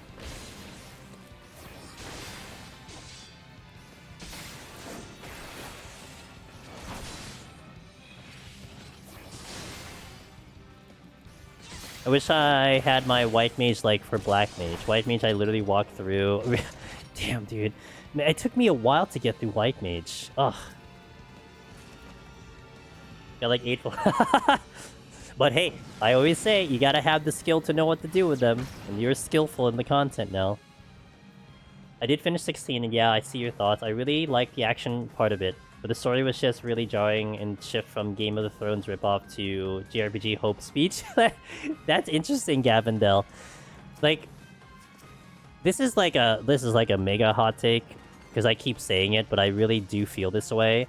Like, I know people are like weird about the Dawntrail MSQ, but I legitimately thought the Dawntrail MSQ was better than the 16 story, like as a whole. That's how I feel about the 16 story. Cheetah, when are you gonna become Once and Future Queen? Tomorrow. She's gonna do it tomorrow. I can be your bean queen. She's gonna start singing "Be My Honey." Be careful, guys. This is what you asked for. Oh, Chila, I put the new remix of "Be My Honey" on my playlist. Like an insanely good piece of writing, even though the pacing woes. I actually didn't have a problem with the pacing, Bowie. I was definitely like I had a thrilling time with the Dawntrail story. Like I was really so my reasoning for me why I like it, not that I need an explanation or anything, but I like to be surprised with the way things go. Like I don't know, maybe all of you guys do this too, maybe you don't do this, but as I go through a story, I'm guessing what will happen next. It's like, oh, this is gonna happen. Oh, this person's gonna die. Oh, this person's gonna live. Oh, this, you know... Surprise, time travel, you know? It's like, it's one of those things. And the story basically had me guessing throughout, and I appreciated that. Like, that was something that I liked a lot. I don't like it when it's predictable. I don't like stories that are like, I can predict what it's going to happen, and then it happens exactly the way I predicted. It's like, okay. That was like not gonna... Okay, no one talk about Squid Game 2, because Squid Game 2, I'm still watching it. I might finish it later. So, Squid Game 1. That's one reason I didn't like Squid Game 1 a lot, because to me it was a very predictable storyline. I knew exactly what was going to basically happen at the end of the episode. I didn't need to... I mean, I guess I could watch the drama of it, but to me that was boring. It's like, you know... That's kind of where I come from. Oh, 16. Gotcha. You like 6... Oh, yeah, you did say 16. That's my bad. I read it wrong. You like 16 a lot. Yeah, the 16 pacing was... Like, the thing that kind of kicked me in the butt a little bit, Bowie, was just the middle part of the game when you all of a sudden had to do 3 fetch quests. I'm like, oh, great, this is like 14. And then I kind of just, like, fizzled from there. That part I didn't like a lot. I wasn't really happy with that part. It's just like, you could have just executed it differently. You should watch Silo and Severance, because you won't guess what happens in either of those. LMFAO. I liked Alice in Borderland. That was good. Did you ever watch Alice in Borderland? I think you probably did, right? That was like similar to Squid Game, but I thought it was a little bit more dramatic. Yeah, I like that. I like Alice in Borderland a little more than Squid Game Season 1. I will not comment on Squid Game 2 until I finish it. Better ooh. I tabbed out and all I heard was Silent Servants and I knew that she... Wow. She just... Yeah, she comes in hot and you just know when she's here. All you need to... Also, when you just hear Labubu, then you know it's her. Only person on the earth I'm gonna talk to Labubu about. Labubu. The build the ship part was like, go talk to Wookla Sid. Talk to Wookla Sid. Oh my god, that's funny. Actually, that part wasn't the one that bothered me. It was more the one in the desert that got me. I don't even remember that part. It was more the desert thing where you had to get the 3 parts. I stole your next word to bring up. I apologize, Pin.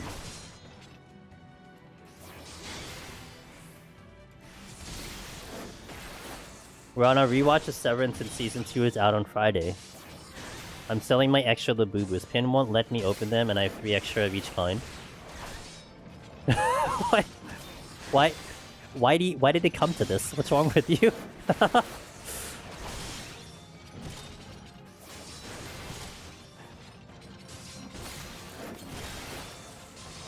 Why don't you just do a stream giveaway?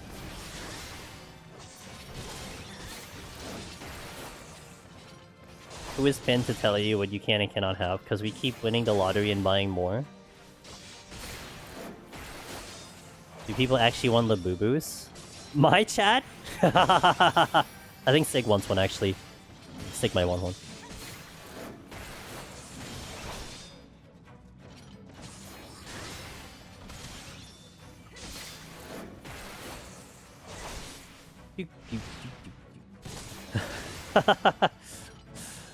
Oh my god, that emote.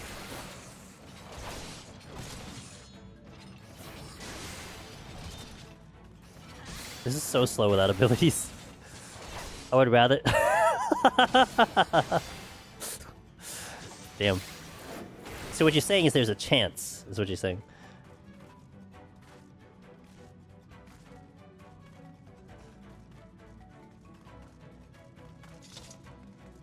Sounds like a... Oh my god. Aw, thanks for gifting the husband this... Did that respawn? Did I just walk right past them? What just happened?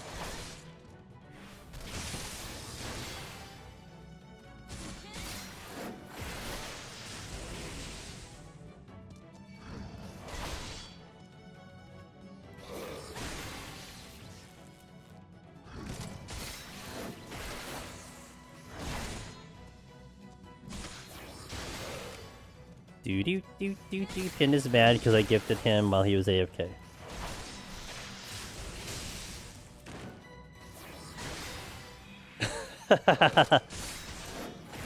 So I've heard within the course of 1 minute, Pin has been mad twice this morning. Damn.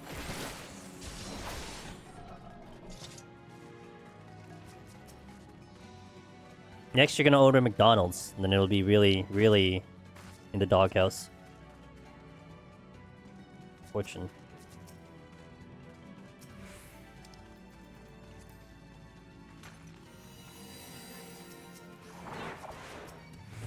Flight. Ooh, flight. So angry. I know. I've seen Pin at his height of anger. It's pretty scary, honestly. Miss Annie. What up, Annie? How you doing? Annie, I had a couple people in my community take up Mahjong. And I'm like, guys, you should know Anathem. She's like the Mahjong queen.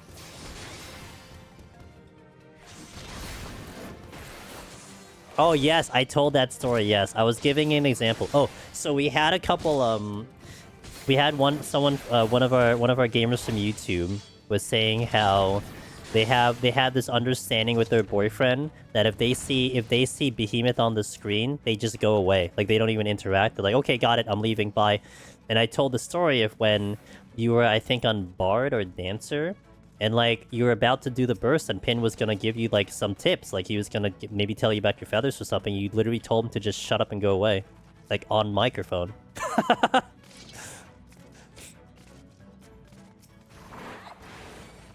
It was great. It was a fantastic story. You'll see? She has it ready. There you go. Like, I had this on my refrigerator, just a reminder, you know. This death stare pinned every so often. To be honest, I said the same thing to him every pull Miko heal.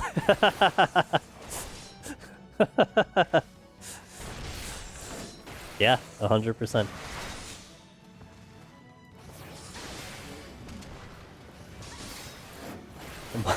Mine now, yoink. I can't believe you didn't want to keep healing with Pin. Dang, yeah. Dude, why did I pull the turtle? It would have been better to pull the Bice. Now I have to deal with this stupid defense.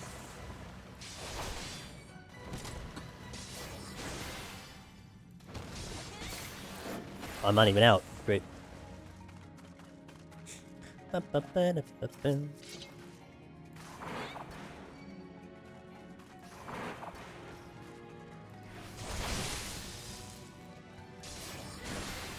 kind of wish, like, somewhere down the line, that I will get Eureka Orthos into, like, this kind of vibe. Even though Eureka Orthos is such a different... It's such a different deep dungeon, to be able to, like, have the confidence to just, like, be able to run the content with, like, little concern of dying would be great. Except when I died to Final Sting, but that was calculated.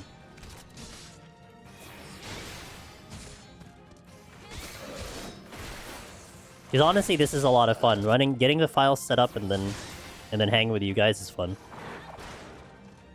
Can you die? Okay, thank you. Wow, it's even on... Wow, it made it to YouTube. Amazing.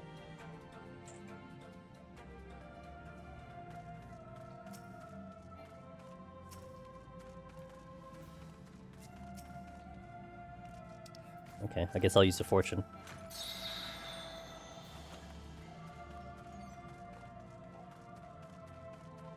Leave me alone. Is that what you said? Leave me alone?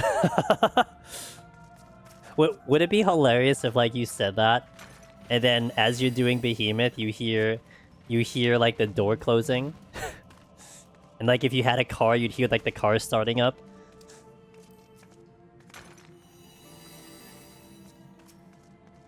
Stop! Don't talk to me right now, Pin. Leave me alone. We don't have a door. What do you mean you don't have a door? You don't have a car?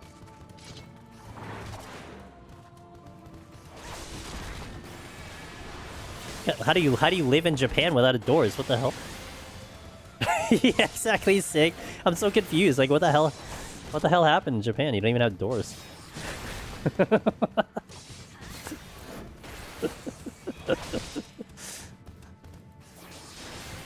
Yeah, I mean that door, whatever the door is, just, you know, just a loud bang of the door.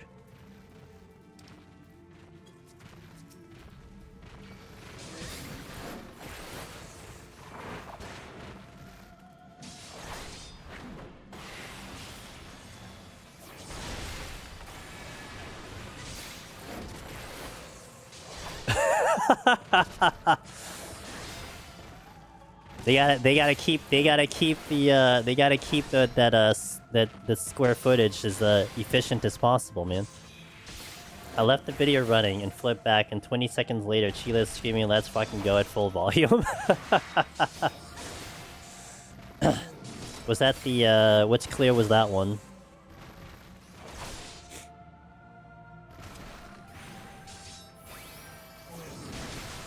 Oh, in the same thing. Oh, the same thing. In the same video, got it. I was very happy with that one, gotcha.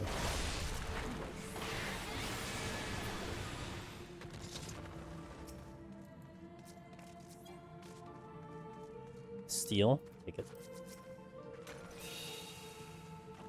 Oh.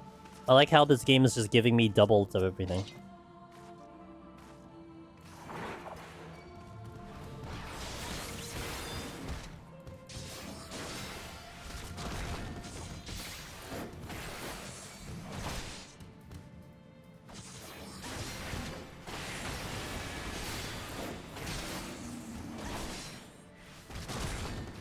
Sig refused to do Fru, because I won't be healing with him. Yeah.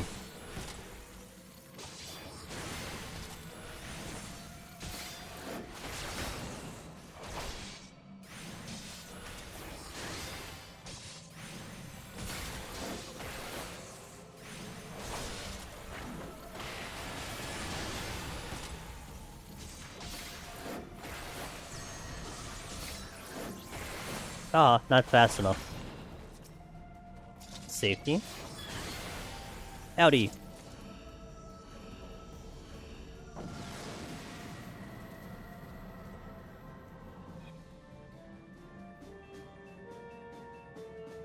Bing, bing, bing, bing, bing.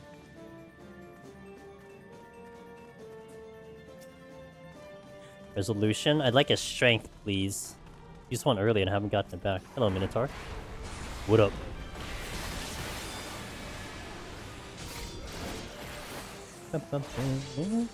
Kind of jealous now that I think about it. Sheila gets so excited when she clears her cry. I mean, I fist pump.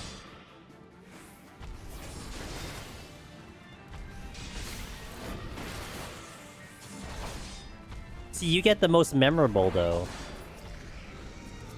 Fist pump right now? Okay, I just did it.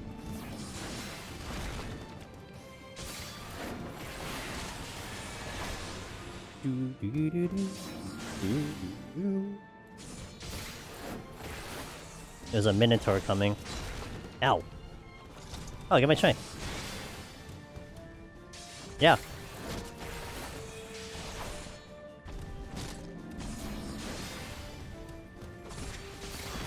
It was... Oh, there's a lot of them. Okay. Well, guess I'll check the chest first.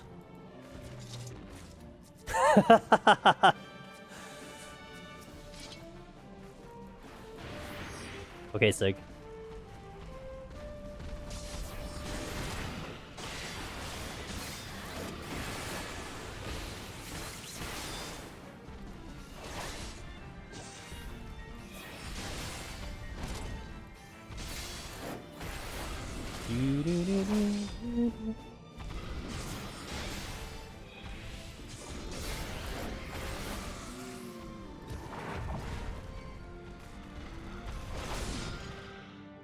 Okay, there's only one more patrol that's floating around here.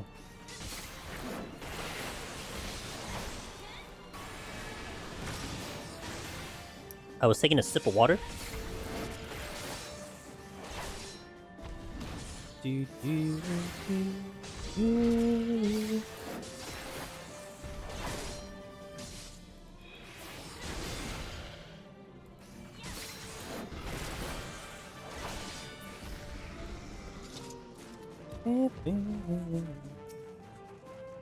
Do not sip the who fade.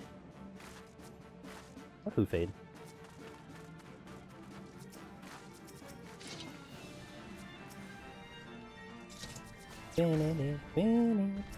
Intuition. Did I hit this chest twice? I think I did, yeah. Hit the same chest twice. All I do is encourage people to be better. Also cause against my conspiracy, so I just self-reports against my own sanity. The endless onions.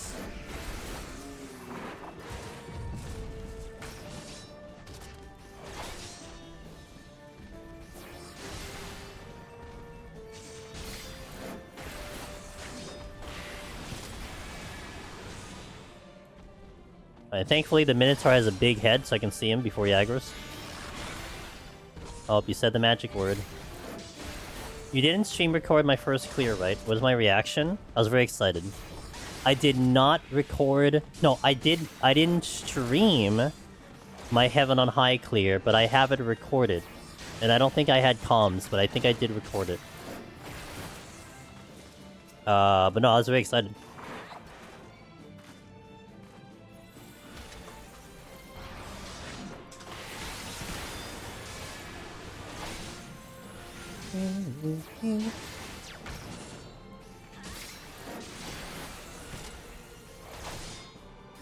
Like a whispered yes, you know? Emphatically whispered yes. With a couple fist pumps. Are you kidding? Really?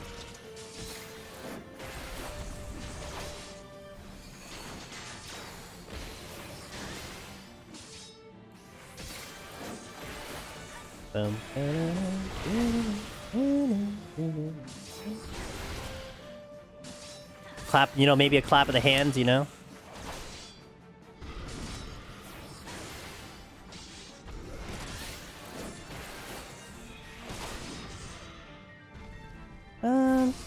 Why stun isn't available?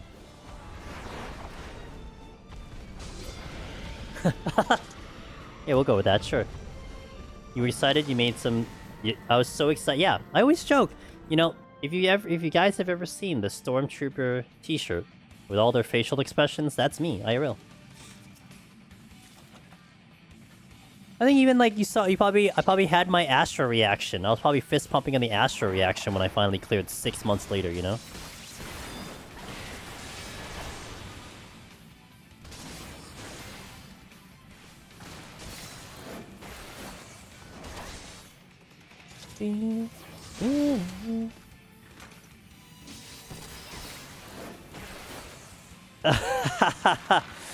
Yeah, that'll be fun history. It's right. All my different lighting changes and everything. My different camera angles.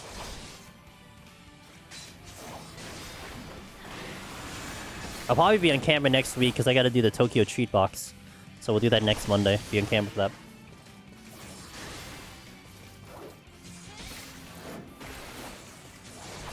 Thought I heard something behind me. Do. That effigy is very confused.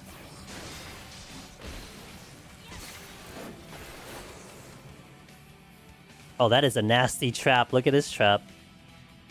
Yum.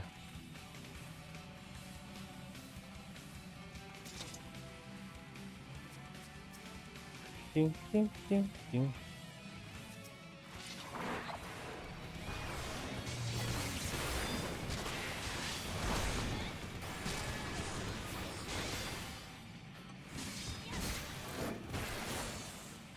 Bum ba da bum bum bum bum.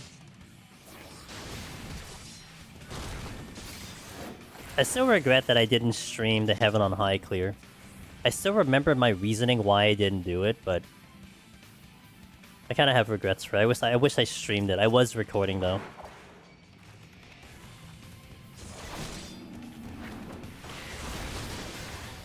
But we've streamed every other clear since then, so there is that. I guess you'd say I made up for it.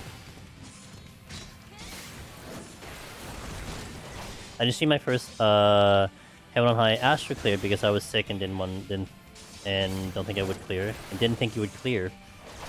That's her. Yeah, my reason was, I mean, it was early on streaming. This was before I committed to streaming, I think, right? Was it? No, I streamed in 2009. No, this was when I was already streaming, kinda, but I literally felt like I was going to get distracted by having the stream up and all the other things and camera and chat and everything, and I didn't want to get distracted on that first clear because I had been working on clearing a deep dungeon for so long. Was it like almost like two and a half years of trying to clear a deep dungeon? But that was my reasoning, but I still kind of wish I had streamed it.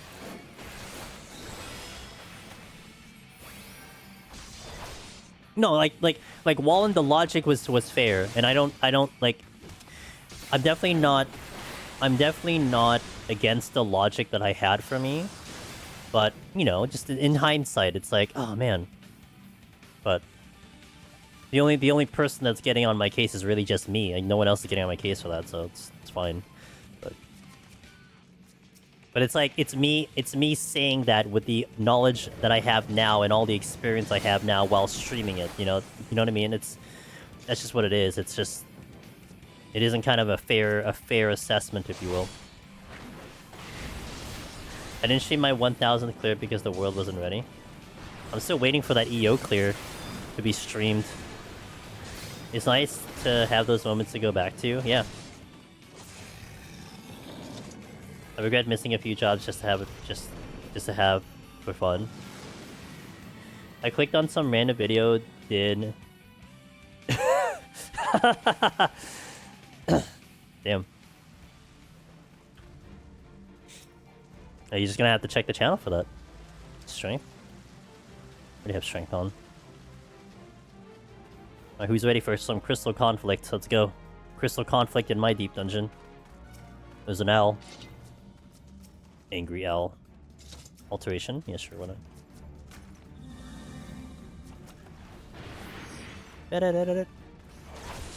dun, dun, dun, dun, dun.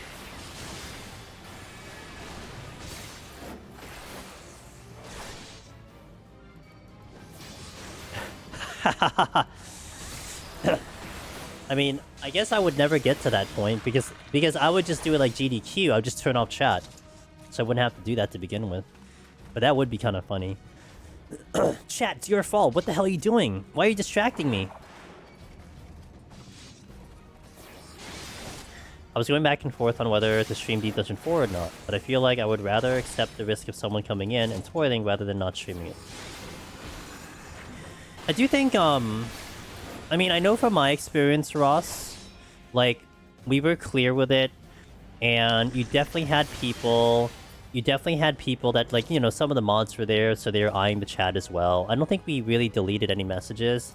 I know for a fact that when I was progging 99, that there were people, I think, talking about mechanics, but by the time I looked back in chat, it was gone, and I didn't even look back in chat at that time, you know. But generally, climbing through the floors, I thought people were very respectful. They, you know, we made it clear that we were going in blind, and a lot of people respected that. And I don't know, I thought it was a good experience overall. Like I said, Sig's here. I can blame Sig, but no, like I spoiled myself on 99 by accident. Now, you did have some people, like, if anything, that was the one that was probably bad, but it was a good thing I kind of spoiled myself already.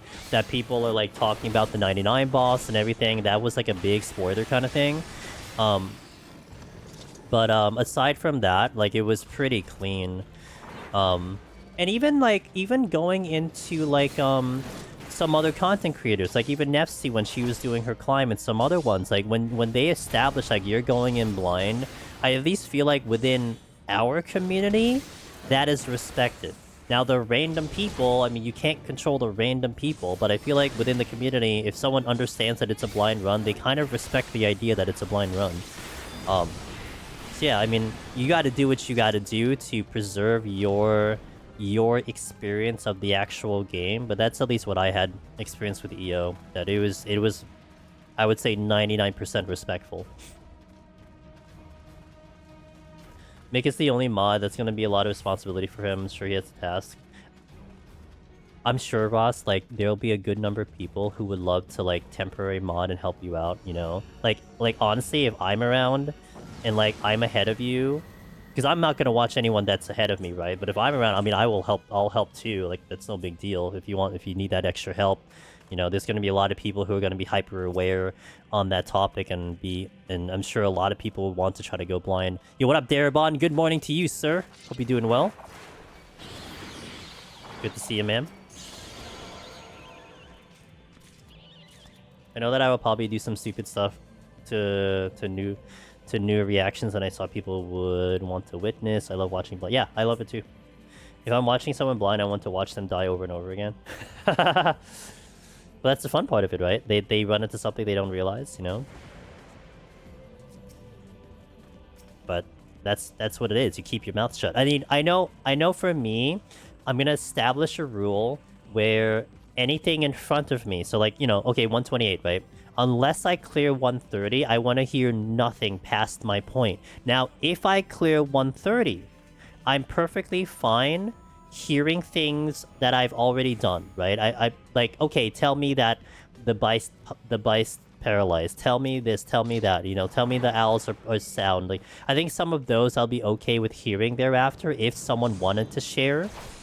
But of course, early on, you're probably not even going to have that information completely. You'll have, like, theories. You'll have, like, well, I think it's this, but I'm not sure, you know? And that, I think, is a nice balance for me. Like, for instance, I don't know if Chila's still here. Pin is probably still here. But I learned that the lions in EO shot through the wall because Pin, Chila, and Group died to it. Because I was watching them because they were behind me. And I'm like, oh shit, that goes through a wall. Okay, noted. You know, like, these are things that I eventually find out. But I'm okay with that. Like, you know, it's like I already passed that point. So the learning is going to happen. Third time's the charm. Let's go, Mr. Darabon. Darabon, did you turn on stream streaks on your stream, or do you prefer not to have it on? Tridash runs are great because he goes in with whatever he thinks, and it's fun how off he is sometimes, but it just works the knowledge he has. That's the fun of it too, right? Like, to some extent, I'm gonna have to start knowing what everything is over time, and that will get expedited once we clear. But that's where my brain will go to. Of course, our method is that we want to get to the guides and everything, but at least I get that period of time and that experience where I'm still enjoying the content the way I want to. And after that, it's just a knowledge thing. How do I turn it on? I can DM you later if you don't figure it out by the time I finish stream. I know it's like a really simple button, but I'll send it to you on like the mod channel or something. I love Avacon's blind attempt to clear EO. Yeah, he did a good job. I mean, I didn't get to see much of it, but he was determined. Like, he told me, like, he was, like, being careful about what he was listening to. He didn't want to watch anything. Like, he was being very, very, strict on that restriction that he gave himself. And, you know, power to him for sure to be able to stick with it going blind. And he cleared it in a really good amount of time, too, which was great. I think it almost sounded like he cleared 99 faster than I cleared 99 blind, which is amazing. It's unfortunate there aren't more opportunities to you do dungeon stuff because it's like once an expansion to yeah. Yeah, and I really enjoy that blind thing, but I mean you only get so much content per thing until you start getting to the different jobs. But even then, that was where I think the charm of Palace and Heaven on High was fun, because you guys, I think a lot of guys were enjoying the progression. You know, the fact that EO was just like pop, clear. I think it you know, removing the easy part of it, removing the difficulty part of it, I think the entertainment value was definitely reduced there. You know, I mean, the 6-month process of getting through Astro on Palace of the Dead, like putting everything I had into that for 6 months just to get that clear, that's exciting. You know? I started watching you when you only had a few. Yeah. Oh, there you go. Cog. Darabon got you. I'm sorry. What the hell? There you go, Darabon. Cog got you. that sentence came out of my mouth not the way I wanted it to.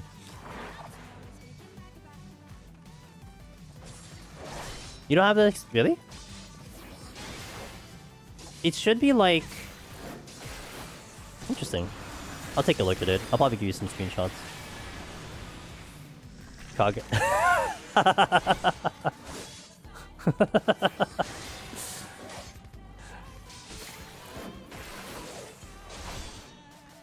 Bam, bam, bam. Witching. They're 50-50 on having it? What the? Sorry, at least we have Bow Wow Wow, it's fine.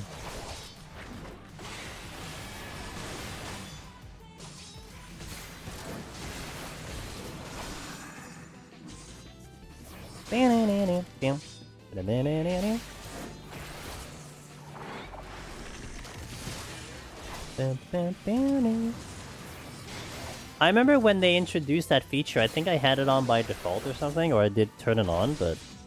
Yeah, if you don't get it, I'll just try to see, and... Maybe it is just kind of a luck of the draw. It's funny using these threads because some of them are like, how do I turn it on? Some are like, how do I turn it on? I don't have it either, but my viewers don't deserve extra points anyway, so it's fine. Wow. You know, it's funny, because the way I look at this streak system, Sig, it's not for the points. It's just to be like, hey man, I've been on your stream for like forever. I literally haven't left yet, so... Should I just hit it? Thought about it.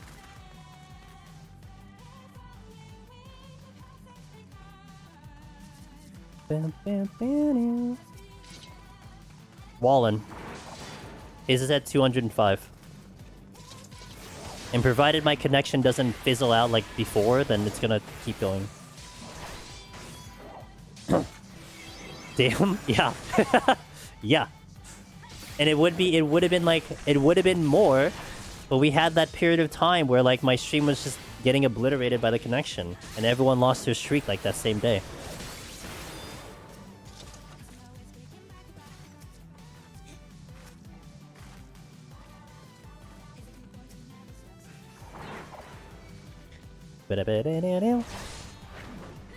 If they hit a 3-day streak on my stream, I ban them and tell them to get a life.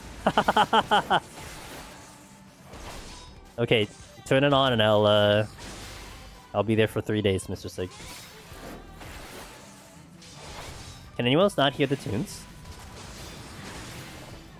Can you not hear the tunes? Oh, you should be able to hear the tunes. You can't hear the bow wow wow. No music for you. Really?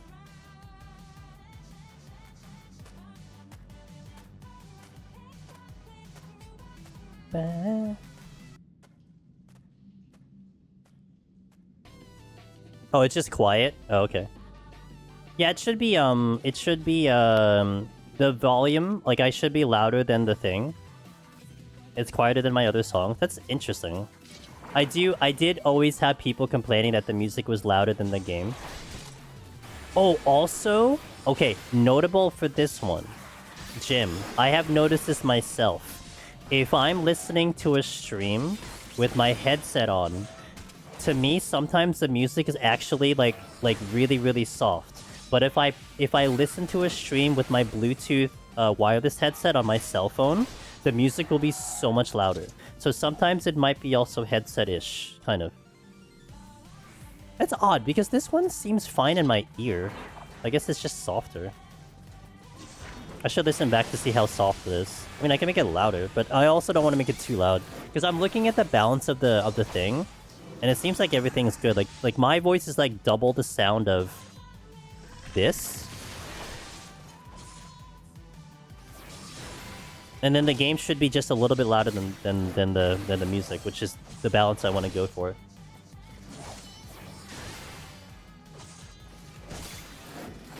Okay, no, I appreciate you telling me, because I always want to double check to make sure we had the settings, and yeah, sometimes it's a case-to-case basis too. I mean, like I said, I get that experience too. Like, I'll literally watch the same stream on my wireless headset and then my Bluetooth headphones on my cell phone, and they sound completely different.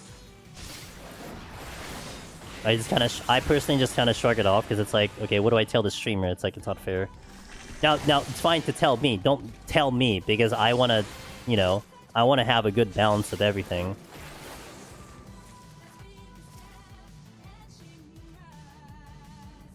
I guess I'll chain error 20... No! Rory's having a problem? Well, that's a different problem, I think. Alright, we're gonna play a different song here. You're gonna hear the Insatiable remix, because I want to see how it is on Hydra. Where is it? Here we go. Because this is why I wanted to maybe do EO, because of this.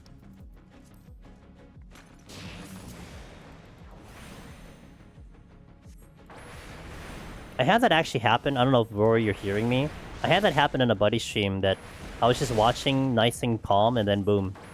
2K error. Network error.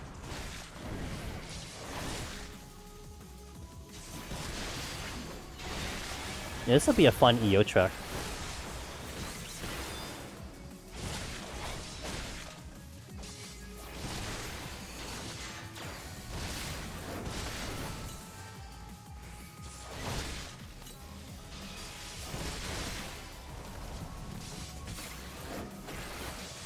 I got a little confused there. One of these I'll remember that I stream early on Mondays. It's okay. One of these days I'll remember too. I'm kidding. I try to remember. Like to be on time. But this is a weird time because it's the only time of the week that we do stream early. All the other days are all in the same time. Pulse 2 tracks coming to the next Deep Dungeon, maybe. Hey, Slow Dancer. Well, based on history, Slow Dancer, probably. Dude, if they do that, it'll be so funny. Thankfully, almost all of them are good. The only ones I didn't like from Pulse 2 was, I forgot the Volume 1, which I didn't like, but I didn't like the good Mog. The good King Mog was, like, okay.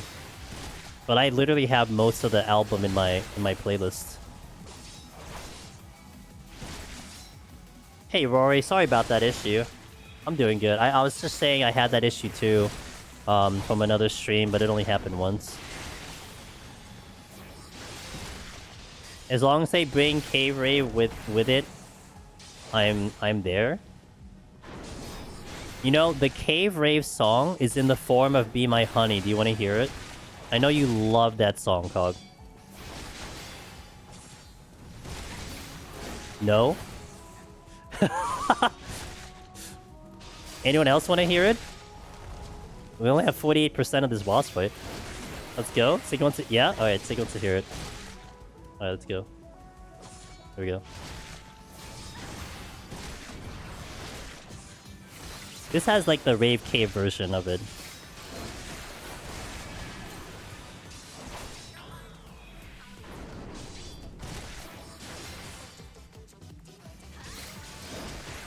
Certified boss theme music. What? It's a good song. What do you...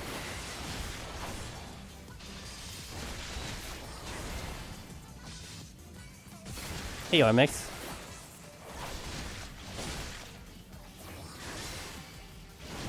But I do like the Insatiable for the boss theme, though. That's a good one.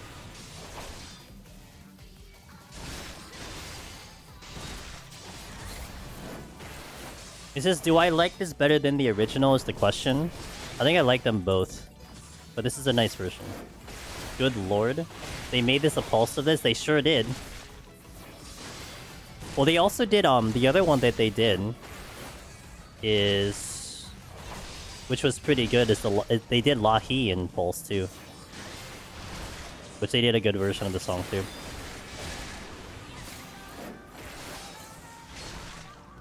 Which I didn't have Lahi in my playlist to begin with, so now it is. Hey, Board Lord. Been watching a couple of your videos on YouTube. I finally got Necromancer! Welcome to the club, Board Lord. Let's go, dude. You know, we were just talking about it. Some guys were thinking about doing Palace of the Dead recently. And I'm like, hey, there are gamers that are doing it right now and getting the clear. We had 2 people get him on Saturday. And now, there you go. You get another one today. So congratulations, dude. Hope you had a good time. Oh, thanks for the follow. You prefer the original of Lahi? It's fair. I can't put it on the playlist, though, because it's like a much different vibe. So I didn't put it on the playlist. You would go in like my relaxing playlist if I put it on. Can viewers vote to time? We can install that next time.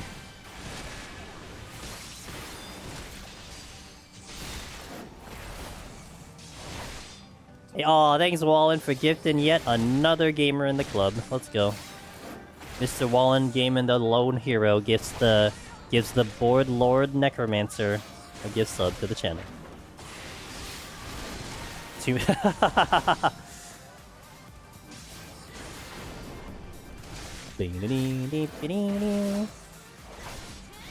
But this is what you guys have to look forward to in Deep Dungeon 4, right? As Slow Dancer mentioned.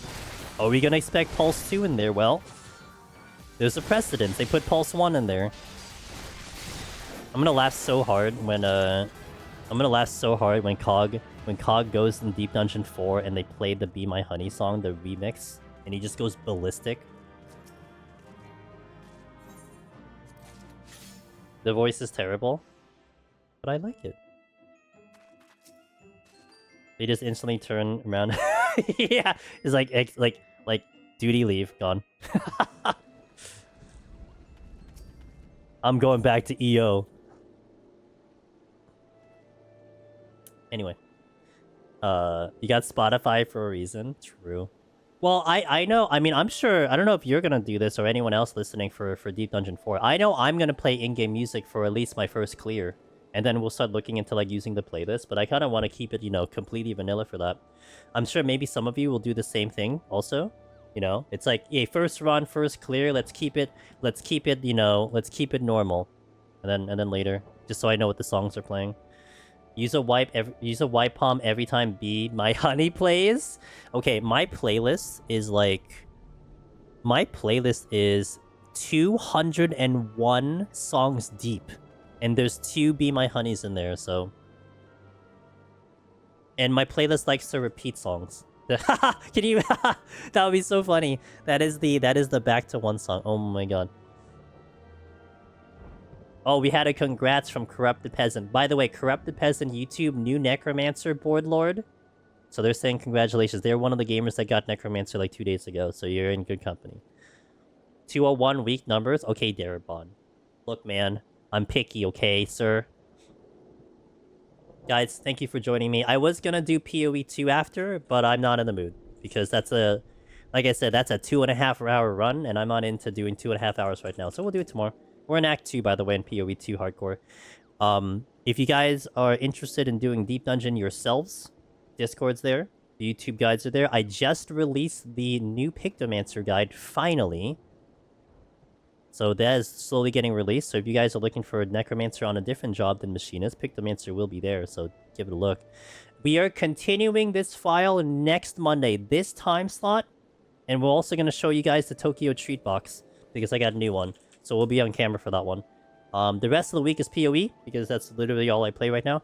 So we'll be doing continuing of PoE Hardcore. If you like Deep Dungeon Hardcore, PoE kind of has something similar with what we're doing. So it's Hardcore, solo self-found, and working towards a stream file. So that's what we got during the week. And if I don't die, we might see Endgame by Friday. So continuation on Monday, so I can forget about...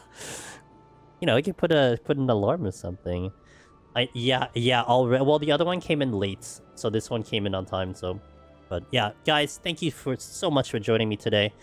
Vula, Wallen, Board Lord, the Necromancer, Rory, Slow Dancer, Sig, Ross, Miran, Sheila. Thank you guys for joining me. Darabon, hope you guys had a fantastic time. It's fun, because, like, you know, we haven't been on 14 for, like, 2 weeks, and it's always fun. It's like... Every time I go on 14, I'm kind of reminded, like, yeah, this is why we like 14. Hello, gamer. So, I'm happy to be here, so. Okay, we're gonna go find someone to raid into. You know, what's funny nowadays is that, you know, all of my mutual friends that were on 14, none of them really stream 14 anymore, so that's kind of funny. But I will try to find someone to say hello to, so, let's see who we can poke at. Let me actually check if there's anyone happening to do Deep Dungeon, which is usually a negative. Not at the moment, unless Sadie went forever, but he didn't go forever.